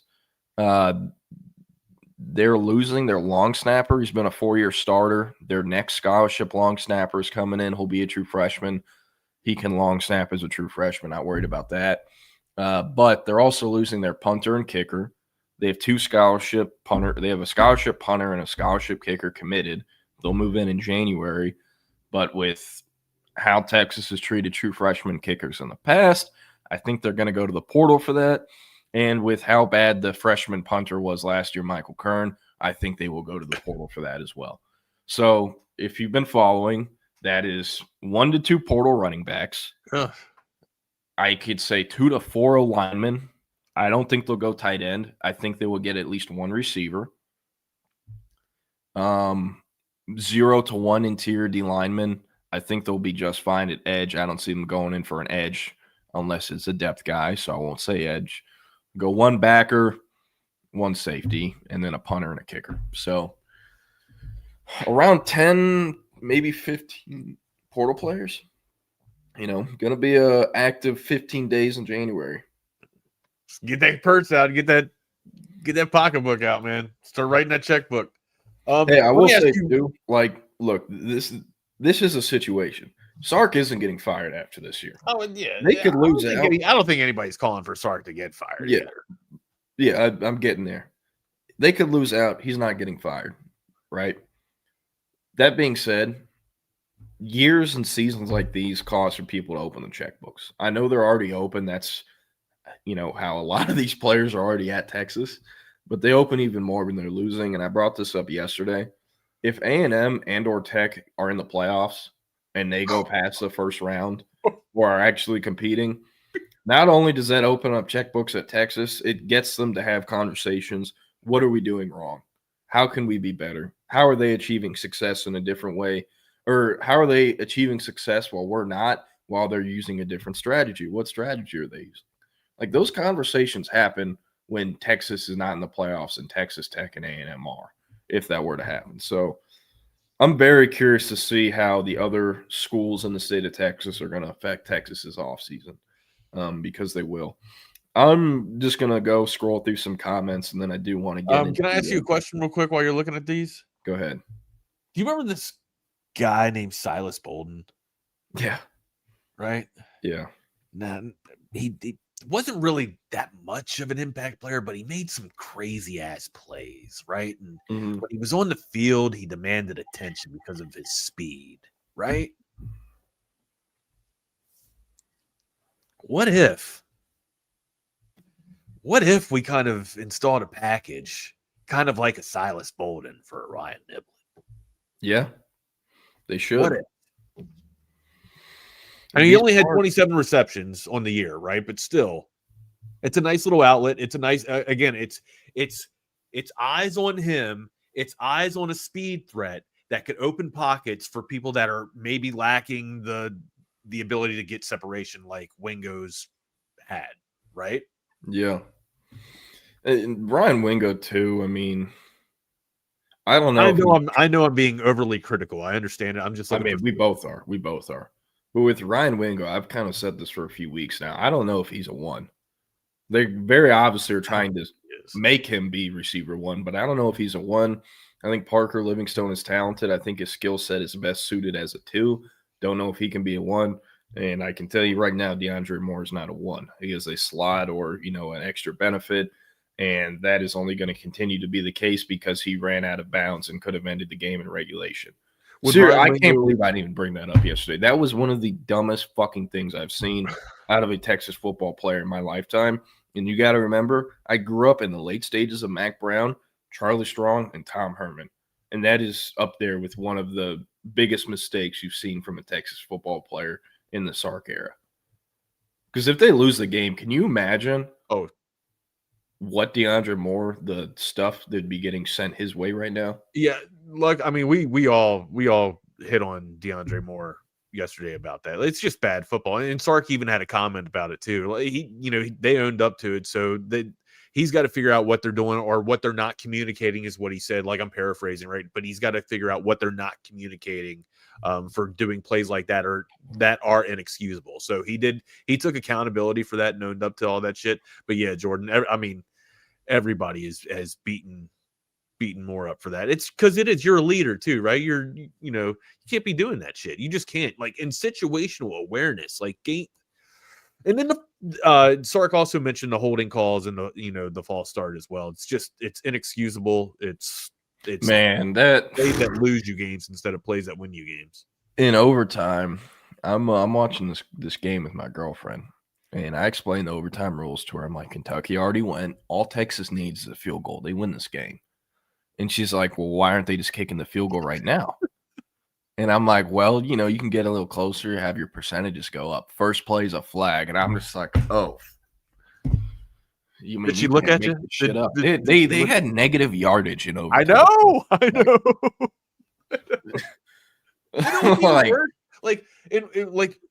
There's also going back to the Moore play. Like, there's also the other scenario too. Like, he was 2 steps away from getting the first down. Yeah. Right. Like, what do you?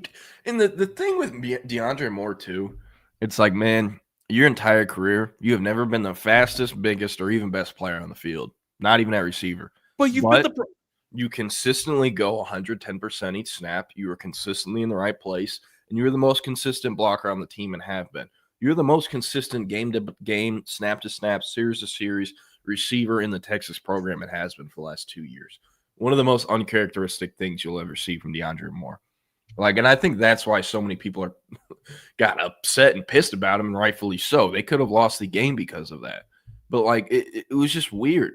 The lack of focus and overall the lack of intensity. I mean, I think I'm speaking for everyone who saw the game on Saturday. Just said too. Lack of intensity, man. It feels, I don't know if you feel this way, but it feels like they're just, somebody is waiting for them to make a play on the field. Like, they're standing. I see a lot of standing around out there, and I'm not just pointing at superstars. I'm everybody standing around and watching, waiting for someone else to make a play.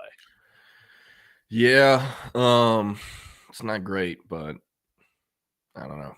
5 more games. But short-term goals, I would like, or short-term fixes, I would like to see maybe a Silas Bolden package installed. Let's see if we can get Niblett, at the ball in space, like everybody's kind of been bringing up here. Good little combo, buddy. Good little combo. Yeah. Got my nipples hard. Yeah. All right. I'm going to hit on some of these comments. Okay. Antoine said, Jordan, can you speak on Caleb Crenshaw? He's similar to Seth Alexander. Caleb Crenshaw is a senior running back at Austin Anderson. Spent his first 3 years at LBJ and transferred to Anderson with Yaheem Riley, the Texas safety commit. His father, Shannon Crenshaw, actually played running back at Texas A&M in the 90s. Was mostly a depth guy, but I think got some snaps. And his father was kind of like Drew Makuba's handler / manager. Drew Makuba was originally at Reagan High School, which is, I think, now Northeast, and transferred to LBJ. Reagan, their staff lost their mind and called UIL. And Drew Makuba did not play varsity football as a sophomore.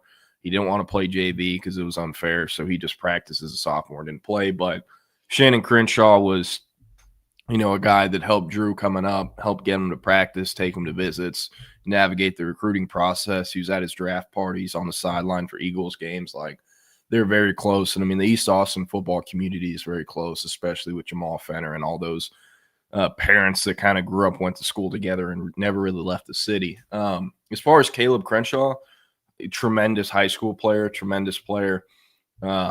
Has some offers, but the reason he doesn't have more is because he's like 5'7". But I mean, a great player, some of the best contact balance like you'll come across in the 2026 class. He's been super productive. He is on pace to break Cedric Alexander's Austin ISD all-time rushing record. Okay. But unless he's going for like 6 touchdowns a game from this point on, he will not eclipse Cedric Alexander's touchdown record for Austin ISD. So Ced will still be atop the touchdown leaderboard. But, yeah, I mean, Crenshaw, like, I don't know where he can end up. I think he's a player who should be playing at the G5 level. I think he can skip FCS, but it's just hard to overlook the height. Hopefully he can sneak somewhere, though, just because the coaching carousel is going to open so many jobs which coaches will take, and then they'll have a week before signing day to sign and recruit a lot of players that they really don't know much about. So maybe he can sneak into a better situation that way with the new coach or a new staff. But yeah, really good player for Anderson. And I mean, he is essentially Anderson's offense. They returned 4 line starters. I don't think they had any other starters come back on offense from last year. And I mean, they're told him, hey, we're going to run the shit out of the ball. He's gone over 200 yards like every other game. I mean, he's the engine that powers the Anderson car and makes them go. So yeah. What other stuff do we have? Go Trojans. Did you hear what I'm doing for Halloween? What is it? You're already smirking, so I don't think this is No. It's cool. I'm married. It's cool. I'm married. I can do this. I'm getting my wife a USC Song Girls outfit. I don't even know what you're talking. You don't know what the Song Girls? Hold on. You don't know what the Song Girls are? Yeah. Let me pull these Song Girls. Temple of Brutus. I think you are correct. That Texas is averaging 8 penalties for 66 yards per game. God, the 6-7 thing. I mean, I'm 22 years old. I think my age group or people around my age are who did this 6-7 thing or started, but I don't even know what it means or how it started, to be honest. So yeah, not in high school anymore. Yeah, he probably will. Brandon Baker's not getting better week to week penalty wise.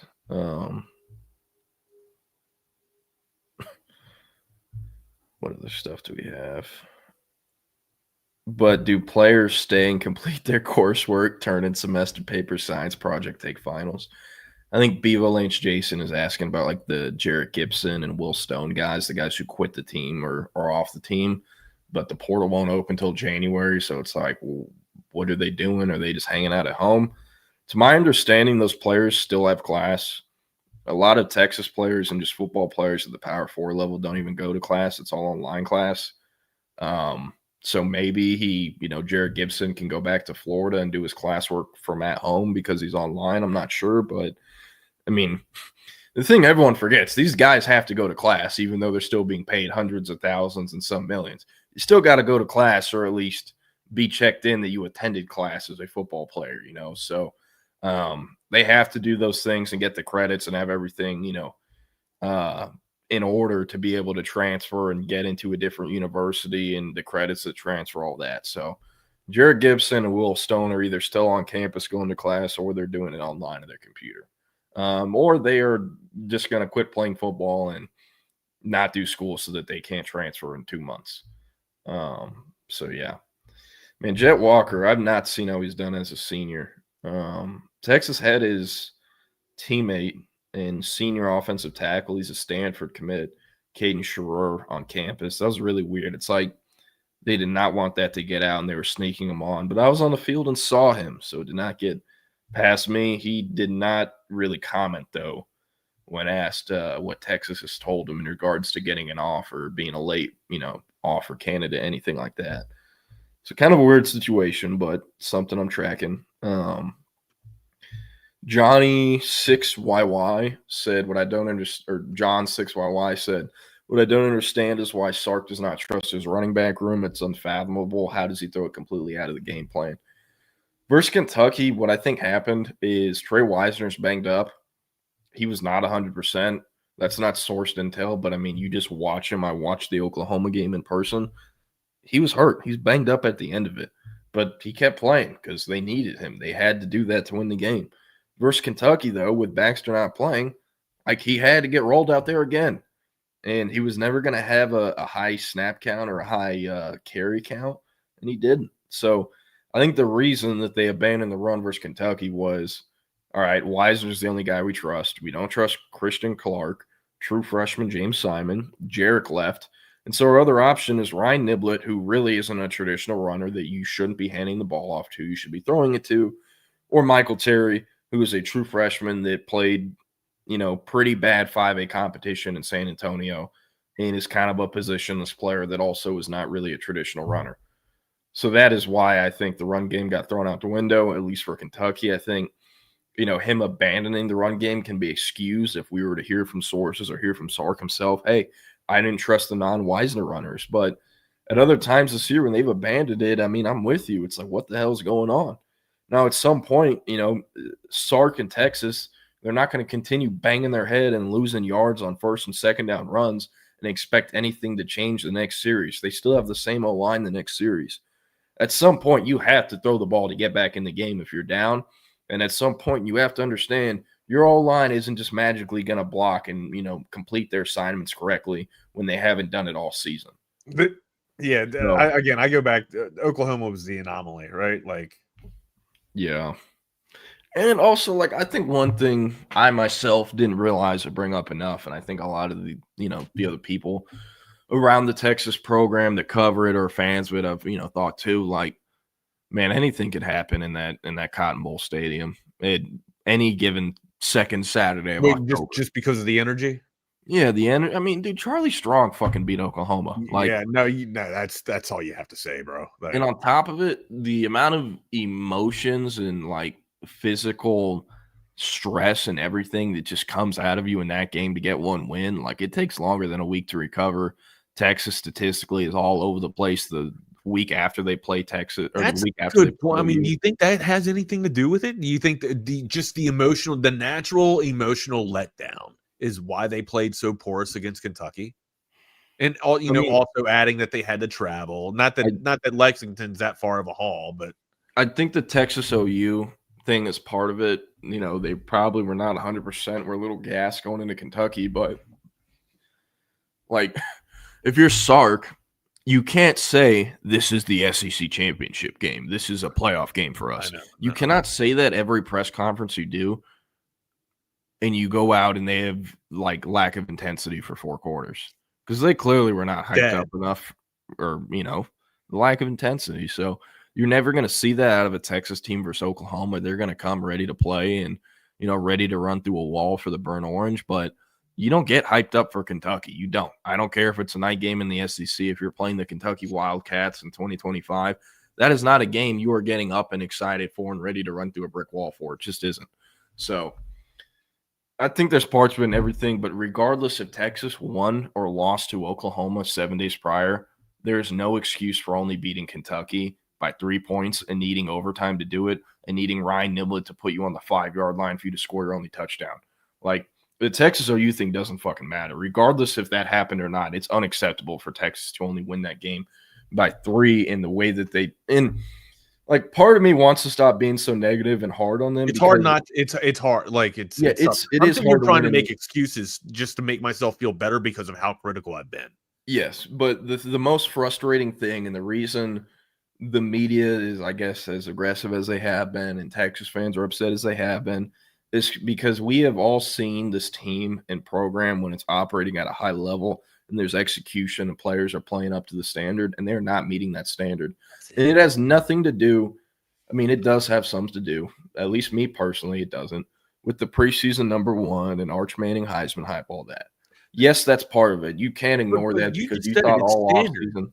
It's standard, dude. You just said it. It's standard. We're not living up to our standards. Yes, and that is why people are upset because they know how much talent is on this team, how much financial things have been invested in this team, how much time fans have spent investing in this team, and they know how much better they can be, and they have not been that. And that is why people are frustrated. So, yeah, and I think the line for Texas Kentucky was Texas 13.5. Yeah, it was 2 scores. Yeah, so I don't know. All right, I'm gonna keep scrolling. Joey, you want to see these song girls real quick? Are you gonna share the song girl outfit that I'm getting my wife? It's appropriate, I swear, but it's a cheerleader outfit. How do you not know what the song girls are? You not that is? Why didn't you just say USC cheerleader outfit? Because they're not the cheerleaders. What is in their hands? Pom-poms, but they're not cheerleaders. There are USC cheerleaders, but these specifically, those are the song girl outfits. So they just doll up the choir, basically? No, that's not well, I mean, they dance, but they're not cheerleaders. They're dancers. They're song girls. And they sing? No, they don't sing. They they do God, that. this is some USC shit right here. I mean, This is some USC shit. did your wife go to USC? What? No, but I love those out. There's something about those sweaters, man. There's something about those sweaters. Jeez.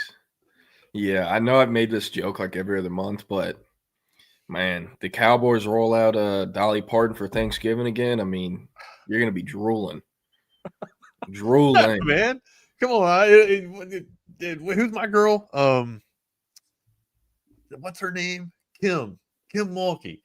That's my girl. Jesus Kim Mulkey's my girl, amigo. All right, Joey. Speaking of LSU, Joey Austin said LSU fans low-key want to lose so they can fire Brian Kelly. I don't think they're going to fire Brian Kelly. Are they close? Dude, his buyout is high. It's like around Mike Norvell's. And I think Florida State is going to fire Norvell before signing day. What's They just don't want to do it. Who? What's Norvell's buyout? It's like 55. It's higher than Franklin's. But with LSU and Brian Kelly, like, you're not going to win a natty. He's not going to get you to the Final Four. His entire tenure at LSU, it's been amazing offense, dog shit defense, and I think it's year 4 for Brian Kelly, and it's the opposite where the defense is great and the offense sucks. They are Oklahoma. I think it is year 4. Let me check. So for Brian Kelly, I don't think he's the answer. If I was an LSU fan, I'd want him fired too. But like one thing that I think these admins and athletic departments are thinking, like, man, think about how many Power 4 jobs are going to open this cycle and how few top-tier candidates there are. Like, Lane Kiffin is really a top 3 coaching candidate in college football right now. Am I the only one that likes Lane Kiffin? He shouldn't be top 3, though. Like, that is – man, I could go on about this forever. The playoff has changed the difficulty that it takes – to win a national championship has gone up because of the playoff format, and it'll only do that when it goes from 12 to 16. But the patience and time given to these coaches to build their programs has gone down in the same time span. And on top of that, these guys are getting bigger buyouts than ever, and they're getting paid more than ever not to coach. And there's less patience. And it's also because year 1, you're expected to win. There's no rebuilding thing. You can go get a whole new roster in the portal, sign high school players. Like, there's so many things you can do to win earlier than ever before, and that's why coaches are given less patience. But because of that, there are very few long-tenured coaches anywhere, and there are very few top-tier coaching candidates. If LSU fires Brian Kelly, who are they going to get? I mean, yeah. Because, like, with LSU, you're never going to be able to just money whip people. At least I don't think so. I think his buyout's 58. You'll have to pay the Kelly buyout, but also, like, Penn State and Florida are open. They're probably going to make hires before LSU will if they were to fire Kelly. Florida State could come open. Who does LSU go and pay that you can say is a better candidate than Brian Kelly was years ago or whatnot? Like, because there's not going to be a ton of options. There will be probably over 20 Power 4 jobs that open. There's already 7. We're not even in November yet. And you got to remember, like, a coach getting fired doesn't trigger movement just for that program, because when they hire a coach, the program that just lost their coach, they have to hire one too, and they're going to have movement, and the chain reaction goes all the way down to like the FCS levels. I mean, I know it ain't the sexiest move for Lane, but I think the best move for him right now is to stay at Ole Miss, especially with Chambliss. I mean, shit, like, look at what this guy's, unless you get Chambliss to follow you. I think he's out of eligibility after this year, maybe. I think he's got one more after. I don't know. I need to look at that, but he only played 1 year in JUCO, right? Or not JUCO, but Division. If you're Lane and you go to Florida, you're not going to bring Trinidad in there if you can keep Lagway. No, yeah. I know some people might argue against that, but the ceiling's higher with Lagway, and if he can be healthy and not play for a dumbass play caller named Billy Napier, he might be all right. Hypothetical, what happens if LSU does buy out Kelly? Gets Lane in there. Lane brings in Chambliss. If Chambliss does indeed have 1 year of eligibility left. So I did hear from someone yesterday. Lane is very interested in Florida, and apparently, but I'm with Rob right. Oh, I'm sorry. I just pulled your shit down. Your show, my bad, dude. Go ahead. You're good. Lane is very interested in Florida, apparently LSU people are like, shit, if he's interested in Florida, he's going to be interested in LSU. So, yeah. Also, I heard from a very trusted source. Apparently, the Cignetti extension was not triggered because of Penn State. It was because of Florida. Florida was having very low key conversations with Cignetti and his people, and they made it seem like they were very interested and were going to leave. And that's how he got the extension from Indiana that quick. It was not Penn State. It was Florida who was looking. That's what I assumed so, because it just fell in line with Franklin being fired, right? Yeah, but people thought it was Penn State. That was Florida that kind of caused that he was looking at. I don't think he was really looking at Penn State that much. Jake says, I think LSU would go hard for Clark Lee. Man, Clark Lee, though, everyone keeps bringing him up. I think he's a great candidate, but is he going to leave Vanderbilt? He grew up in Nashville, went to Vandy. His GM, his best friend, Barton Hemmon, shout out to him, former Cover 3 podcast analyst, former 24/7 sports director of scouting. Lifelong best friends, both went to Vandy, both grew up in Nashville. It really means something to them to turn around Vandy. And unless Clark Lee is going to get a $13 or $12 million a year salary from a true blue blood, I don't think he's leaving Vandy just because, that's something to do. I've seen a lot of people ask about Jonah Williams. I'd love to see him stay football only, but that's not up to me. Or I'd love to see him become football only instead of both baseball and football, but not up to me. John, you're correct. Still have not seen Texas play a complete game where they dominate on offense. Forget about the defense. I wouldn't get your hopes up. Yeah, I don't know if that's just. I don't even know if we have the pieces to dominate with the offensive. Is Livingston, like you just said, Livingston and Wingo aren't number ones. They lack the ability to get separation. So unless you install a package that directs the attention of the defense or the secondary to a speed threat, I don't think you're going to get schemes to where you get wide open wide receivers. That's just my opinion. Sorry, I'm just reading some of these comments and catching up. No, I'm just babbling. I'm just talking shit. CB said, does Jonathan Gray still hold the national high school touchdown record? He does. It's 205.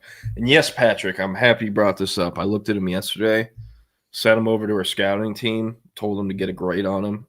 Should hopefully be ranked sooner or later. He actually is, I won't lie, Patrick, I'm not trying to put you down, but 99% of the time I get DMs or comments from people I don't know or trust. Or just don't know. It ends up being a kid that's after 4 plays of the huddle, I'm I'm not watching this. This kid has no shot. He's not going power 4. This kid, probably not a power 4 guy, but he'll end up somewhere G5.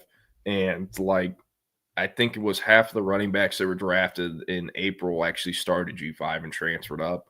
Think about all the top running backs in college football right now. A lot of them started G5 and transferred up. Shit, Texas is playing one this weekend. Fluff Bothwell at Mississippi State. You got Ahmad Hardy at Mizzou, who came from ULM. I was gonna say Hardy's the number one guy that comes in my mind. So, and talking to our scouting team, at the All-American Bowl in January, they were like, man, we're watching and evaluating and watching more of running backs who sign and commit to G5 programs than ever before. Because a lot of them are ending up in the NFL or transferring up some way, and we want to have as most accurate as great as possible. That's why there was a 4-star running back that signed with ULM last year, or he was a high 3-star, one of the two.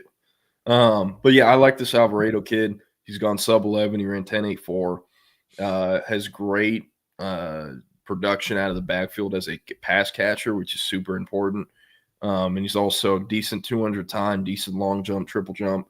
Size is a little bit concerning, but this is a kid who should be going to college for free on a football scholarship somewhere, probably G5, probably FCS though. So I don't know. Hey, real quick before we get out of here, of all the potential openings for next year that are going to be available, what's the most appealing in your mind? Florida? If you go to Penn State, you probably only have to deal with Ohio State, right? Yeah, but it's also If they don't get in the Final Four within 2 years, year 3, you're on the hottest seat in college football. 100. No, I'm with you. 100%. Like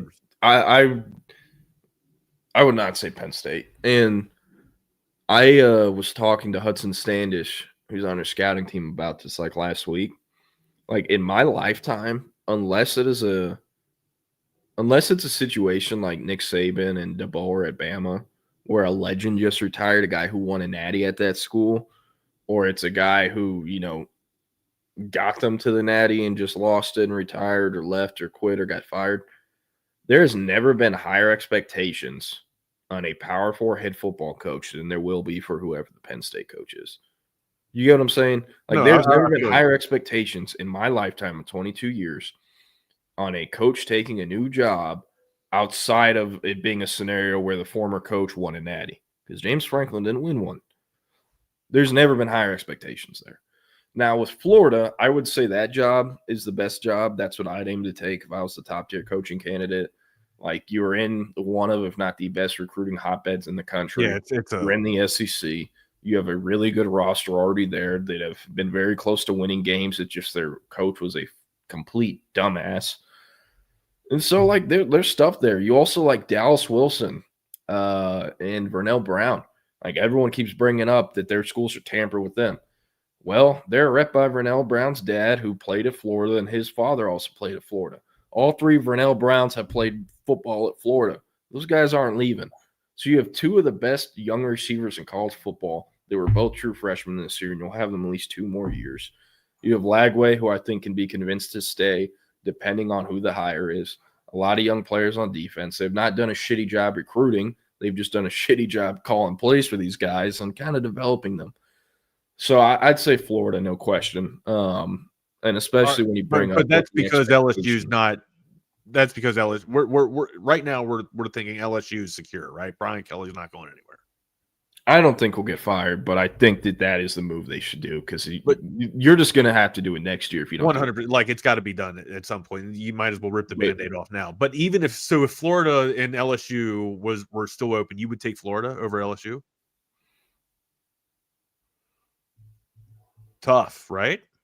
That is tough, because you could dominate that East Texas pool. LSU doesn't have the money though that Florida does. Like, LSU is kind of broke compared to some of the other top tier SEC That's surprising to hear. Yeah, well, the thing though with LSU, it doesn't matter that much, because with in-state kids, you get them for way under market value because they all will play at LSU for free. Right. No, you don't have to pay them that much. Now, for the top tier 5 stars that you have to beat out A&M and Georgia or Texas for, that are telling that kid, hey, we'll pay whatever it takes. Whatever LSU's paying you, we'll throw $200,000 on top of it. Those kids you have to penny up for. But the 3 stars and the high 3 and low 4 stars, they'll come to LSU for $50,000 a year. You can save money. You just have to that's a home field discount, man. Or that hometown discount, dude. It's legit. It's legit. So that might be the best discount in the nation there. That LSU hometown discount. Yeah. So I mean, maybe LSU. I don't know.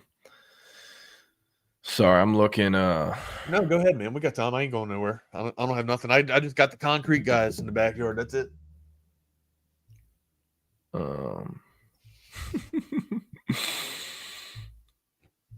Thank y'all for making fun of Wags with me on these. What's that? What's going on? LA. No, it's that sweater, man. I'm definitely wearing the sweater. I like that sweater. It keeps me warm. Can you see my belly hanging out of that sweater? Damn, man. Yeah. Hey, Wisconsin needs to fire Luke Fickell. Back-to-back home shutouts for the first time since the 70s. That sucks. Wisconsin, yeah, that's my dad. Like, when Maryland beat Wisconsin earlier, I sent a message to my dad, and I was just like, "Look at y'all, man, fire on all cylinders, 4-0." He goes, "Yeah, it's the worst Wisco team we've seen in 25 years. Don't get your hopes up." Sure as shit, they lose to Nebraska the next week. He sends me, "Told you so." Right? Like, that's dad. Hey, dude. Wags. Always negative. What's up? You know what ball coach is out there rested and ready to go? Who? Jimbo. Hey, I'll tell you what, Jimbo Fisher is clearly trying to get back into coaching. I was like almost flashbanged by this. I mean, I couldn't believe it. I forget which game this was a few weeks ago. It was on ACC Network, and you know how like they'll have special broadcasts where like Pat McAfee's on the field commentating in different camera angles or whatever, like things like that. ACC Network will kind of do that for their games, and they'll have Jimbo fucking Fisher on the sideline. Where would commentating on plays and stuff? It was for the Florida State Miami game. That's what it was. But I heard his voice, and I'm like, I know that voice. Is that Jimbo Fisher? I know that voice. And they show him, and I'm like, oh my god, Jabba the Hutt. Like where would be the perfect fit for Jimbo if, say, Jimbo's hypothetical came true? Imagine if that's who LSU was to hire. Oh my god, man! Hey, Florida State. That's the spot Jimbo wanted to be in, not Texas A&M. He wanted to be just a little bit further east. Legit question though: if you're Florida State, is Jimbo Fisher coming out of retirement a better hire than keeping Norvell? It has to be. Oh man, no, because it set you back. It set that program back so bad, man. What has Norvell done? It got him to a playoff. I don't know. I'm pretty sure Mike Norvell hasn't won a conference. I would say if Travis stays healthy, we're having a different conversation, right? Like, I don't think Florida State has won a conference game since 2023. They were 2-10 last year. Oh no, they lost to Louisville. They're 2-10 last year. I don't remember who their 2 wins were. I think it was non-con wins versus like A&M Commerce and shit. No, I don't know where Jimbo will go. That'll be fascinating. Rodney Smith says Auburn. Man, if they're dumb enough to hire Hugh Freeze, they're dumb enough. They would do it. They would absolutely do it. They would absolutely do it. Man, Penn State would not. That's just not their brand. They would. I say, hold on. What? Let me walk Penn State's brand back. All right, like Penn State would do anything, honestly. I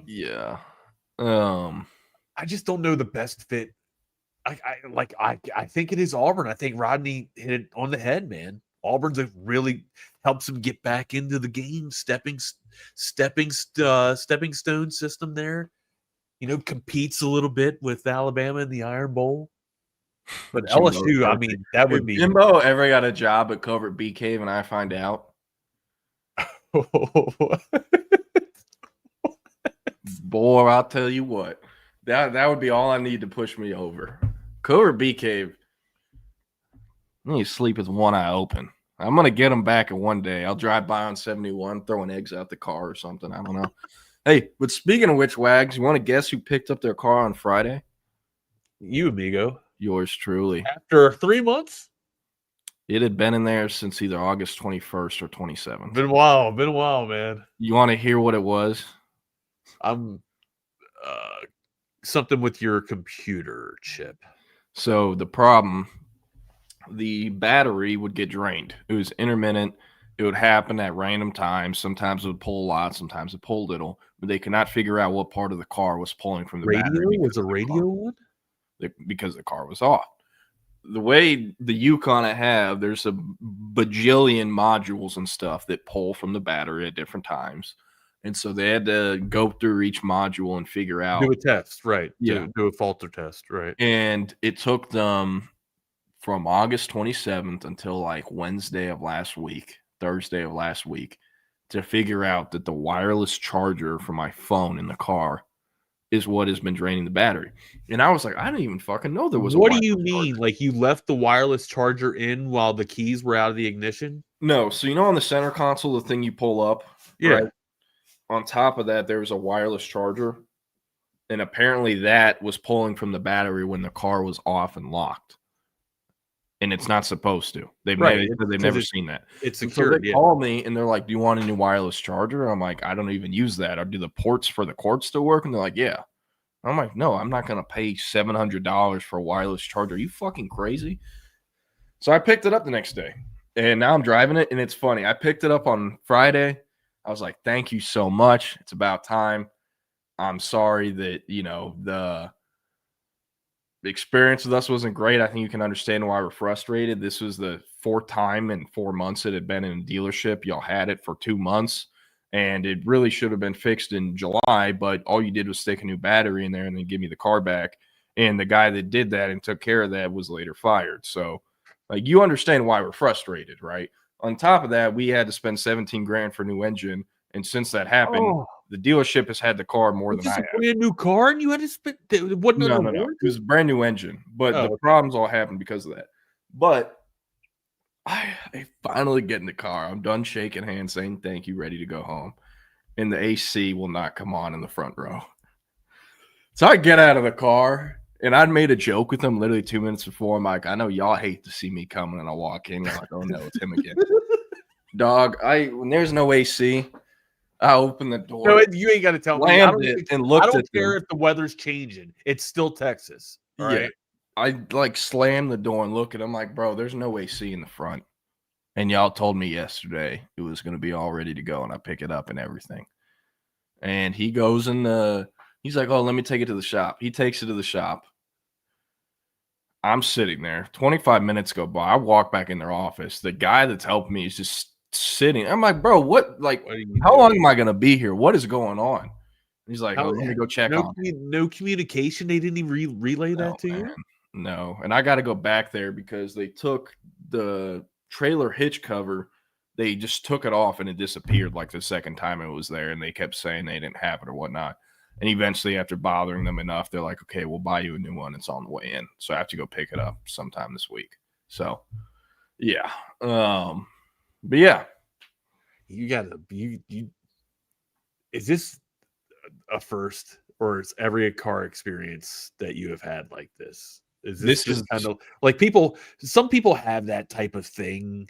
I used to drive a 2010 Jetta that I had to get a new transmission for and a new air conditioning unit, which really wasn't that bad. But I've never had problems this bad. And like, I'm 1000% convinced it all started around the time the engine went in. You know, they had it in there for 3 weeks. Part of me thinks it didn't even need a new engine, but because, you know, people who don't know about cars can get taken advantage of, that might have been what happened, but we don't know because we can't really call them on it. So the new engine, and, you know, a week after that, the ECM isn't working when there's never been a problem, and they had to rewire the engine with the new ECM. Clearly didn't do it right. And that, the wireless charger problem started after that. So, like, Cover Bee Cave, they understand. I try to be an adult. I do. Like, I try not to lose my shit, but I would like, you might be one of the most patient people I've ever met in my life. Oh no, I'm a lot more patient right now than I was. Oh, okay. I mean, I would have probably been, I would not have been acting as cordial as I feel like I feel like you're describing that you still acted, even though the air condition went out, I still feel like you came in somewhat in a controlled manner. I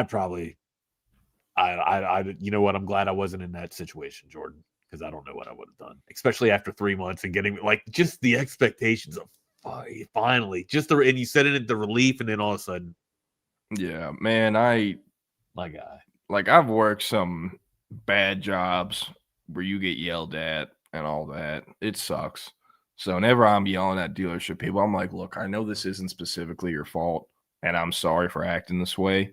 Like, I'm just frustrated because of all these things that have happened. And it's like, hey, you know, it's okay. It's okay.